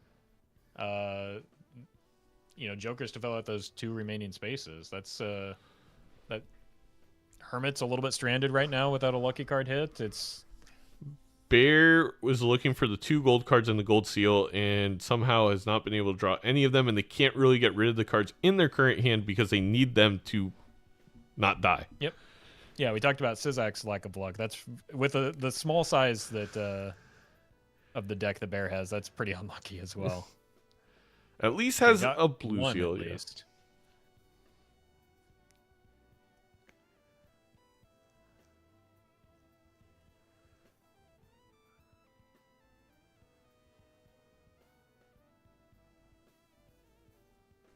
Okay, here's a death in the shop. I don't know, like, Sizaak has to be further through the shop. I don't know if it's further through enough for Bear not to see that. I believe Bear should see this as soon as he opens the shop. Right, because I think a pretty But big Bear- portion of... Although, I thought Maybe he Bear already blocked it. saw that medium. Yeah, Yeah, I I think he don't- blocked it because... Oh, Wow. oh my. Wow. That's a big deal. And that red seal is just waiting for that glass card anyway. That could be a turning Sizaak's point. ticket back into this. And Bear, my God, just barely made it through. No pun intended this time. That was very close for a big hand with a red seal steel in hand. Does see the glass. So, yeah, I think Bear was already past the death. Yeah, Held he that death blocked a it. little bit too long and blocked it. That Mary Andy is useful.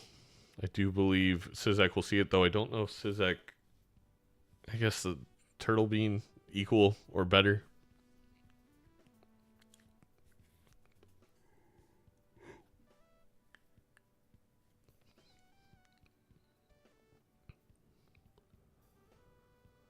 Now, is there a reason on Sizaak's side to care about this world, or are we just waiting to make a more informed decision before picking up that justice in favor of the world? Maybe more informed decision, but I agree. I probably just do it. Yeah, the return of Mary Andrew could be interesting, especially when this turtle bean has been so frustrating in these tarot packs for Sizaak, and you really you could get some decent value off of the faceless, but it looks like that might be what goes. It probably does need to go, right? Because you can't really make your hand while discarding with a reduced hand size for the faceless. I think this is such a critical PvP for Sizaak, where Mary Andy plus the turtle bean, making Right. sure that we glass a red seal. Like, yeah, I think it makes sense. That's kind of what I'm thinking as well. Give up. You have a decent amount of money already. You have some gold seals where you can make some more money. Just make sure that that you hit that red seal so that you can glass and death it.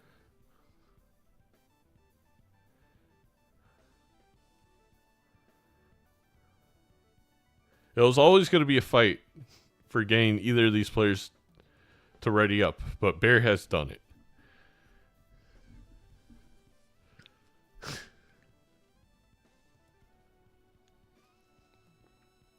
Gonna sell the bean for Andy, and wow. I mean, that's a high upside play, but it is also very, very high risk. And seems interested in hanging on to this. I don't know why, but the world, maybe just make a flush house. Okay, does part ways with it. Probably make a flush house, get both red seals on the same page, but at this point, it's like we're about to make 2 glass red seals of a certain suit. I don't. Yeah.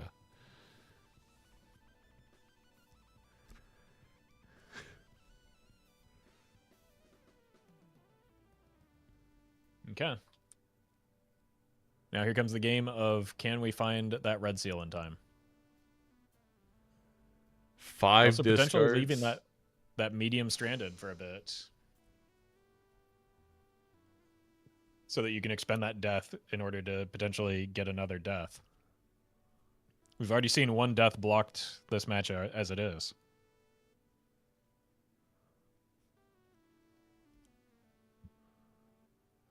Could he use it right away, maybe? Maybe hoping for a suit changer?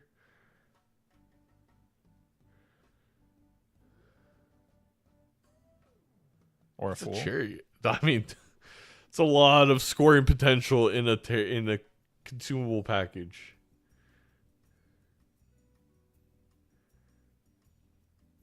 Okay, there's 1 piece of glass.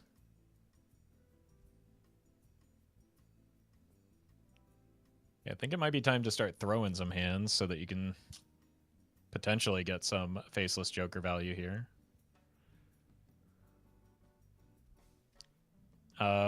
Bear looking to set things up as well. Has glass queued up, has that same steel queued up, has another purple seal though, and there's the world that Sizaak was looking at earlier. And there's 1 red seal, not the king. I would be very surprised to chariot this instead of continue to look for the other red seal king.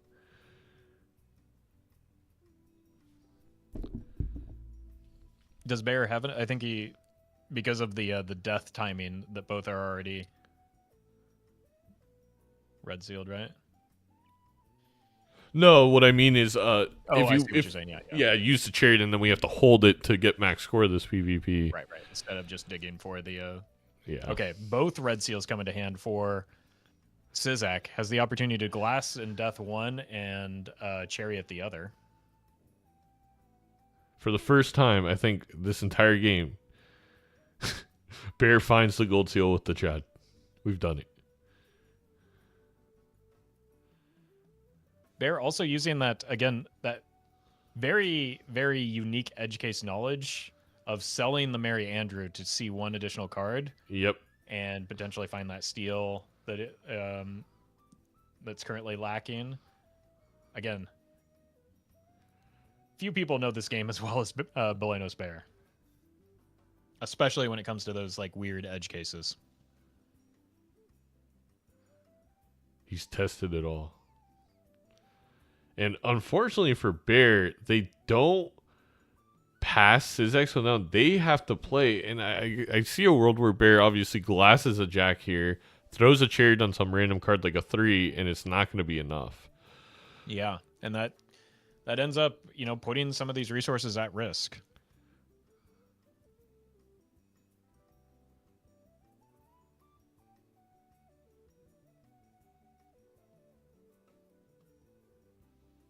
Only a 4 of a kind available as well, so maybe not even going to risk the glass and just saying you win this round, but is like we've talked about, forced into the forced to take initiative here.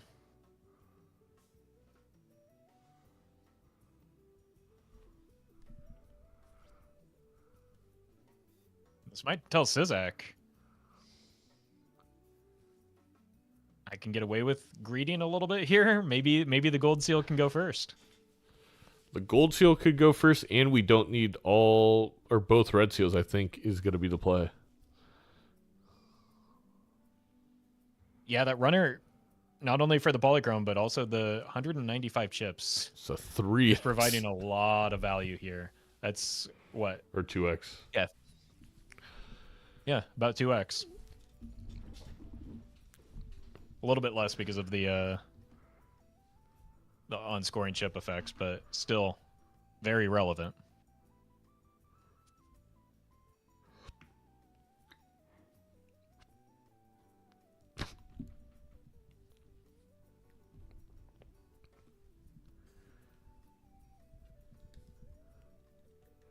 I think this is a perfect time to state that Sizaak is the reason that people are asking for an in PvP timer. Yeah, you can see him clearly doing the math, and math in Balatro isn't difficult. It is just tedious. It is tedious, yes. And so, like, it takes time to do the repeated multiplication that it basically comes down to. Especially when you're trying to do it in your head.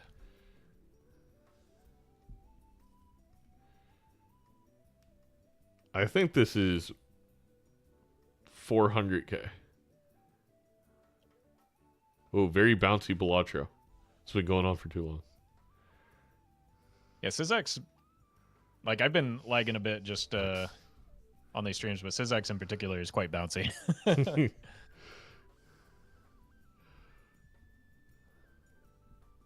So yeah, gets everything. No glass breaks, gets extra money. Yeah, huge deal. Very important here. Because Bear found the trio one blind prior, we're gonna get this trio in the PvP for Sizaak, and it's not gonna make its way unless we skip to PvP for Bear. That is a big deal. You're exactly right, especially when Bear is hurting for score a little bit more than Sizaak is right now, because those glassed red seals are, putting in work. I will say one nice thing that Bear is going for them is the amount of red seal, steel, and steel in general means they probably can play like 4 and 5 of a kind with no glass and get away. Yeah, it's more consistent, reliable scoring rather than the big hits that you need for PvP. Bear win that. The trio is going to perish after the PvP for both players. We are again on gold stake. They're going to need some scoring to beat the blinds anyway. Sizaak might be forced to risk some glass, whereas Bear may be less inclined to do so.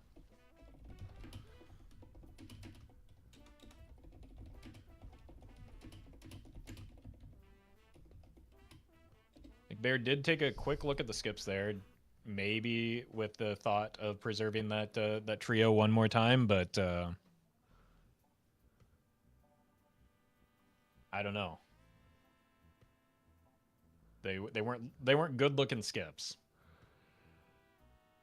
I mean, if you're gonna do it, I feel like you do it for the rare skip, but it's gold stake rare skips are just a whole nother breed of awful. Yeah, and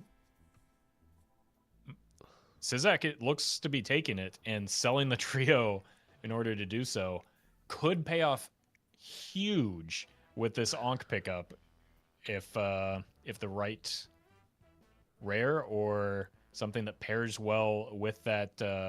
And the fact that they got the cola in there. Yeah, I know. The cola, the trio only left because the cola was there. Yeah.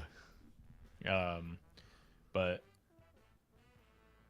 I would have been a coward, and if I am taking that cola, first of all, I'm too big of a coward to take a rare skip on gold stake.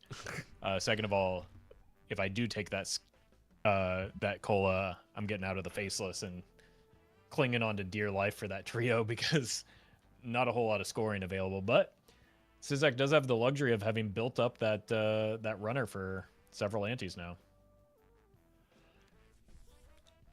It is interesting here too, because I feel like you're gonna have to onk the Chad if you do get some rare Joker. But that, I mean, it's not a bad problem. Best case scenario for Sizaak right now, I think, is Ancient Joker shows up, onk the Chad, get the Ancient Joker, win the game.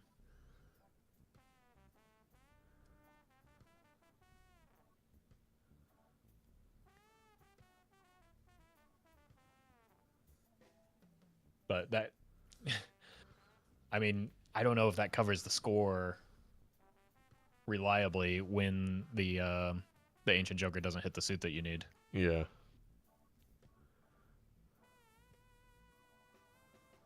I'm so curious to see what these rares are. And there is the Ankh for... It's actually a good time for this Ankh to show up for Bear, because we're about to have two Jokers perish anyway, and we only have a half and a reserved. And driver's license! Oh my god, perfection for Bear. You sell out, you Ankh the Chad, and we grab driver's license. Yeah, if this rare skip doesn't hit big for Sizaak, that could be a problem.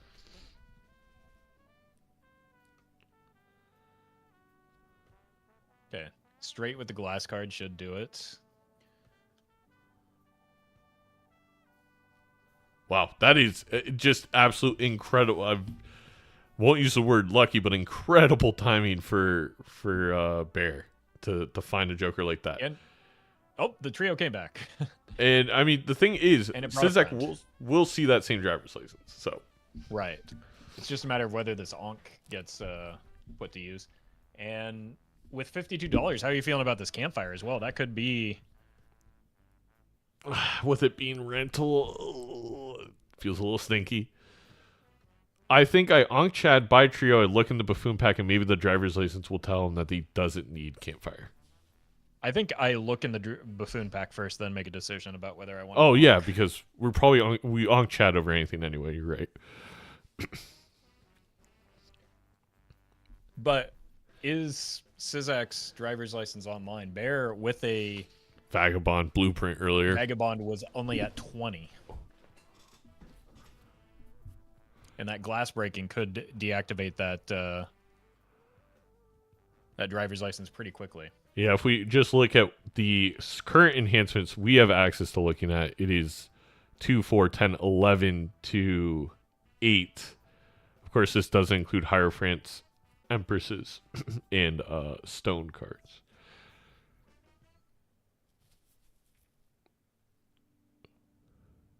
Does make the smart play of going buffoon pack first, so it is 12. 4 away.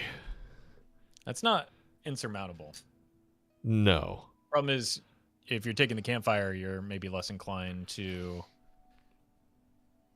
like hang on to those enhancements. You also, if you make the Onk line, you do have, like, again, we've been hyping up this runner, and for good reason. That's a potentially big loss. It is a big loss, but you were gonna have to lose it anyway eventually if you're. And with the glass, it's definitely worth on that Chad. Double tapping that glass is a big deal. Now the He question passes is, both. Wow. I guess the thought process is like we're talking about, glass and a red seal and 2 Chads. Like, how much is 3x worth? I don't know. Feels like a lot. Feels like a lot on just for passing the blinds right now, right? Yeah. 'Cause, like, if you have to use those glass on the blinds, you're going to be breaking them.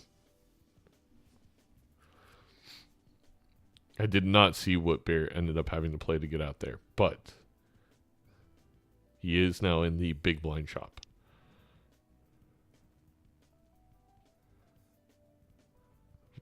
Both in the same exact spot in the blind. Or in the shop. So absolutely has to hit glass cards on a pretty decent hand just in order to get out of the blinds right now. And on top of that, every time you risk glass, you potentially get yourself further and further away from this driver's license being online. I don't know why Barry's even looking at the madness.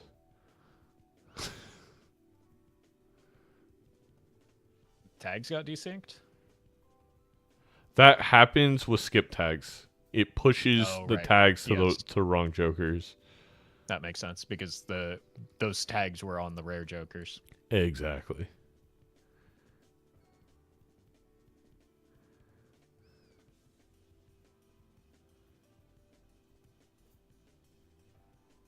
Bear grabbing another Jack of Hearts, giving himself a buffer on that driver's license as well, so some of this glass can break for Bear and not really do much harm.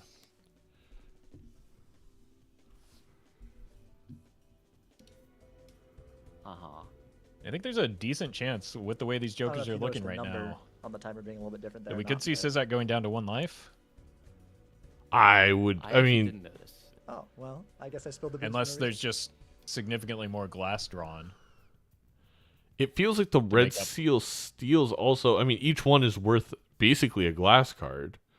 Right. A little bit more than that, actually. And the double chat also negates the red seal being as important on Sizaak's side, at least for the first one.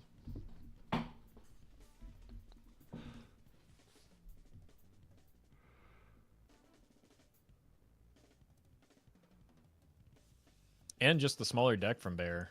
Very, From yeah. having that Vagabond. Significantly smaller deck. It's I can't quite tell because of Is that the chat 56? overlay, but it looks like it might be more than 10 cards. Yeah, difference. I think it's 14. That is something that will be coming to future overlays. Huge glass get from Bear here as well. I think that's Wow. going to continue to narrow the gap.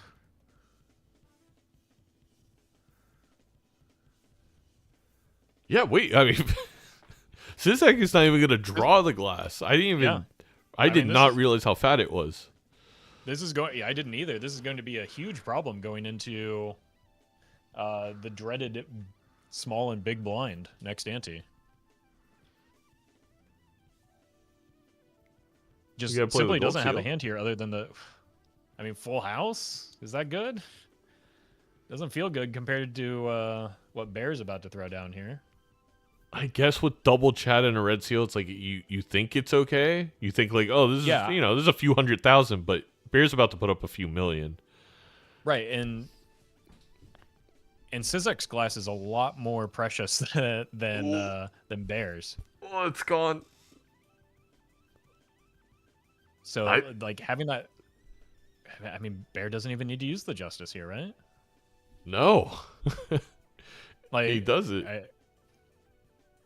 In fact, he should know. I mean, based off the fact that we've put up 83,000 without playing this giant hand, I think we could put a lucky card first. Right. Like, I'd probably still play the glass, but just put it at the back. Well, that, make sure you win. That's fine. Yeah, I'm not taking any chances. We know that the glass is probably going to break here just because it was queued up. Oh, no, Bear must have already lost some glass. He already lost one, yeah. Yeah, and having that backup glass just already in tow is a big deal.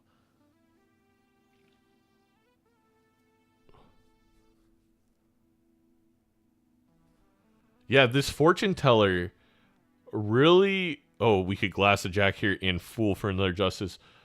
This fortune teller... I didn't realize how smart of a pickup it was from Bear because this just gets him out of blinds. I mean, 15 plus 42 times 3 is incredible.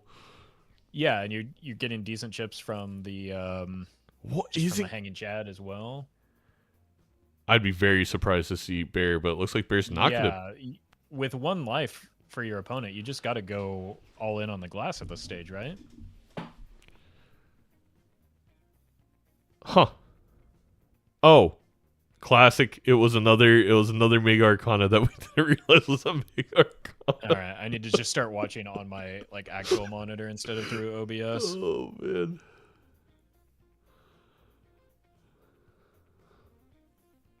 Yeah, that does also make for a glass pickup for Sizaak, who again needs it a little bit more. Might need to take this Hierophant too, though, just to try and get this driver's license online. Like, are we that desperate yet? Apparently not. Yeah, I mean, this game could be over in the small blind, like you mentioned. I don't know if Sizaak realizes how low their scoring capabilities are. Does get a red seal steal and the glass card right away, so I don't think we'll be losing to a blind. But yeah, we're not losing here. But again, if Bear draws those steal cards, there's no need to risk the glass. Yep. Which is not a luxury that Sizaak has right now. And look, I mean, 14 out of 16 on the driver's license. This feels a little bit like rubbing in, but I don't know about you, Ruffle, but I'd much rather have an Eternal Trio right now over Misprint. Yeah.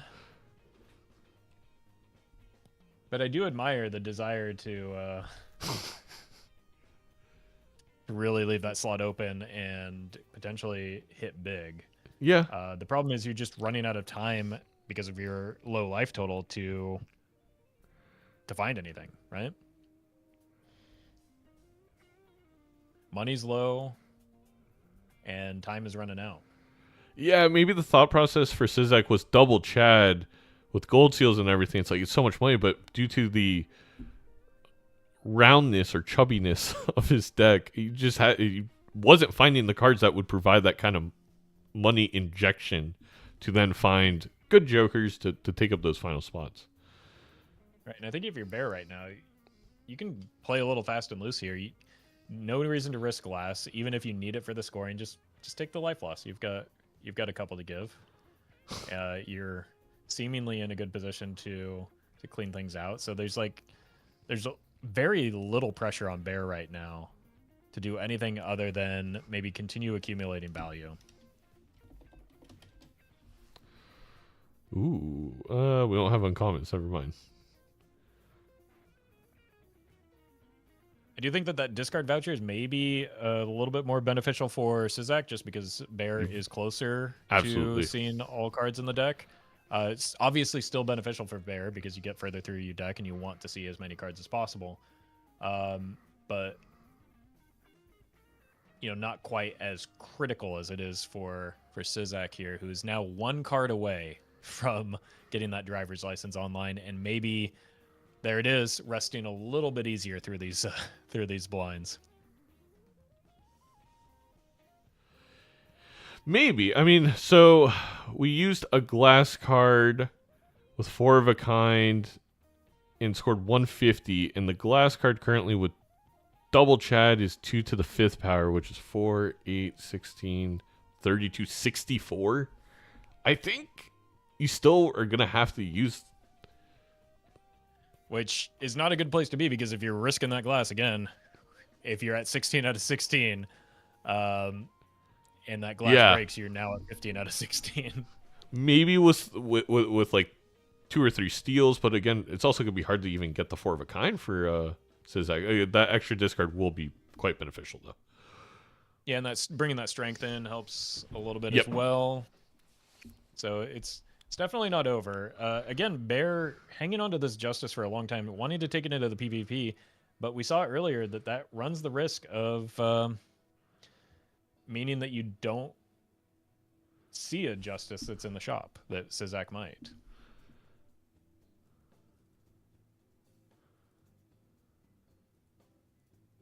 There's the Ecto.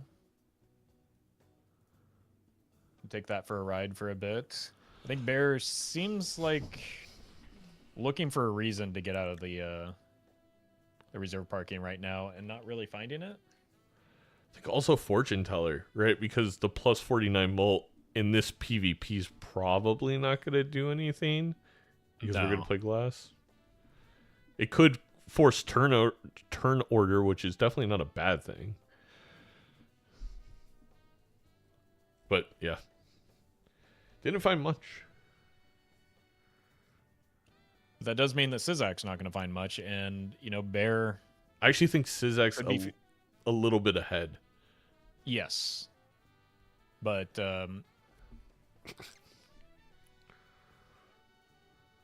Bear is a little bit ahead in terms of scoring from the previous rounds, thanks to the deck building. So yeah, he's gonna have to risk the glass. It's not the good glass, but it is important for that driver's license.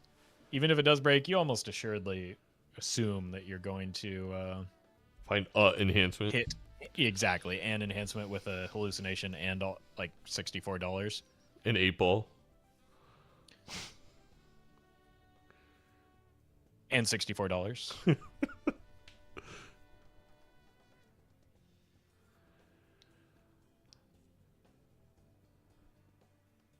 Yeah, I actually don't. Even if we find the red seal glass, I think it might be over for Sizaak. I just think it's too powerful. Well, of course we have $58 to reroll here. We could definitely see a Joker, so definitely am not calling it yet. No, it's not over, but if the Jokers don't change, I think the advantage is still with Bear. Obviously the red seal glass is better, but I think Bear has a higher density of glass, is more likely to draw the glass, and has the red seal steel to like complement everything. So it's like Sizaak needs to find something here. The Eternal Jokers were passed on for the sake of greed, for leaving these Joker slots open. Yep. Just nothing showed up. Now, 8-ball could provide Death Fool for Sizaak, and he could be turned into a believer. A lot of things could happen, Zeno. A lot of things could happen. I'm just like saying, legitimately, I think that is the only way Sizaak wins in this blind. Maybe it doesn't even need Death Fool. Maybe it just needs a death. But no 8s, so... Bear could draw catastrophically, but that seems unlikely with only 42 cards. Yeah, it's actually good to get a lot of bad cards out of the way here. Could do a full... I would get rid of the 10. I understand he's keeping it for strength, but you have so many jacks. Maybe get rid of the Jack of Diamonds. Yeah, that too.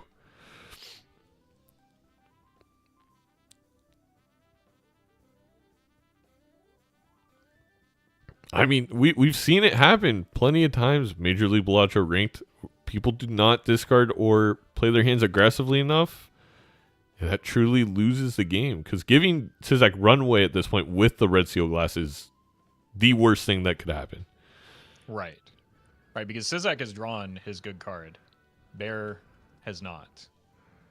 Okay. I think he might have to pitch the Steel Jack as well. Yeah. Get that fella out of here.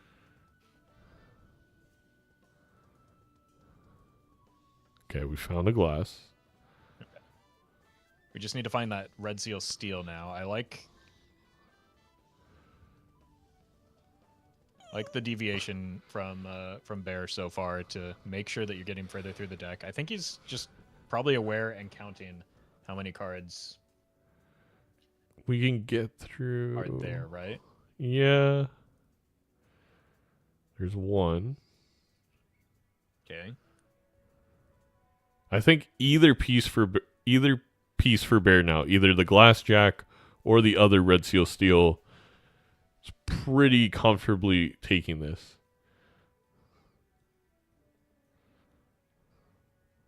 Okay, we are seeing the flush house get set up for Sizaak, but only 2 pieces of glass. Oh, bad draw. Really rough draw for Bear. Didn't quite hit the pieces, but still might be enough. I Oh no, it's not. It's not going to do it, is it? think it might. These levels might Because be. I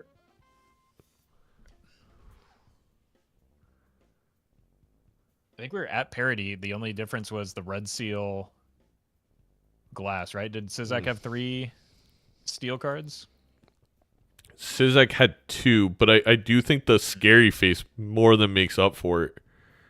And yeah, the Scary Face was a 2x there. Okay.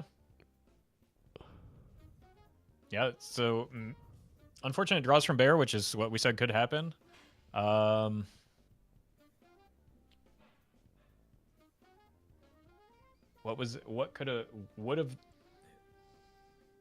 Would the Red Seal have done it? Not quite. Not quite. Neither. He actually needed both Blast. pieces. Yeah.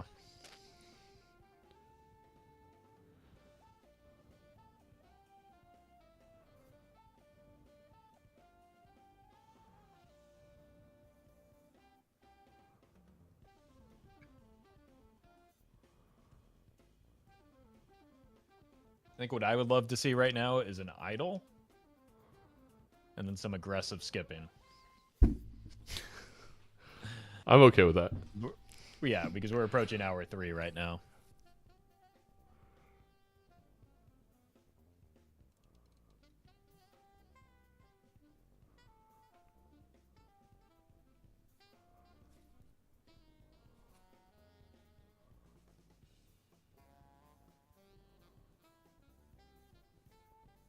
Did we lose any glass on either side? Looks like Bear only has Bear 2 lost pieces of one. glass. Yeah, if that overlay is correct, Sizaak could be pulling this out. Although that means that Sizaak's glass is queued up to break here pretty quick.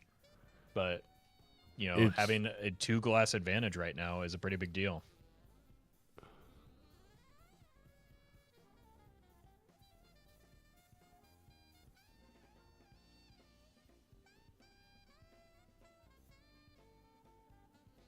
Although Bear losing the fortune teller makes it harder to get through these blinds as well. Yeah, I'd still think 4 of a kind with the steel.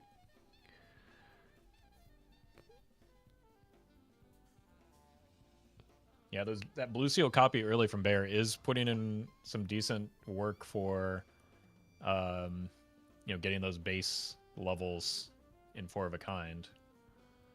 He's gonna have to play a glass here, Yeah, or lose a life. I mean, no levels in 3 of a kind, so that's not an option. And a Justice and Star from 8 Ball for Sizaak. That we might be going to the final PvP, Zeno. I know. I knew it was gonna happen. As soon as I saw Bear last time draw the 5 normal jacks before anything else. Yeah, I think that was a big window to miss for Bear. That just due to pretty unlikely draws, even with seeing 1 fewer card than maybe Bear was able to. Really is in a better position in terms of seeing enough cards or seeing more cards than Sizaak right now. That Scary Face was the difference maker. So Yep. could have been a pickup, rolls past it, choosing to maybe look for something a little bit more impactful.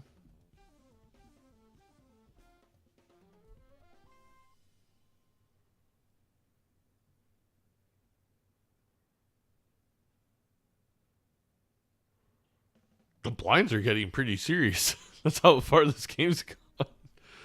That's a good point. We're almost to ante 8, right? Next, we're at ante 7 right now. Yeah.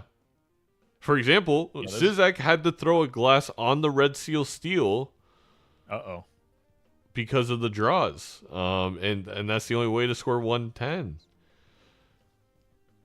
Which they're going to make it out alive, but I do believe it's either this or the next glass breaks.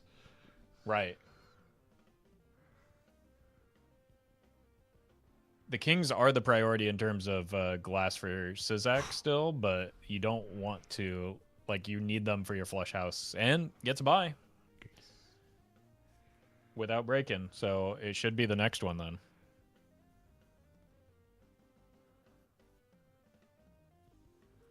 And there is a justice from the purple seal for Bear. For those who... Oh, go ahead. Well, I mean, he needs to catch back up in glass. Yeah. For those unaware, 8-Ball and Purple Seals share a tarot queue because 8-Ball was a last-minute change from its original purpose. So they just threw it onto the Purple Seal queue. No 4 of a kind here from Bear yet. That's scary. Yeah, that's not ideal.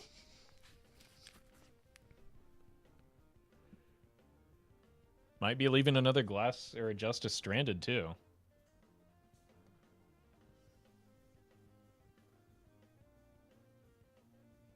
Okay, and again, not able to use that gold seal with double Chad. That's these draws for Bear have been outrageous in how bad they are for a 41 card deck. I will say again, I do think Bear's just not being aggressive enough. Like seeing jacks and then always holding on to them and never. The reason they're being held right now is for the reserve parking value. Yeah, so it makes sense. But like, you're right. You are right that there could be more done there. And Sizaak just hit a $20 shot right into a hermit. So if there's anything in the shop, ooh, wait a minute. Only Bear went hard. Yes, exactly. That's what I'm trying to say. This is huge for Bear. And getting to part ways with that reserve parking so that you're not tempted. I think you got to take the scary too. The scary. Bear knows it. Yep. I think Bear knows it's looking good. It's just going to come down to draws and Bloodstone not failing.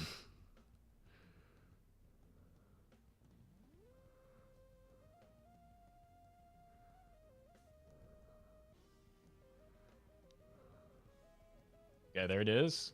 Oh, Red Seal Jack! That's a heart that you can justice. Oh my God. What?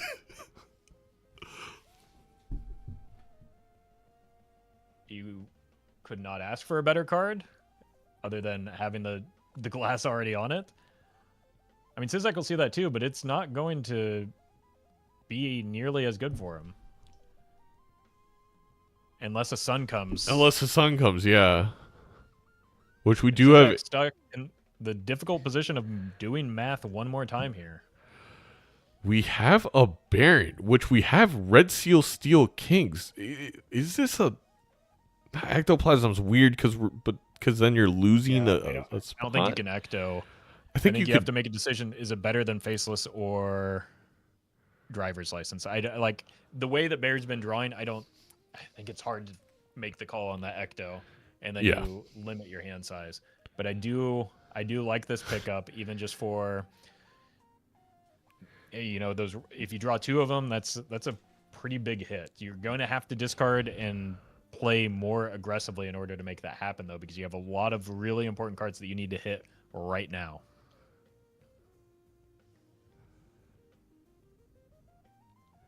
Yeah, I mean, if I'm Bear, I think you can't like 4-3-6-3. I Go think ahead. you have to pitch some of like those steel and lucky jacks that Exactly. you've been holding on to a little bit too often, just to make sure that So if that we you hit get the kings and the red seal. rid of 5 cards every single time, we only don't see 3 cards in the entire deck. And I think Bear just like there is a way to draw them that no matter what you kind of get screwed and you have to do 4. There was some crunch there from Sizaak as well. 1 glass break, but you got to be very aggressive.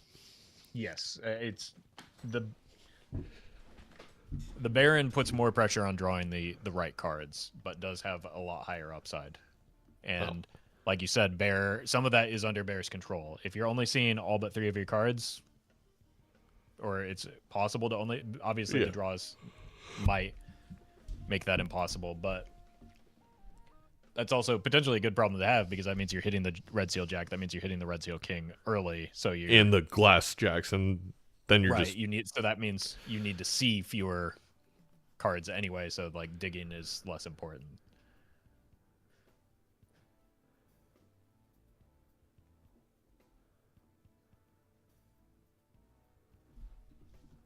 I'm gonna refresh Sizaak's stream because I think it fell behind a little bit. Or is there just timer, do you think?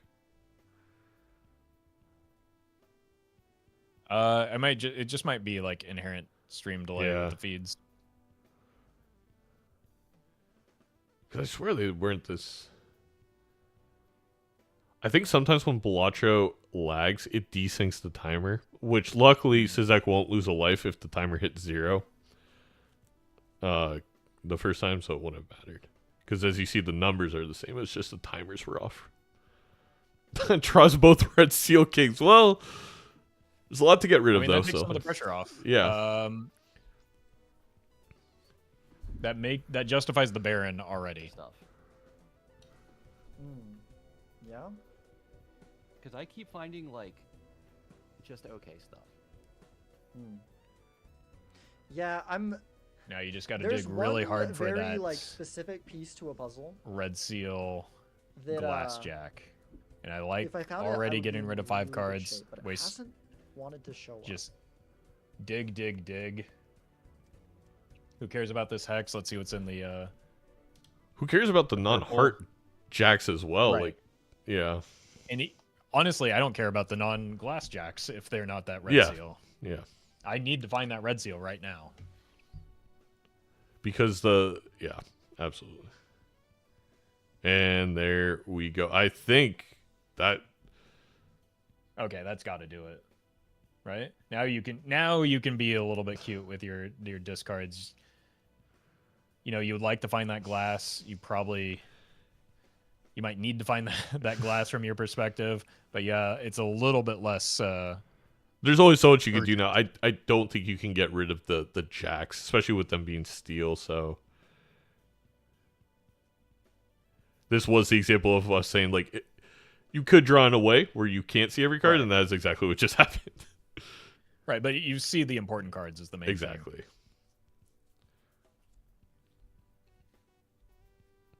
Bear does have a couple flush 5 levels, I do believe. I think 1 or 2. But there's so many 4 of a kind levels, it may just be better to Drew the extra jack. I think that should be game. I don't know, it's always the flush 5. They're not that far apart. Yeah, I think that's got to be game, right? This is just the hand. Well, you got to glass the red seal first, but I guess you do play 4 of a kind because the bloodstone hitting is equal to just having the steel, and the 4 of a kind's the same level. yeah, that's true. Yeah. No, you're exactly right. Didn't realize, like, I knew there's quite a few 4 of a kind levels. Did not realize it was that high up. How would we just get 400,000 from that hand? I guess the Baron. Baron, yeah. Baron. Yeah, jeez. Yeah, and Bear knows. Not surprising. Yeah, an extra king in there for just another 1.5, and Yeah. we don't have to sit here for another 10 minutes. Whew. I think. Yeah. Well, you say that. Bloodstone 0 for 12. I don't think Bloodstone even. I don't think it needs to hit at all. And is so good. I don't think it matters. Yeah. And unfortunately, the Sizaak hand is so bad. I don't think it matters. Yeah. The roles reversed this time, and Sizaak didn't quite hit the hand.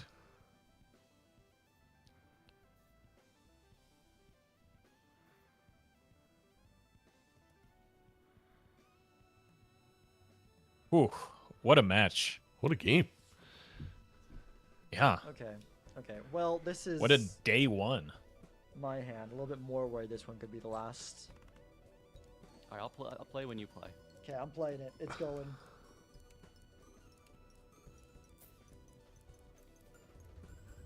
This is definitely not as good as my last one. I think that's like right around what you had last time, isn't it? Okay, and here comes the bad news for Sizaak. It is, Yeah. Ah. Oof. What the frick? The frickin' Perishable Baron? I saw the Bloodstone. Wow, our lineup was actually fairly similar. Well, good Yeah, games see to there. both. I was hoping for a frickin' photo. Yeah, but very you well were played. too. Great so series. I wish I had the energy to enjoy it more. But it's been a long day for me. I can't imagine how long it's been for you. You're doing a subathon right now. It's we're going on the hour 13, baby. But I am signing off for now. We're pausing it. We're coming back tomorrow because I got to play. I think at 8 a.m. tomorrow or something like that. Yeah, I've got to take off as well. But good luck in your match tomorrow. Thank you. And thank you for hosting this. GG's to both Belenos and Sizaak. GG's to them. All right. See you later, Raffle. See you. All right. Good games, chat. We are going to go ahead and pause the subathon timer. Thank you for anyone who did gifties or anything of the sort while I was away. I really do need to run, though, and eat. We are going to pause. Mabe Waste, thank you for the Prime sub. Thank you for all the follows. I'm going to send you over to Sizaak. I don't know if they're streaming anymore. But come back tomorrow. We'll continue on the subathon. Don't forget, on Thursday, Beard has a lot of things to redeem, so that'll be fun. YouTube, I'll see you all later. Bye-bye.